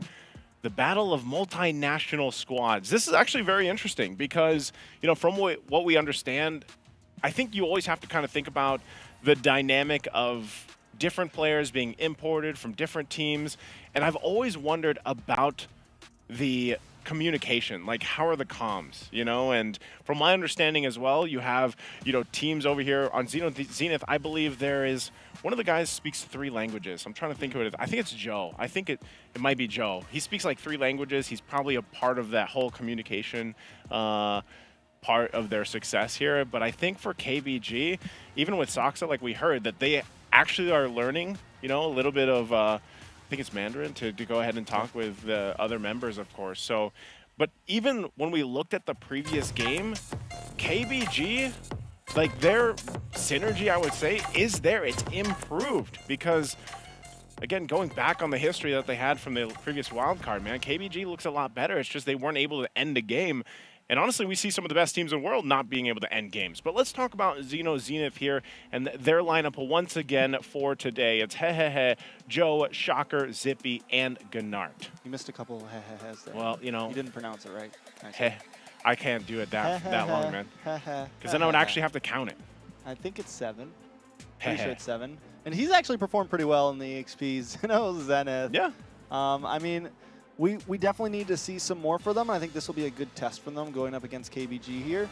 KBG is a little warmed up, but also taking that loss, is that considered a true warm-up? And speaking of KBG, we've been saying it all day, these guys have come a long way, and in a best of 1, they did fall a little bit short. I think we still need to see a little bit of communication between them. I think we need to see a little bit of better teamwork, but there's definitely, I think there's a high ceiling for this team. For KBG? Yeah. Yeah, I think they're definitely rising on that that ceiling as well. As we take a look at the lineup once more for KBG, we have CU, Soxa, LMU, Wawawa, and Tracy. And again, looking back at the previous best of 1 that they just went through, I think that's right. You know, they are warmed up. They're ready for this game. And honestly, if they replicated, I would say, the majority of the previous game, they could find success here too. It's just, I think they have to answer the question of why they weren't able to find the ending there with the Lord there. And maybe part of it too was just Entity 7's defense play was really good. It was on point, you know, but for KBG to be that close to securing that top spot for now for Group A, you know, that's gotta sting a little bit. That's gotta sting a lot, man. Yeah. Like, a lot. And there's the threat of the best of one. That's the brutalness of it, right?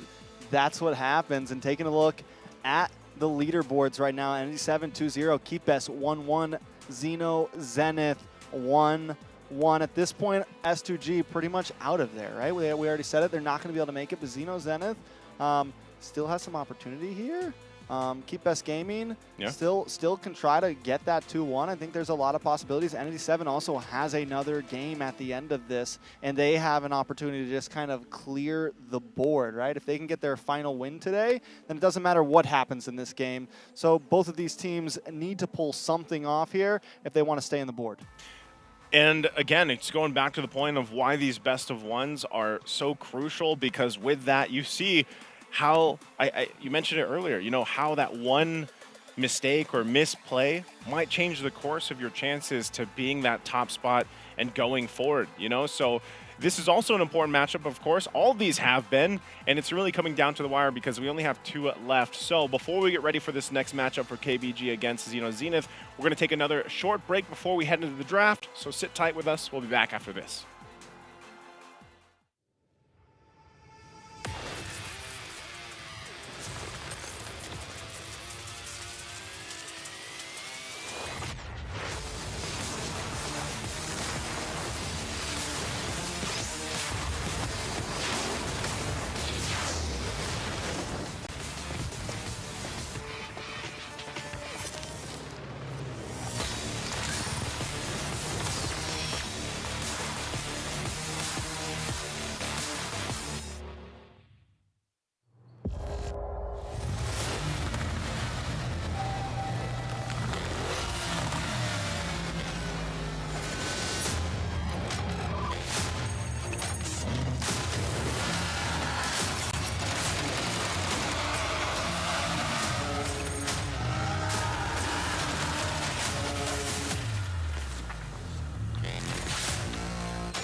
New adventures bring new challenges. Even as the heat rises, dandruff and grease won't stand a chance. With new Clear Men, powered by triple formula technology.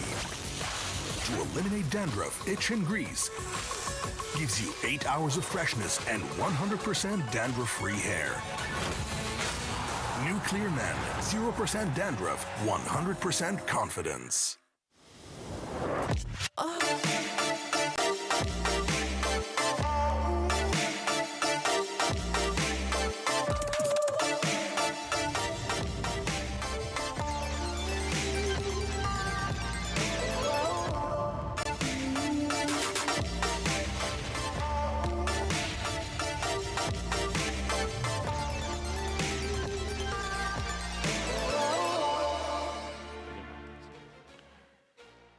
Alrighty, welcome back after the short break here. We're jumping shortly into the draft for this matchup. Again, it's match number 5 for today, day number 1 at the wildcards for MSC 2024. And it's coming down to the wire for some of these teams. With the previous win, though, that we saw from Entity 7, they are now at the top of Group A here. And, of course, you know, for both these teams, they still want to go ahead and secure themselves up further. They're both sitting at 1-1. And obviously, we could eventually find ourselves, depending on how these next 2 matches go, who knows if we end up finding ourselves in a tiebreaker situation as well as they try to kind of break through these possibilities. But we're going to jump, it looks like, into the draft.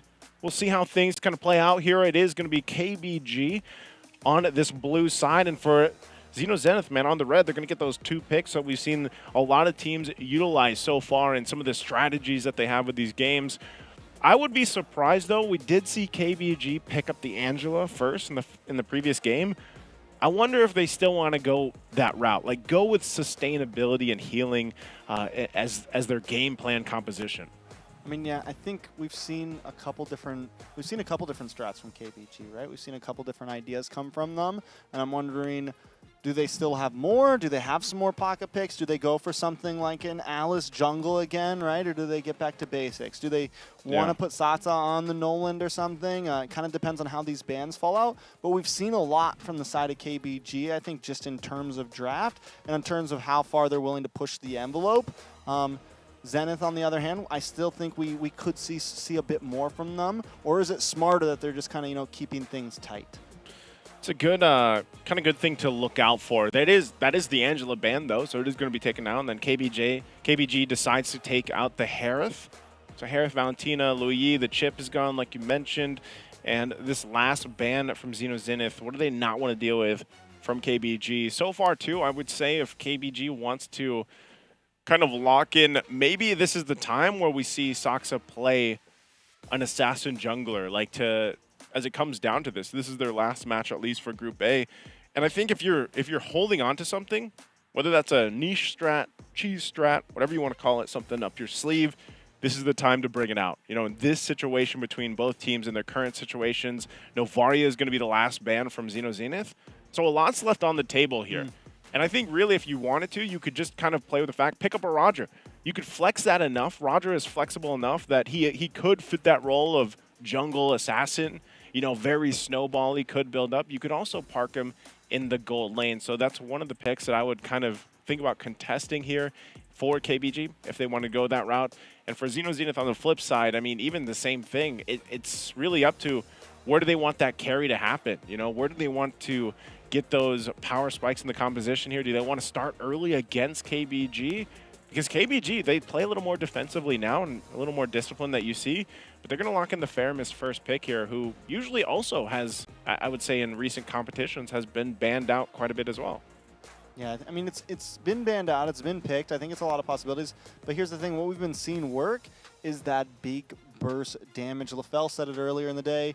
He likes damage. He likes compositions that are going to kind of bring the bang in right now. And I think Xeno Zenith, they're already picking up this Moskov. We saw the possibilities of that in late game. There's still a Noland on the field. There's still a Ling on the field. There's still a lot of possibilities to get aggressive. And as you said, KBG, I think it would have been smart to picking up something a little bit more damaging. But Zen doesn't steal anything too crazy. KBG still has plenty of opportunities. They do still end up getting this Roger down to their third pick. Do they pick up an assassin immediately, or do they go for an EXP lane, seeing as the Charizzle's already been picked on the side of Zen?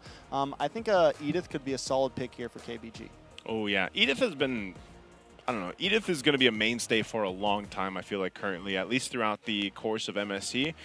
Very good even in the of Rome, of course. Then you also have the Grox, the Tigreals. We saw some great implosions in the earlier games today, of course. And Rubies, these are all like very solid picks, but also an Xborg does get picked up to round down that first phase for KBG. And I would say the biggest thing that we don't know is obviously where's the Roger going? Is that a gold lane Roger, or is it going to go in the jungle, possibly in the hands of Saksa here? And that's something that they could play around with depending on how these next bans and even this last pick for the first phase comes out from Xeno Zenith. There it is. Fredrin's actually going to be picked up. And this is just the situation where that Fredrin and these utility junglers are. We're so used to, for the longest time, seeing them picked up first pick, drafted in right away, but now I would say they're in a good like 50. I don't know if 50-50 is the right percentage to say where Fredrin is, but he definitely feels more balanced. Like you can't just pick him up and like deal with all these objectives the way you want and tank everything. But with those already, like having the Fredrin, having the Charizla, pretty good solid lineup in the front, can initiate quite a bit, can even peel if you need to, because really fancy footwork with a Moskov and then being able to peel for him is crucial here. And good ban from Xeno Zenith to take out that pick from Tracy that we actually was a really good component to them swinging things back in their favor towards that late game before it all fell apart for KBG. And, you know, another thing, a good thing that Zen's doing with that Fredrin pick, with the Chorizo pick, they're finding some decent answers to kind of deal with the grouping up possibilities around this Faramis, right? They're finding some decent answers to kind of deal with that Cult Altar, deal with that Nether Realm, and be able to do something about it. KBG, on the other hand, they're going to take out this Matilda, which could definitely be vicious with a Fredrin behind it. Can definitely cause some problems. On the other side, Zen, do they continue to just nail into Roam here, right? Do they take out a Minotaur or Grok or something of that nature? Yeah. Something to kind of slow down KBG. Because right now, KBG, with this Faramis, with the X-Borg, and then a Roger that can kind of viciously jump down the mid side here, they're looking like they want to steamroll. I mean, not steamroll in terms of like early game vamp up, but in terms of team fights, just kind of group up and roll over you, right? So Zen needs something here to kind of slow that down a bit. I think with the Moskov, they could just go even more into CC here, right? Yeah. They could go even more into crowd control here. They already kind of have damage figured out. Round yourself off with a decent mid laner, and the draft is clean. Man, for Xeno Zenith, I'm also wondering what they're going to put in the mid lane. You can see that last ban from KBG is going to be the Lilia, you know, focusing on that those options available for mid lane because, you know, at the I would say mid game especially, it's going to be crucial for them on where their damage is going to be because, you know, Moskov takes some time, obviously. Not as much as a Claude, I would say, but obviously you want to have some of that front-loaded magic damage to deal with this because Faramis, he's a little, like his damage is a little underrated, I feel like. Like it really builds up, it really scales up, especially depending. We've seen teams put him in the roam, like a roam Faramis. We've also seen teams obviously put him in the mid lane as well, mostly the mid lane. But the damage that Faramis actually pumps out is quite surprising for a lot of teams, I feel like. And then, of course, you know, Nether Realm. So interesting because the way Xeno Zenith wants to counter into the Nether Realm, like I was saying, was pick up the Odette. You get the Swan Song. You might as well just fight in it. Fight in the Nether Realm that way. Locked in with the Odette pick. Yeah, it's a good answer to the Faramis. It's also a decent answer to the Roger. It's good if KBG decides to go for a assassin jungler or something a bit more aggressive that wants to come in. The moment that Swan Song comes out, and you're lucky if you don't get stunned before that, it can definitely be a problem. It stops some. I remember with the Odette when we first saw it kind of appearing back, it was a great answer to the Joy, a great answer to someone that wants to try to get around you, cause a bunch of damage. It was a beautiful answer to that. So I'm guessing that's kind of the idea here from Zen, but instead of going for a squishy burster, they're going to pick up the Martis, who can probably handle a Swan Song and can probably handle a way into that. And not only that, but they pick up the Grok to get that knockup to kind of just bust down the door onto Zen here. Like literally, Trex, the way you got to see this Odette is you have one job this game, and it's to just burn through the Nether Realm. Like if that's what you do, that's it. That's all. You did your job because looking at the lineup from KBG, you know, they have a lot of durability too. Anytime you have an X-Borg, this is like 4 health bars, you know, you got to work through, especially when Immortality's online, you know, you got to go through all that. And even a Martis has not popped up as much lately. And interestingly enough, Xeno Zenith goes the Florin. They lock in the Florin for this lineup. So now they have the sustainability at least on their side because they can actually go ahead and fight these extended fights that typically happen with the Faramis. I will say this, though. If KBG gets an early gold lead here, if that Martis starts to pop off, having the Florin, yes, you get some sustainability, but it takes a little bit of time, and they don't really have much of a front line. They have the Fredrin, yes, but he's taking the nerf, right? They have this Charizla, yes, but he's not going to really be able to hold them back if KBG wants to play this the aggressive route, and I think it's definitely a win con for the side of KBG. You know, use the Martis to your advantage. Try to get some early decimations off. Try to really just start flowing into this. Get your gold lane online. And if you're up 2-3K gold in the first 8 minutes or so, I think it could be a wrap for KBG. Well, we're going to find out exactly what happens here for KBG or Xeno Zenith as we jump into this best of one, the 5th one for group number A, and also a possibly deciding game for both these teams, sitting at 1-1, going forth, looking to get that foot ahead as we look at things here falling into place. Again, Gnart, I like that he's got the focusing mark with this lineup. Nice good old extra % damage. Don't ask me how much, it's 6%, right? 6%? Yeah. And you know what's funny is I'm yet to see the war cry pop up because I love that combination, man. The focusing mark with the war cry emblem. That's 8 plus 6. How much is that? 14? 14. That's 14. right. Good job. I just winged that one. I'm not gonna lie. You're pretty good. I'm impressed. All right, so Tracy doing a good job as well. Speaking of good jobs, just kind of keeping vision on this orange buff, keeping vision on Xeno Zenith. This is another thing. Keep Best Gaming doing a good job, and they're going to play the aggressive route here. Wow. Xeno Zenith going to have to withstand this, and if they continue to withstand this, Tata might not want to let it happen. A lot of damage does land on a Tracy there, and now KBG on the run. LMU going to be the first to fall. Shocker hits him with the shocker, takes him down. Tata now also needs to try to get out of this, but Xeno Zenith walks away with 1. I'm surprised at how aggressive KBG was there for that buff. You know, they wanted that orange. They wanted to put the pressure, and unfortunately, they're the ones that go down to the first blood in the hands of Xeno Zenith. And not only that, but it went to Shocker.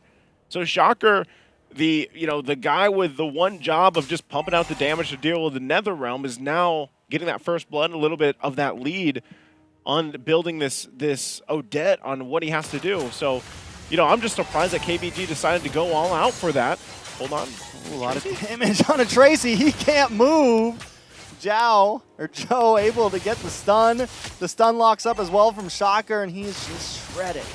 Yeah, I mean, I was not expecting Tracy to get shredded that much sitting here. So they might fight for this turtle still. Joe goes in. Nice Thunder Zone in the backside. LMU taking a lot of damage. LMU going to go down. Able to get the kill. You got all of them. I got all of them? I think so. I think so.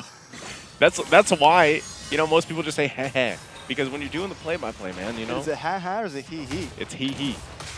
Heh. No, I think heh. Heh. All right. Well, Xeno Zenith definitely feeling pretty good about that, and gets themselves a good lead. Turtle up, 3 kills on the dot too. So for keep Best Gaming, I think really when you're kind of already falling behind at this point, you know, they've got good gold.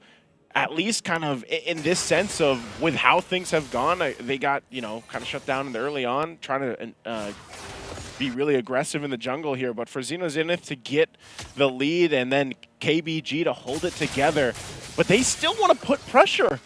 Despite everything happening, it looks like they're going to have to fight. Comes the Spear of Destruction. He's going to dash in. Shocker able to find Saksa. Tracy now on the run. Wawa looking to maybe help defend, but Xeno Zenith already got 1. And if they can keep on finding one after one after one, it's going to equal the game for the side of Xeno Zenith. Keep Best Gaming against the ropes right now. Wawa getting pushed away from Joe. Xeno able to get some nice chip damage onto that gold plating. Zippy going to be able to stack up. Okay, so they stack up. I mean, look at this. So, all right, Hehe's a little bit of trouble, but he's got that body of Smith. So he's going to be fine. Look at the bottom side. A lot of damage on a Wawa. They finally got what they were aiming for. Zippy able to take the tower. Okay. This is still surprising. I mean, KBG, for a lot of these exchanges, want to play up front, want to fight for it. Even looking at the items, you can already see, you know, Wawa picked up the Sky Piercer first item. He's also got the Warcry emblem, but he's going to have to just keep farming because he's getting just kind of beat out of this lane from Zippy. Zippy really showing kind of dominance on this Moskov, and that's the thing too. You saw this where you have this very heavy, durable lineup from Xeno Zenith in the front side. That's one thing that Fredrin's still great at. He's still, you know, he's still a tanky guy, you know, but he's not as good as he was before, but that doesn't mean he's not still like high on that tier list. Fredrin can tank a lot of this damage, and then you have a Terizla with you, plus the healing from a Florin is tough for KBG to deal with. Turtle goes over to Zhao, but I was watching that Spear of Destruction. He was able to hit right onto Wawa, dashed up there, cleared the wave. And Xeno Zenith just playing so well on the map right now. Joe gonna hit the invade, take this camp away from KBG. And it feels like KBG just can't do anything against the presence of Xeno right now. That's what I'm saying, man. Joe is literally just sliding into the shots because he knows that he's got the healing from Gnart. And, you know, look at this. Look at the zoning out they're doing on the tier 1, pushing KBG further back. You're wondering where can KBG find the farm they need, because at this point, like you mentioned, Xeno Zenith just really dominating the space around the map and taking these resources. Some of those first items falling into place too, and I love it, right? You see Shocker, he's got that glowing wand early on, has that for the first item. And that also has that built-in passive for the Necklace of Durance for those of you guys that don't know. So, you know, you have this added benefit of just having a swan song ultimate with that passive already from the Necklace of Neurons into that glowing wand. So this is all part of that plan, you know, part of that lineup that Zenith brought to the table. And right now, KBG really kind of struggling to answer to this, to deal with it, even when it breaks down into team fights. So they could possibly just see themselves losing this next turtle even. Spirit Destruction. God, Zippy is just so good at finding everyone right now. Pretty on Spirit point. Destruction. He's Tracy forced to use that ult as a getaway there. And honestly, the more I look at KBG's draft, it's feeling tough for them, man. It doesn't feel like they have many late game options here. They went for a composition that really relies on hitting a snowball, that really relies on getting aggressive early on, and they messed up. They whiffed a little bit in those first few minutes. And now that Zenith has this lead, but a 3K lead at only 6.5 minutes, it's a problem. Keep Best Gaming has to do something, I think, by this next turtle, maybe by Lord, or else it's just going to slowly. I mean, Zenith there's not going to be any catching up. I don't think they can fight here, you know, for this turtle. I think they just have to give it up. They got to be watch out too, because could actually just set up like that. Penalty zone does land on Sasa there. Sasa able to just get away. CU keeping vision, but also backs off. All of Keep Best Gaming back under the towers. Okay, back under the towers. And for Zenith, they got all these turtles, all the objectives they wanted to.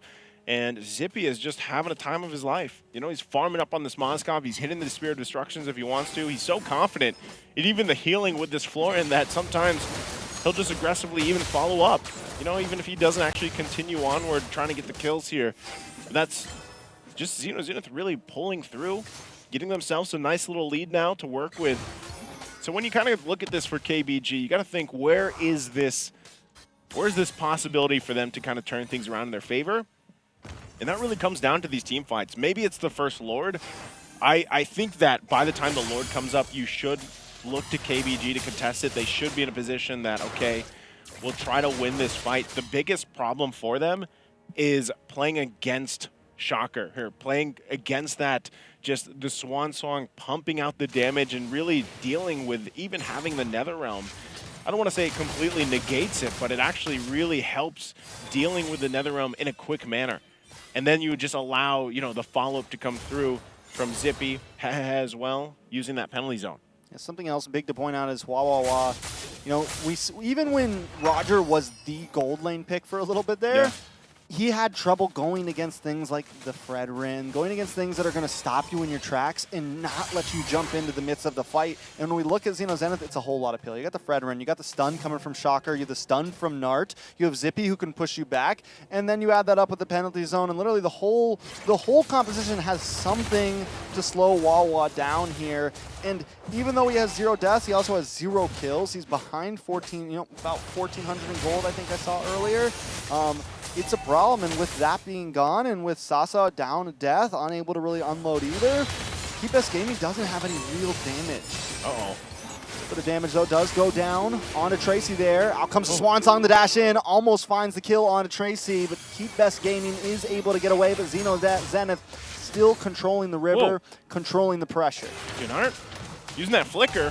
Interesting use of the flicker there, but also that's a whole lot used. Tracy. Whoa, a lot of damage. Shocker does finally go down there. Keep Best Gaming able to find an answer. Wah looking for more, but he's going to take a couple shots in the face. Penalty zone does come in. Wah just trying to escape. Not going to be able to do it. No, he dashes away.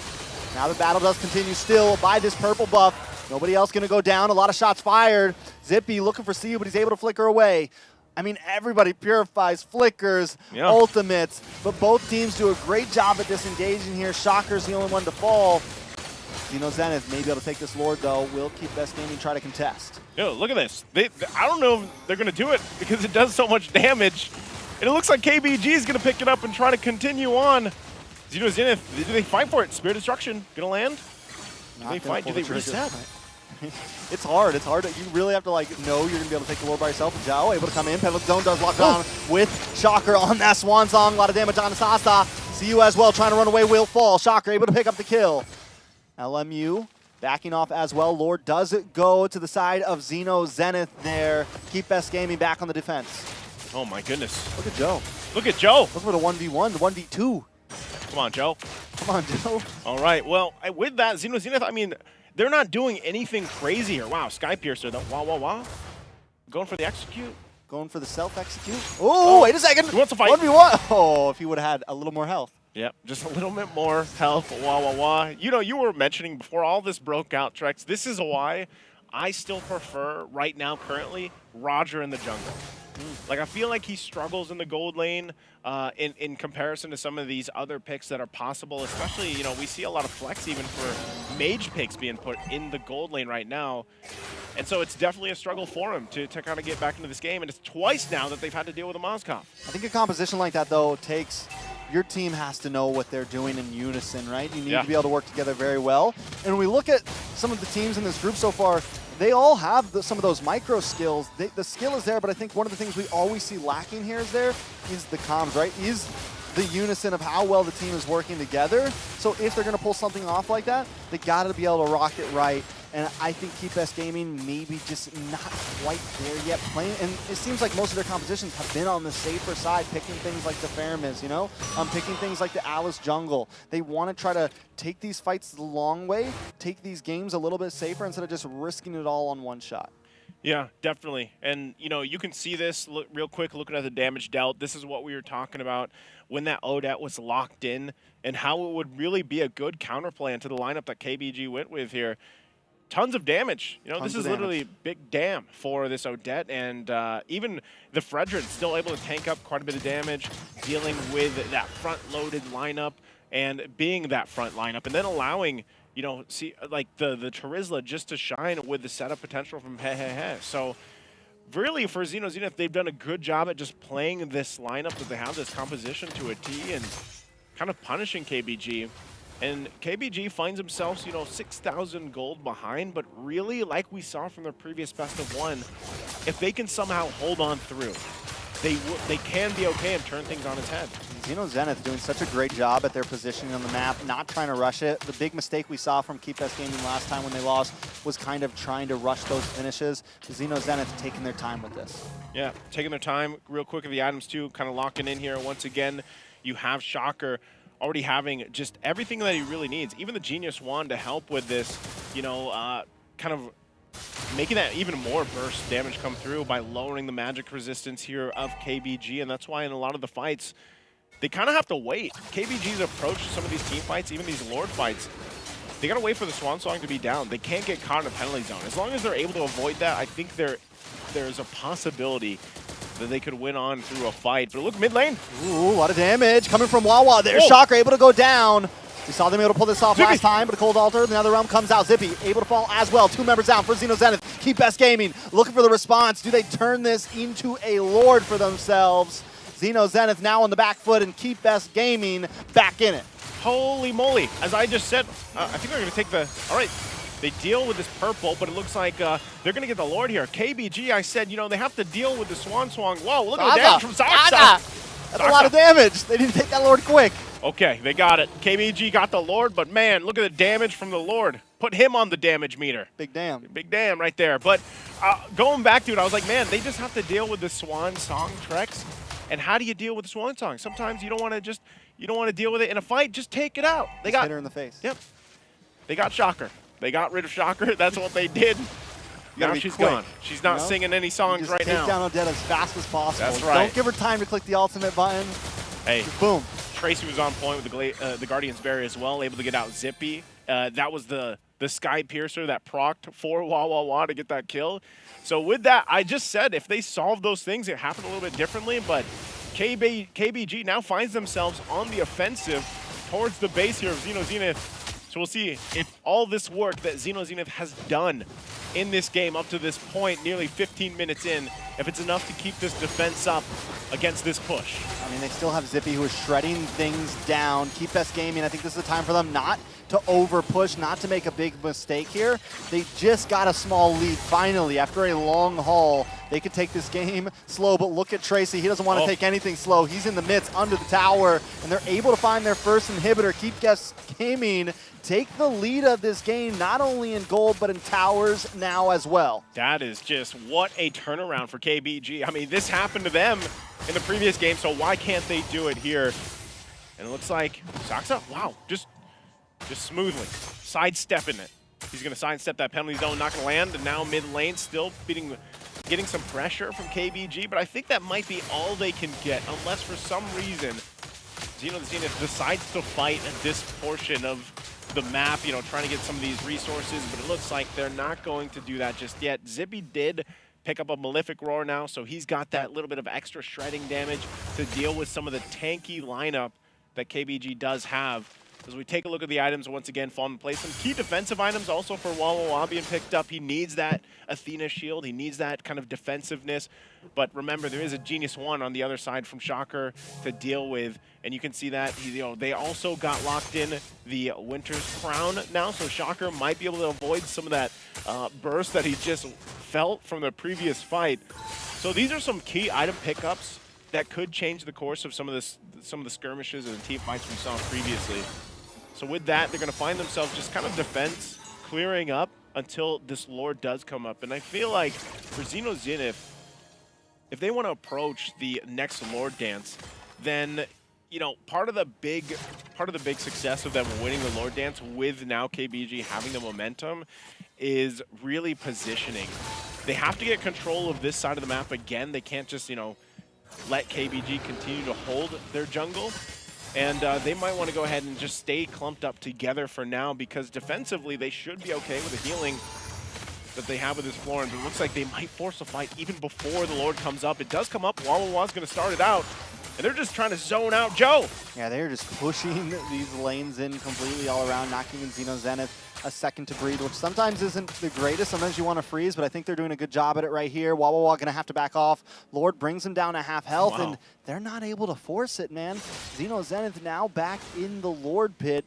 Joe going to kind of hold down the front side. CU is going to keep vision on them and look at the positioning and keep best holding down this mid lane bush, and that's exactly where they were able to find Shocker last time, and I think that's who they're looking for once again, right? Zippy or Shocker, either target is a great win. Yeah, that's what I'm saying. That Winter's Crown could actually change the course of that, because earlier he didn't have it. They went in with an initiation. That's one of the powers of Grok 2. You really get a surprise setup that you can utilize. Even with the Guardian's Barrier, look at the movements they're making already, right? They might even make it and just try to surprise one member, but they can't find Zippy. Zippy's going to go ahead and clear that lane out for now. And still, neither team really wanting to commit to this Lord just yet. So still, they manage these waves. This is also time for Xeno Zenith to get the items they need. Divine Glaive now picked up for Shocker. He's pretty much fully built in. Still top of the damage department too. So part of this could be just a really good play from Xeno Zenith now that they have the defensive items they needed. KBG also doing a great job at just farming up, locking in the items defensively. That's also an immortality now picked up for Saksa. So still, neither jungler really want to commit to this, and this is the interesting part. This is the new Lord dance. This is the new Lord dance. You dance around the You dance around it. You don't pull it out like before. You know, you just leave it there. You maybe juggle it around a little bit. Still, both junglers instead just want to put pressure on each other, trying to kind of whittle them down if they can, but really it's kind of up to the teams if they want to force the initiation. They both have possibilities to do that, whether that's the Grok for KBG, whether that's Hehehe for Xeno Zenith. So much on the line for these two teams. I mean, you can see it. You can see the pressure kind of coming into the game of both teams. Like, do we really try to force the Lord here, right? Or do we wait for the fight to happen? It's just whoever comes out on top. Both teams just taking it so slow. No one wants to even pull the Lord. We just kind of dance around. I think Keep Best Gaming, with the advantage they have in lanes right now, with the pressure they already have building on bot side, they need to continuously use Wawa here to run up to that top side, get a little more push, get a little more push, get a little more push. And just try to hold down that long lane, and eventually that's going to give them the advantage against Xeno. See, that's the thing, though, too. Like, if you do that, if you're KBG and you do that, the power still of this Mozcov pick is, like, the global threat. I mean, you still got to land the Spirit Destruction. You know, you still, but obviously, if the team is doing Lord, your chances of hitting the Spirit Destruction are pretty good. Now, is it optimal where you hit it and land? You know, that's depending. That depends where you land it. But right now, look at this. They're going to force them out of the jungle. Crazy. Just misses it. In comes the Spirit Destruction. A little bit of damage. He down about half health. Look at the damage on a Keep Best Gaming. They're all falling. Tracy with the immortality. He able to hold down the front side. Shocker able to find the kill onto Tracy. Saksa. Both of them fall. And Xeno Zenith should be able to turn this into a Lord take. Keep Best Gaming take the engage, but fall in the fight. I just said it. one of the powers of this Moskov is just throwing that Spear of Destruction on a fight, and you're going to be there just like that, and then you pump out the damage. KBG wanted that fight. They forced it. They used the Retribution to fight that fight, and then they got a reality check. Because Zenith, like I said, with Shocker on this Odette and fighting in those clumped up areas with, you know, those narrow gaps, it's tough to deal with when you're working against this Odette. Tons of AoE damage, and now they're going to find themselves defending in the base. Oh my god, look at the damage from Shocker. LMU falls. Penalty zone into the backside. Wawa getting pushed under the tower. A lot of damage onto CU as well. Immortality does. No, not Immortality, but the Fraga armor pops. Zenith still there. Minions are creeping in on that boss side, but Zenith don't want to go back. They don't care. They're going to end this game first. The Lord marching down the mid side. Might need to send somebody soon. Mid inhibitor does fall, tracing the backside, able to get the knockup on him, Shocker and Joe. Oh no. The realm does come out from LMU there. Lord's still there, but the minions have finally connected onto the base, onto the top side. Just keep us gaming, look for the engage, look for the stall. They did get some minions out, able to defend, but Keep S Gaming still in this game. Well, for KBG, at least a successful defense. They only lose that mid turret. But even with the minions, now it's pretty much even. You know, they got one turret down in Zenith base. They got one down for KBG. And so this goes back to it. You know, it's more so a 50-50 than anything. But really, when you look at these team fights unfolding, KBG is having a difficult time dealing with the backline of Zenith. How do they get there? You know, we look at the replay. Again, they wanted this fight, and look where they decide to fight in this very small space against a lineup from Zenith that is going to punish them. That, you know, that's questionable. It's like, why did you want to fight there? And, you know, and then you see this play around happen and kind of work from this. Obviously, they're feeling pretty hype about that play too, you know, for Zenith. But it makes me wonder, how fast can KBG adjust from what they just did, what they just initiated? Looking at some of the items here, I think that's going to be the last item locked in now for Wawa. It looks like you pick up the BOD, so he's got that. He's got a little bit of defense, but you're seeing also the effects of the Sky Piercers. Yeah, he sold his boots. I mean, he's fast enough. He is a wolf, you know? He's footless. I mean, he's shoeless. He's shoeless. All right, so I think another big problem that we're seeing from KBG, Tracy has to land that wild charge, right? And that big fight that we saw happen down there, he only connected onto one member. He was looking for two. If he could have got both of them with the wild charge, that whole fight might have gone different. Tracy is going to be huge as these fights go on. He was one of the things that was able to help Wawa get the one-hit shot onto Shocker earlier off in these matches. If Tracy can't land those, Keep S Gaming isn't going to be able to win out in these fights. So it's going to be huge on him whether he can pull this through. It's insane to see this too, like 0 kills for Zippy. But Zippy's just like in the back line, just shredding. Like he's just shredding people. So he's doing it in a similar way what we saw from the you know, Monscom effect from the previous best of one against KBG. And I think they really have to solve that issue. Like, and I think this is where you also just need to utilize these flickers, whether that's you, whether that's Tracy, to go ahead and try to find their initiation. But this is once again Lord going to be started up. All the information here for Zenith to deal with. They'll clear the waves so they don't have to deal with some of that pressure being put there. They already have to hold down that bottom side. Half health on this Lord. You're going to keep CU there to tank up most of it. You see how much damage he's doing even to this X-Borg, and still decides to go for a little bit of a reset. Meanwhile, Zenith will go ahead and collect everything they need resources-wise and everything else. KBG, this is what we were saying they might have to do. They might have to result in just putting pressure on the side lanes. Both teams can honestly do this to an extent, but it's better if KBG does it, and then Zenith, I think, just wants to respond to it with the lineup that they have. Because really, like I said, Zippy can show up at it, you know, on a whim. And so KBG still going for the same game plan they tried before. They're looking for that surprise factor. If they can go ahead, possibly use that conceal, find a knock-up, get the stun off, and then hopefully get a quick kill that gives them a numbers advantage. But right now, it seems like Zenith is not going to let that happen. Both teams, Lord, quite low now. 4th of the health. Do they actually just go for this? Yeah, I think they do. Joe going to try to look for the re-engage penalty zone to the backside, and Joe takes the Lord. A lot of damage does come on a Shocker, able to protect him with that swan song. The KBG forced to back off. Joe with the steal to possibly bring this game into their hands. Big Joe. Big Joe. Joe's been on it all night, and I mean all night in this best of one. Like he's here in this best of one on this Fredrin. He's on point with the retributions. He let KBG just do everything, and then he just swooped in. That's one thing you can't take away from Fredrin. He just walks in with his hand in his pocket, hand like in it's pocket. nothing. Retribution. I don't know if that adds to the chances of getting the retri off, but man, Joe once again in mid lane. Lord is going to be creeping down. Spear Destruction comes in once again. Zippy enters the phrase. He brings in the penalty zone, able to try to keep Wawa away. Out comes the Swan Song, and down goes LMU. Tracy low as well. Shocker looking for another one, able to find Tracy. Zippy picks up the kill. Sasa now on the run, trying to get back under the fountain, trying to get a little bit of health, maybe able to defend, but the Lord's already connected. It's 50%. Xeno Zenith gonna lock on and take the game. And what a game from Xeno Zenith here to close this one out, the best of one against KBG.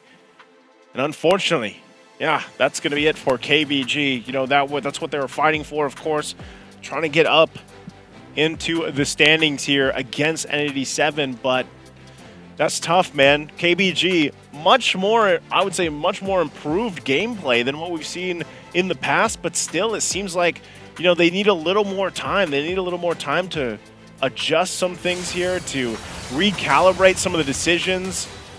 I mean, when you look at this, as we look at the highlights here for this game, you'll see it. They were so aggressive in the early game. Even when they were down 0-3, they were still aggressive. And maybe, you know, maybe that's part of the game plan. They really just kind of want to get that start going, get that momentum building. But when they get punished time and time again, they kind of had to find a check. You know, they kind of had to check themselves, I would say. But some of the team fights that they chose to fight, again, they started this fight with the Retribution and collapsed down.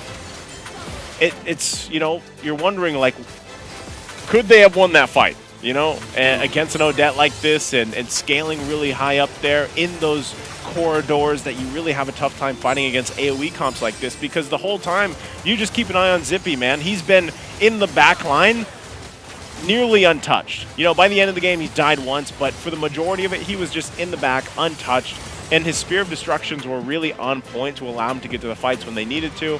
And Joe was just great on this Fredrin this time around. You know, it's a kind of a classic matchup we used to see so much before, the Fredrin, the Martiz, but this time around, the Fredrin came out swinging, came out on top. Joe really kind of dominated his side of the jungle when he needed to. And I think it was just a decision, Trex, of KBG wanted us to come out swinging, start with a strong start, a momentum builder, and it just did not happen for them there.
لحظات البداية عاشت معنا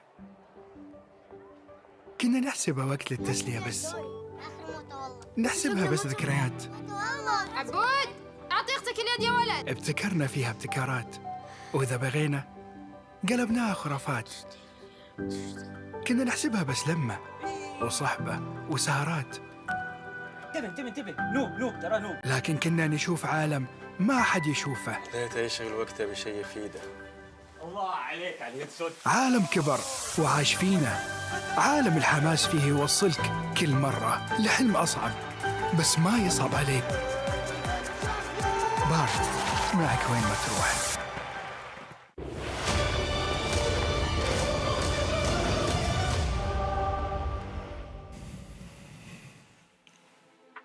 Ladies and gentlemen, welcome back to day number 1 here of the wildcard stage for MSC 2024. We have one match left for us. We just saw the match number 5. KBG, unfortunately, losing to Xeno Zenith ahead of them. And we'll see how this last match kind of plays out. But I think things are kind of already falling into place. Again, I'm Naisu. This is Trex. And we're here to finish off group number A for the last match for you guys. Trex, how you feeling, man? Group number A. Group number A. That's a new one. Yeah, I know. I don't know why. I always do that. Do you?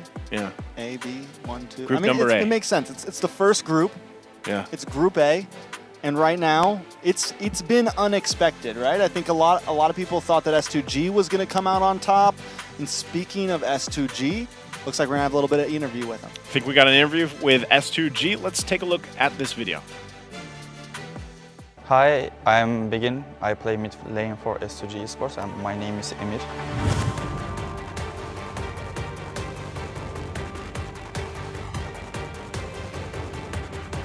Actually, we can say that FF always go to MSC or M Series, but to be a second team, or maybe we can say there are not a lot of teams in Turkey.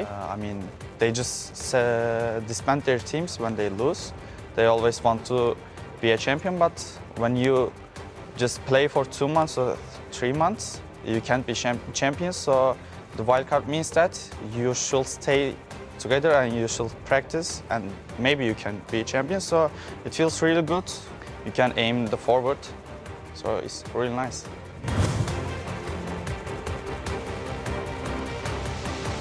Maybe I can say it can be the easiest group during all the MLBB history. So we are hoping to get to be the first from our group, and we will see if we can do the wildcards.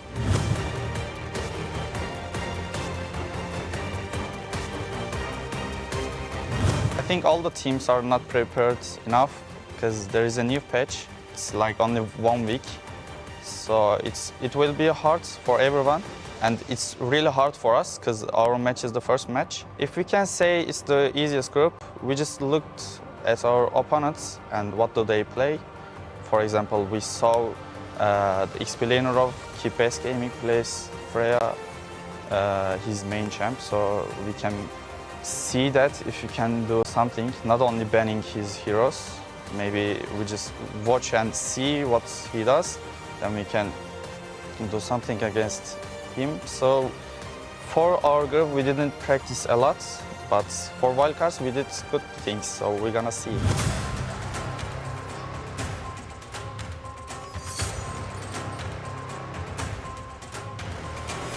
In Turkey, people think that the good things is always being the first team. So if you're second, they can like bully you or trash talk. So when we consider the Turkey, it doesn't feel real good. But when we consider the global, it feels really good because we have been to Russia before. It was our first international tournament. So the second one is this, and after that we're gonna see if we can do, if there is still a wildcard for M6, and we're gonna see if we can do it still, even we can't do anything really good here. I think the new patch is so bad for Philippines team because they are really good at Lord Dance, but to Turkey or to other countries, I don't consider the Indonesia or the other big countries. but you can't do really good Lord Dance. So as the new items and new hero changes, it can be good or bad. Welcome back again. Great video there. Some heavy words and heavy statements there, I'd say. I've definitely had some comments that haven't aged that well either. I'm sure S2G's feeling it right now. Easiest group. Is it fear? Easiest. It's what is it? It could be. I mean, he should be scared now. They're 0-2 right now, and the hopes for S2G, were pretty high, and right now they are sitting at the bottom. They are. But you know, going to that video, I think it's a good point, because I would say that some of the teams that were really used to these Lord dances, these Lord fights, it's definitely different now. You guys, if for some reason you have not been watching MLBB competitively after the patch, you know, and all the stuff going on here, and today, let's just say today you started watching, you're probably surprised, you know, because I know some people as well have been wondering about the picks. Some people that might not have been watching for a while might be like, whoa, the draft looks way different. You know, well, that's part of it. The patch is definitely there, and it has shaken things up quite a bit. But, you know, for these teams now that come down to it, for just S2G Esports, they're going to go out with a bang here. So we got Lunar, Kazooie, Begin, Sigibum, and Karo. And, you know, we heard in the video, I think really when you look at these regions that are in the wild card, something that I always take from it is the experience gain that they get. You know, they might not have the results that they were looking for, but even if you look at the lineup that we saw from KBG, look at the experience they gained, you know, in the course of from M5 wildcard to where they are now. Man, but Entity 7, man. Yeah. The team that, like I said earlier, this team was thrown together before the Latam series, was able to get to second place, and now they are showing up on the wild card stage. It's Marquino in the XP lane, which I've been loving the way this guy plays. Yep. Hide on Bush in the jungle, Chan in the mid lane, Fury in the gold, and Irwin in the Roamer. And for me, the two-star players here, for like with everything I've seen, Fury and Marquino, man, these two guys have just been consistent. You read my mind, Trex. I do that. I was going to ask you, who stood out to you the most in day one from Entity 7? Fury and Marquino. Fury and Marquino. Marquino stood out to me back in the first wildcard appearance that we got to see him in for M5. And I think here, yeah, he's still a big player for part of this. And it's kind of crazy when you think about how they were just kind of thrown together, you know, to deal with their whole journey up to this point, because Entity 7 is back to see the world. They're doing great. And I think if you really look at this match, this last one for Group A, Entity 7, this is their time to really show, maybe not everything, they don't have to show everything, but because it's a best of one, so far they've shown us that they're very good at just synergy plays. They can play aggressively, they can play on a defensive game too. Their lineups are interesting. And, you know, going back to it, I think the patch has really affected teams like this, and that's what we're seeing here unfold. I can't wait to see the draft. I know you guys can't wait as well. We're going to be taking a short break before the draft gets set up, so sit tight. We'll be back after this. Another. Hi, my nickname is Begin. I play mid lane for S2G. I'm a player for S2G and I'm playing XP lane. Hi, my name is El Gringo. I'm a sub player of the Brute Force. My name is Black March. I am player of both Force. Okay, so now I will brief you guys. So basically, I will show you a skill icon later, and then you guys will compete against each other. So you guys basically race to answer the question, and whoever answered the question correctly get 1 point. Okay, so we'll start with the first one. Farsa first, follow Farsa. Okay, if you know the real name, like the English name of this skill? No. I don't even know the Turkish one. No, okay. No name. So 1 point for Begin? Auto Farsa? Не, Farsa? Passive skill Farsa. So do you know the English name of the skill? Then you can steal the point. Name of the skill? Yes. No idea. No. So I think both of you guys got it wrong. Okay, so we'll move on to the second one. Alright. So next question. Link, W. Second skill. Do you know the name of it? No. No. No, so 1 point for you. So it's 1-1 now. Sprint. Sprint. So Second skill of Link. So he said sprint. Yeah. And he Second said skill of second Link. skill of Link. Второй skill Линка вроде. So do you know the name? Do you want to steal away or like do you want to try? Название скилла. Ну это второй Линга точно. Yeah, I'm agree with him. That's a second skill of Link. Okay, Yeah. it's a second skill of Link. Defense ward. Like must have 1 point. That's Then right. Elgringo Yeah. is 0 point. Yeah. Easy. Lopu Lopu ulti. Third Hep de skill. senin mainler geliyor oğlum. Third skill, Lopu Lopu. Bravest fighter. Okay, you get 2 points for this. So it's 3-1. Oh. Lapu ult. Ulti Lapu. Okay, I think Elgringo got this first. But do you know the name of Of this course. skill? Oh no.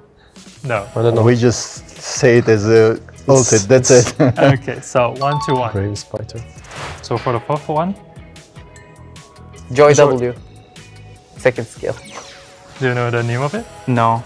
No. Okay, so it's 4-1 now. Basically, we have the winner now, but we'll try for the last question. Joy's Second skill Joy.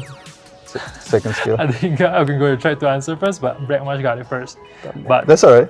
do you know the name of the skill? Nah, I have no idea the name. Also, yeah. Okay, so I guess it will be Blackmarsh 2 Meow. points. Rhythm of Joy. I'm and agree, 1 point for yeah. Gringo. So we're moving to the last question. Bonbon's first skill.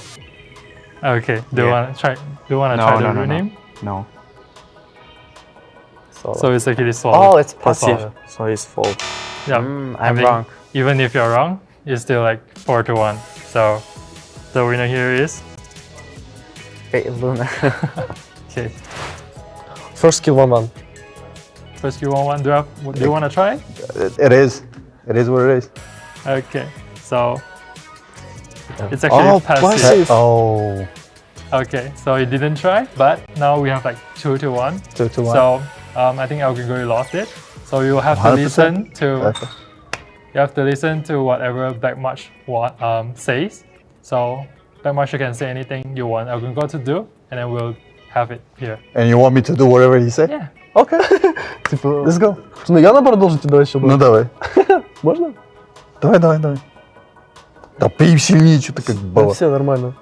Okay, thank you very much. Thank you. You're welcome, guys.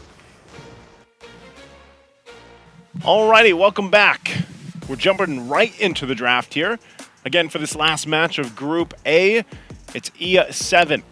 Entity 7 on a roll so far, and like we said, they're at the top of the standings. And we got S2G looking to just close out here really in the best way possible. It would be, surprising and great to see S2G come out with a win for this, but Entity 7, man, I feel like they just, so far from what we've seen today, it's been really hard to see their weaknesses. Yeah, they've just been clean. We've seen them do well in the early game. We've seen them hang on for dear life and pull it off in the end game. We've seen them kind of bring the whole package. And even when they fall short, they can make up for it later on. But one thing I will say is this, S2G, them being essentially out of this, right? Yeah. We've seen it before in group stages where teams that are already out, that's when their true power is. We've seen I know it who you're speaking of, man. We've seen it happen. We've seen once the nerves are eased. No pressure on your shoulders. Once there's no pressure, you're able to just kind of play. Yeah. Able to just have fun. Now you're just playing ML. Yeah. There's no more like. So either I think there's two options. I think ES2G either completely just has given up already and they don't care about this, or they're going to come in and let's just have some fun, boys, and they might surprise us. I think they should have definitely have fun here. Maybe this is the time too if they really wanted to pick something up that's just kind of a comfort, or at the same time it could just they want to go through the motion of playing their best game here with the strategies that they want to play, even if it's their last game, of course, in this wildcard iteration. For Entity 7, it's more so of keep refining that, keep working on the strategies that you showed us today alone, as this is your last game here. But, obviously you have the opponent, whoever it may be, from Group B ahead of you, that you have to go against. Because so far, like I said, for E7, they have done a phenomenal job at showing different play styles from game to game. And I'm really wondering what they do this time around for their third game of the day, the last game here. Do they actually want to go priority for the jungler? Do they want to go with that? But it's not. They pick up the Valentina first pick here. So interesting that they do this. Again, we don't see too many teams do this. You know, it's still a good quality pick in the mid lane, but you'll see the response from S2G, man. They take the Moskov and the Angela. You know, something interesting from E7 is they have picked a different first pick every series now. This is their first time on the blue side, so it is a little bit different. They have some different opportunities, but it's just interesting that they've consistently been able to kind of switch things up a little bit. Now, earlier when they went up against KBG, they went up against the Angela before. They were able to win out against the Angela, but this time they're not going to have Fury on that Moskov. They got to pick something else, so they lose some scaling potential. They do go for the Roger right here, but so far in today's matches, we've seen that Moskov pull out on top. Yeah, it's weird. He's I think he's undefeated right now, right? So he hasn't been defeated just yet, even with the, you know, what a lot of people say, that nerf that for Moskov happened to him. He's still pretty dominant right now. So for Entity 7, they might be on the roll they've been on. They might be the first ones to give the Moskov the first loss in the record. But so far, Edith locked in, Roger too. Edith, like I said, is a mainstay right now. She's going to keep really being a focal point for a lot of these lineups. And there's the Terizla. You know, something's got to happen, man. Something has to change. I feel like as we go through the groups and then to knockouts, where like XP lane needs a shake up. One of the teams is going to be out there to shake the XP lane up because it's so much, you know, there's so much Terizla there. The Yuzhong is there. There's just, I know, I would love to see an Arlot again. We haven't seen Arlot pop up too much. But, you know, there's the Yuzhong ban. They don't want to deal with it against the Terizla. Yeah, I mean, the Arlot is definitely something I would love to see more, but I think teams are capitalizing a little bit better with something like the Edith, where it's a little more straightforward CC, right? It's not, towards Arlot's more of like displacement. Like the CC is there and he can yoink people out of towers and things like that, or yoink people into towers. But I think the Edith too, being in that EXP, it's a little more pick pressure and it pairs well, I think, with things like the Roger, with things like the Moskov. Now, we saw Marquino on this Edith earlier today against KBG, and he played wonderfully, and we were already talking about how well we like seeing him play right now. And so even though I feel like they don't get the Moskov for Fury, they still get a good, strong pick from Marquino, which is huge. Now, S2G, they're solid as well right now. They have the Angela, they have the Terizla, they have this Moskov, they have some CC, they have some damage, they have some sustain. You know, for S2G, I think with this lineup, okay, I was going to say, yeah, you don't want to deal with an Esmeralda. They did ban it out, but I think with this lineup, it's more or less really utilizing the Angela. They picked it up to deal with having some of that sustainability, having the heals, having the Heart Guard, the way that you can play around with that with having this Moskov. But, you know, for the most part, S2G, how do they round the lineup up? You know, because we've already seen them before too use. I don't know if they'll do this in the mid lane, but I was happy to see the Gore. This is the first appearance for the wild card, but it ended up not working out the way they wanted to. Wow. Okay. They're going to get the Angeling combination. So S2G will lock that in. Mid lane, though, I'm wondering, what is this going to be? Could this be a mid lane Angela, or is this going to be the Rome Angela? You know, and I think even with that, you still have some good choices for the mid lane possibilities here. Yeah, I mean, they could go either way, honestly, and it works even better that they have last pick here as their Rome, because they can still flex if they want. They can put Angela in the mid, they can put Angela in the Rome. They can kind of pull this off depending on what E7 picks here for their last two picks. Now, does E7 play it safe and go for something like the Fred again, or go for something like the Fred, go for something steady utility, or do they meet Assassin with Assassin? The Noland is not open, but they get the Kaja, a solid answer to the Ling here. What is going to be that jungle pick? I want to see a Hayabusa. Hayabusa. Yeah, I want to see the Assassins versus Assassins. Ooh, oh, Julian. Okay, he's not Hayabusa, but he kind of fits the bill a little bit. He's like another Noland almost, kind of similar, on your foot, on the ground. You dash in, you dash out, you have some answers, you have some dancing capabilities. So yeah, I think what's really going to be interesting in this matchup here is going to be those neutral objectives, how they both handle it. Not having a jungler who's going to hold the Lord. Yeah. You know, having two assassins who want to kind of dance around the side and come in last second. Yeah, you rely on the Edith pretty much. Yeah. You know, but really, just look at the changes here for the Lord fights that are happening. They're not really dances so much. You know, we haven't actually seen a full-on dance just yet, but that is going to be a Cho locked in for S2G to round up the lineup. They've got good pickoff potential because really they got to fight with pickoff potential from E7. They drafted the Kaja, and the job of the Kaja really is to go ahead and get that pickoff potential, follow through with it. And so with this lineup from E7, Julian, I feel like, is still in a little bit of a weird position when it comes to the jungle. Like, sometimes he really does shine, sometimes he kind of falls off. In comparison to a Ling now, especially paired up with an Angela, a very powerful combination that a lot of people are aware of.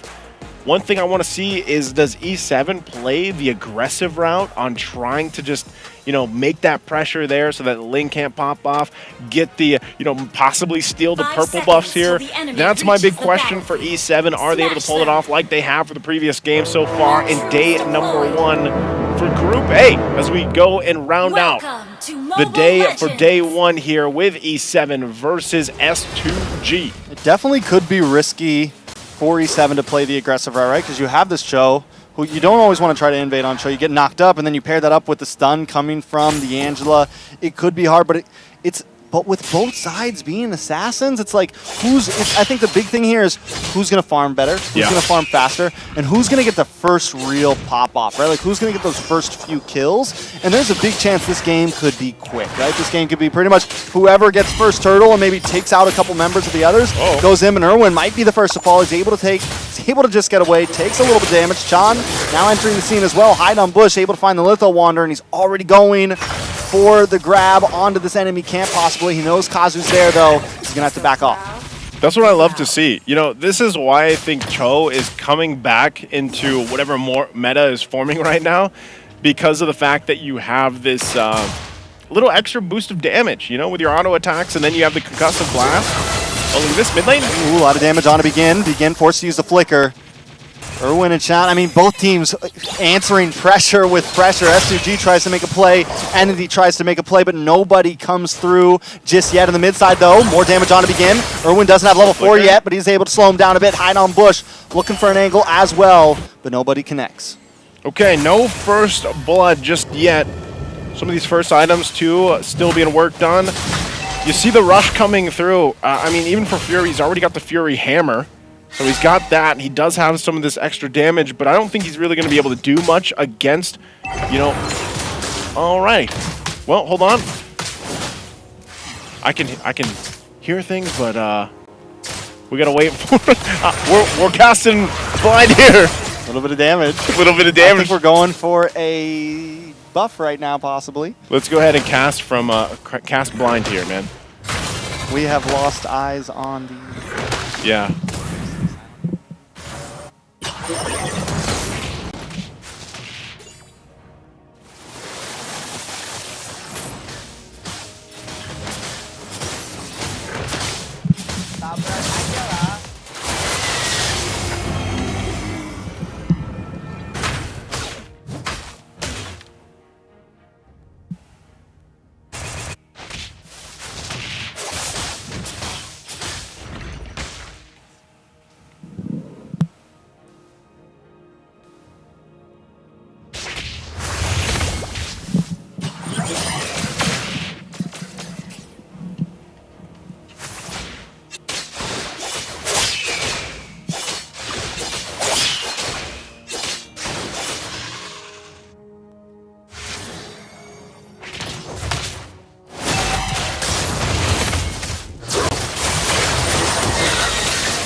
Check. Check.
Well done, team.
Tabrak aja lah.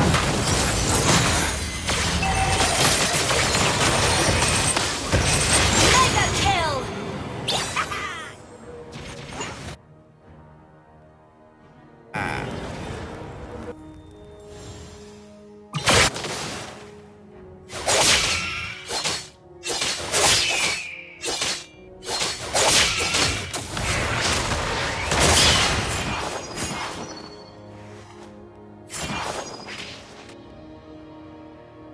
Well done, team. Tabrak aja lah. Well done, team.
Okay. Are we back, back? baby. Are we back? Right at this point. Oh, a lot of damage. Sure does go down. Let's take a second before any big fight breaks out. Let's look at this game. Entity 7 up 9-6. 4,000 gold lead. S2G against the wall. Lord is marching down the top side. Kazui looking for the defense as well.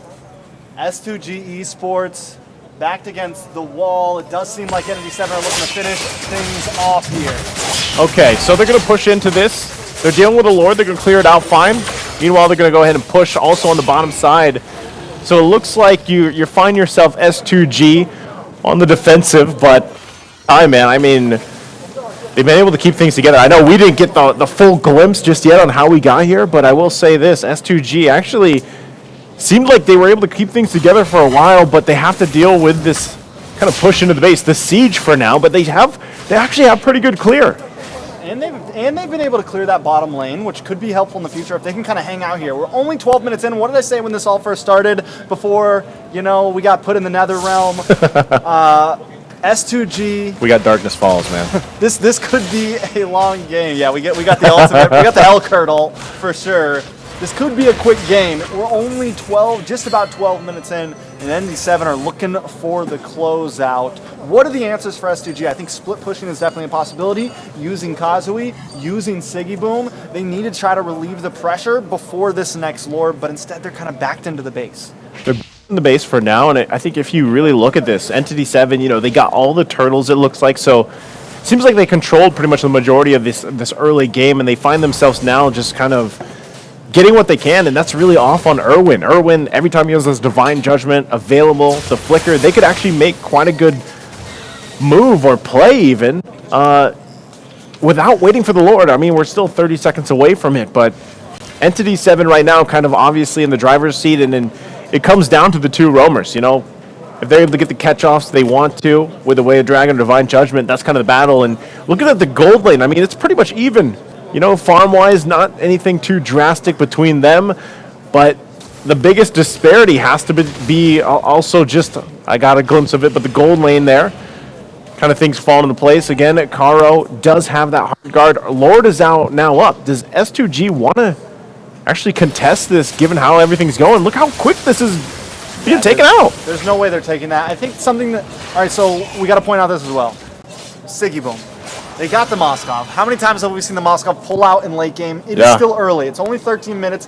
But if S2G can clear this Lord, maybe last another 5 minutes or so, there's possibilities for them just in the Moskov alone, just in Siggy Boom's hands. We know there are possibilities to just shred through teams. All he's got to really watch out for is Irwin. I mean, 7 assists for Irwin right now. Yeah. We know, whether we saw it or not, we know he's been doing his job. He's been doing his job. I think at this point, too, you're going to find out if S2G is able to clear this out on the defensive.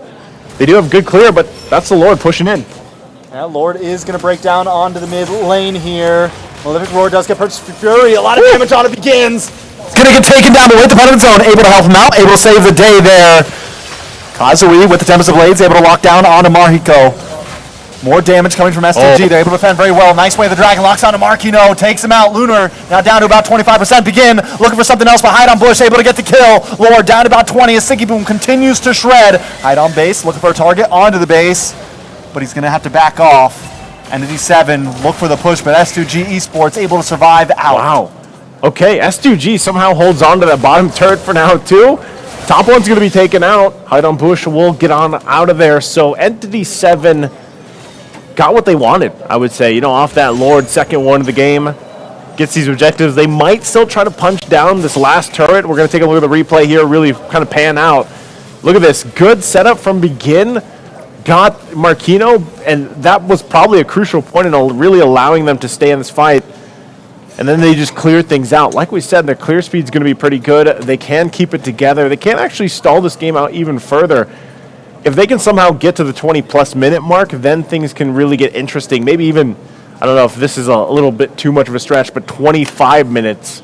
that's where we really see those lords start to hurt. I mean, so far, every game that we casted has gone over 20. It has. So maybe we go 3 for 3 here. Maybe we pull something off. Taking a look at the items, we are seeing Kazui start to get in some of that burst damage. He's got the Berserkers. He's got the Dragon Spear. He should be unloading some crit. And S2G has a team that scales, so there still are possibilities.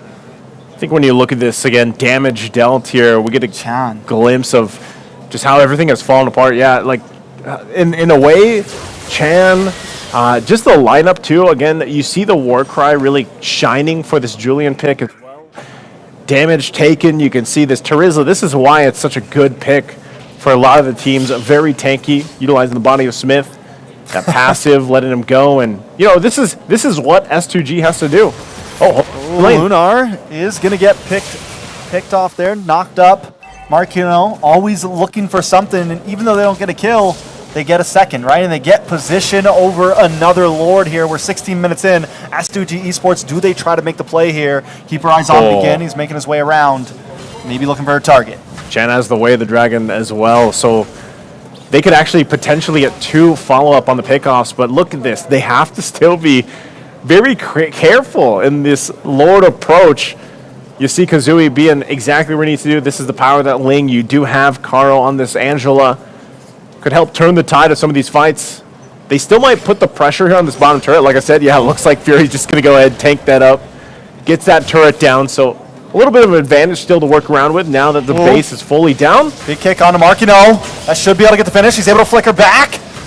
Pop the Primal Wrath and able to just walk away from that one. That is a big whiff for SUG, and then Begin going to walk into Irwin there. Irwin decides not to use the ultimate there.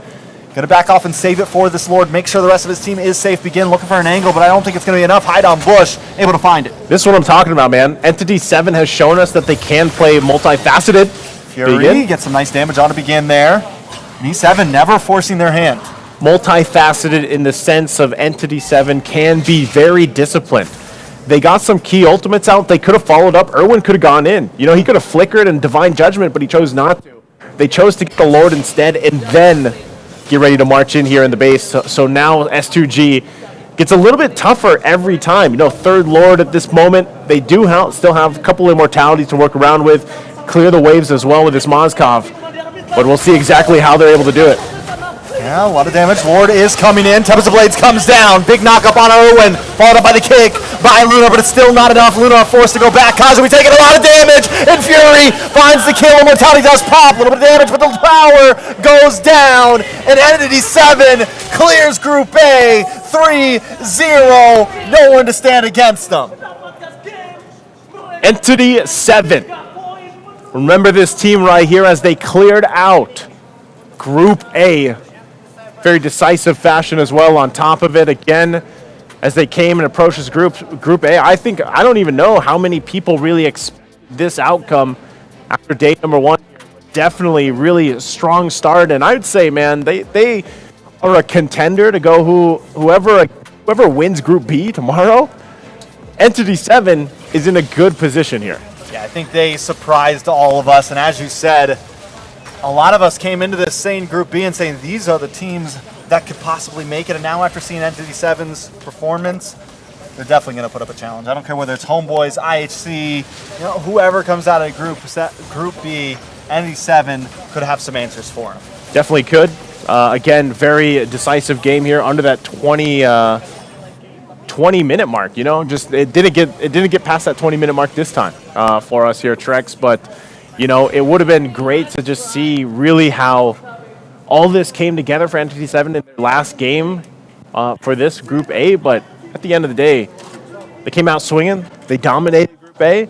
There were some surprises here and there, and they look really good. So I think even as you look forward, you have to really kind of think how all this played out. They started strong. These are the first 3 matches that we saw unfold today. KBG, even I think when we started the day, KBG was looking really good.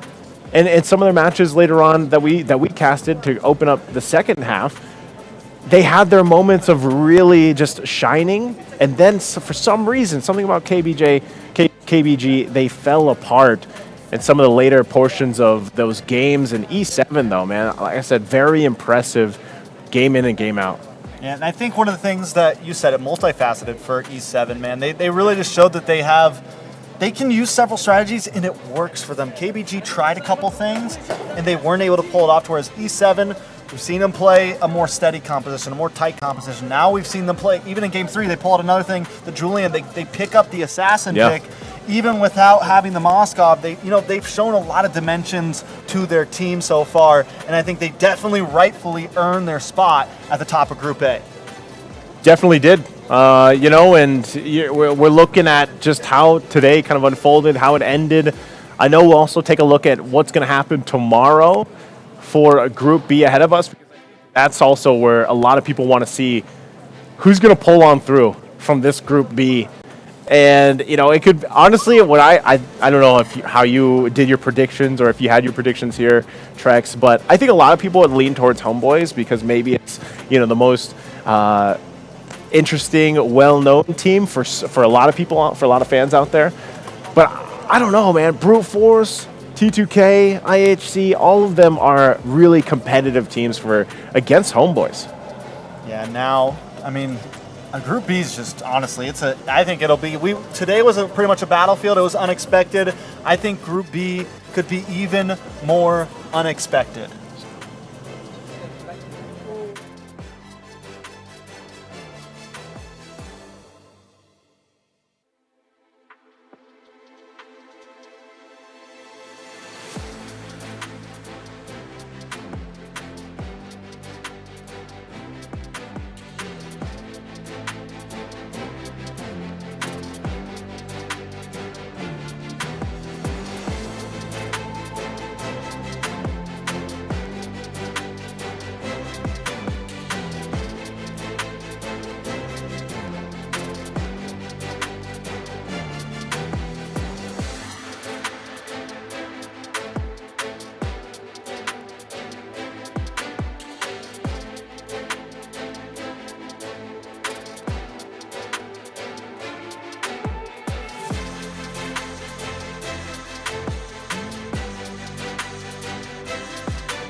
Okay, I think we got situated here, Trex.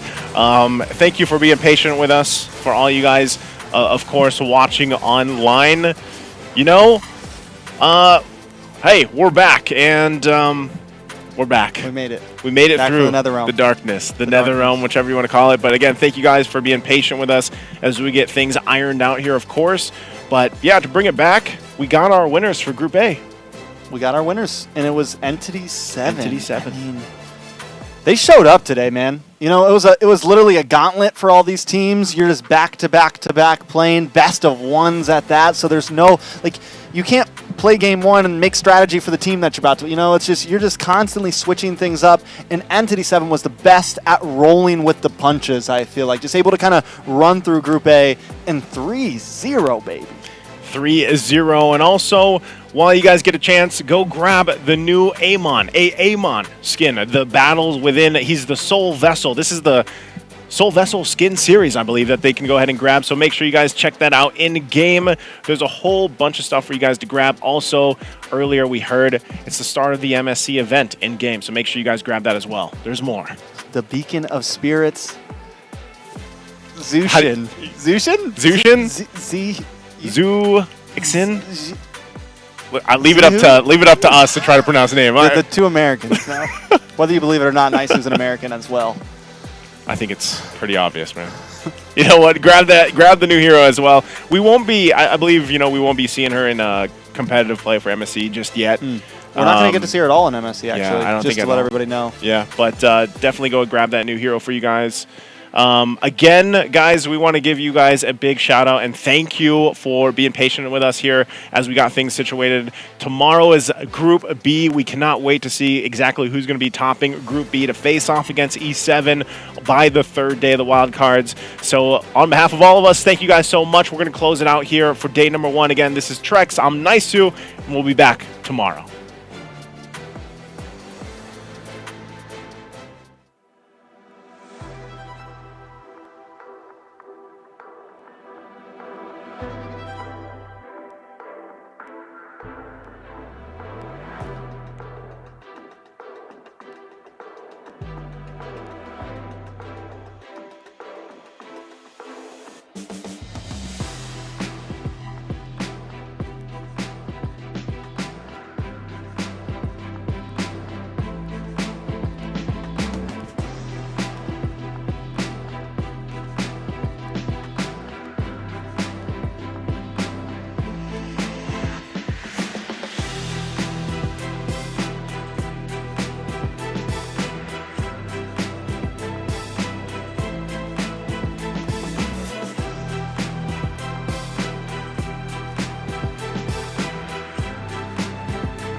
We'll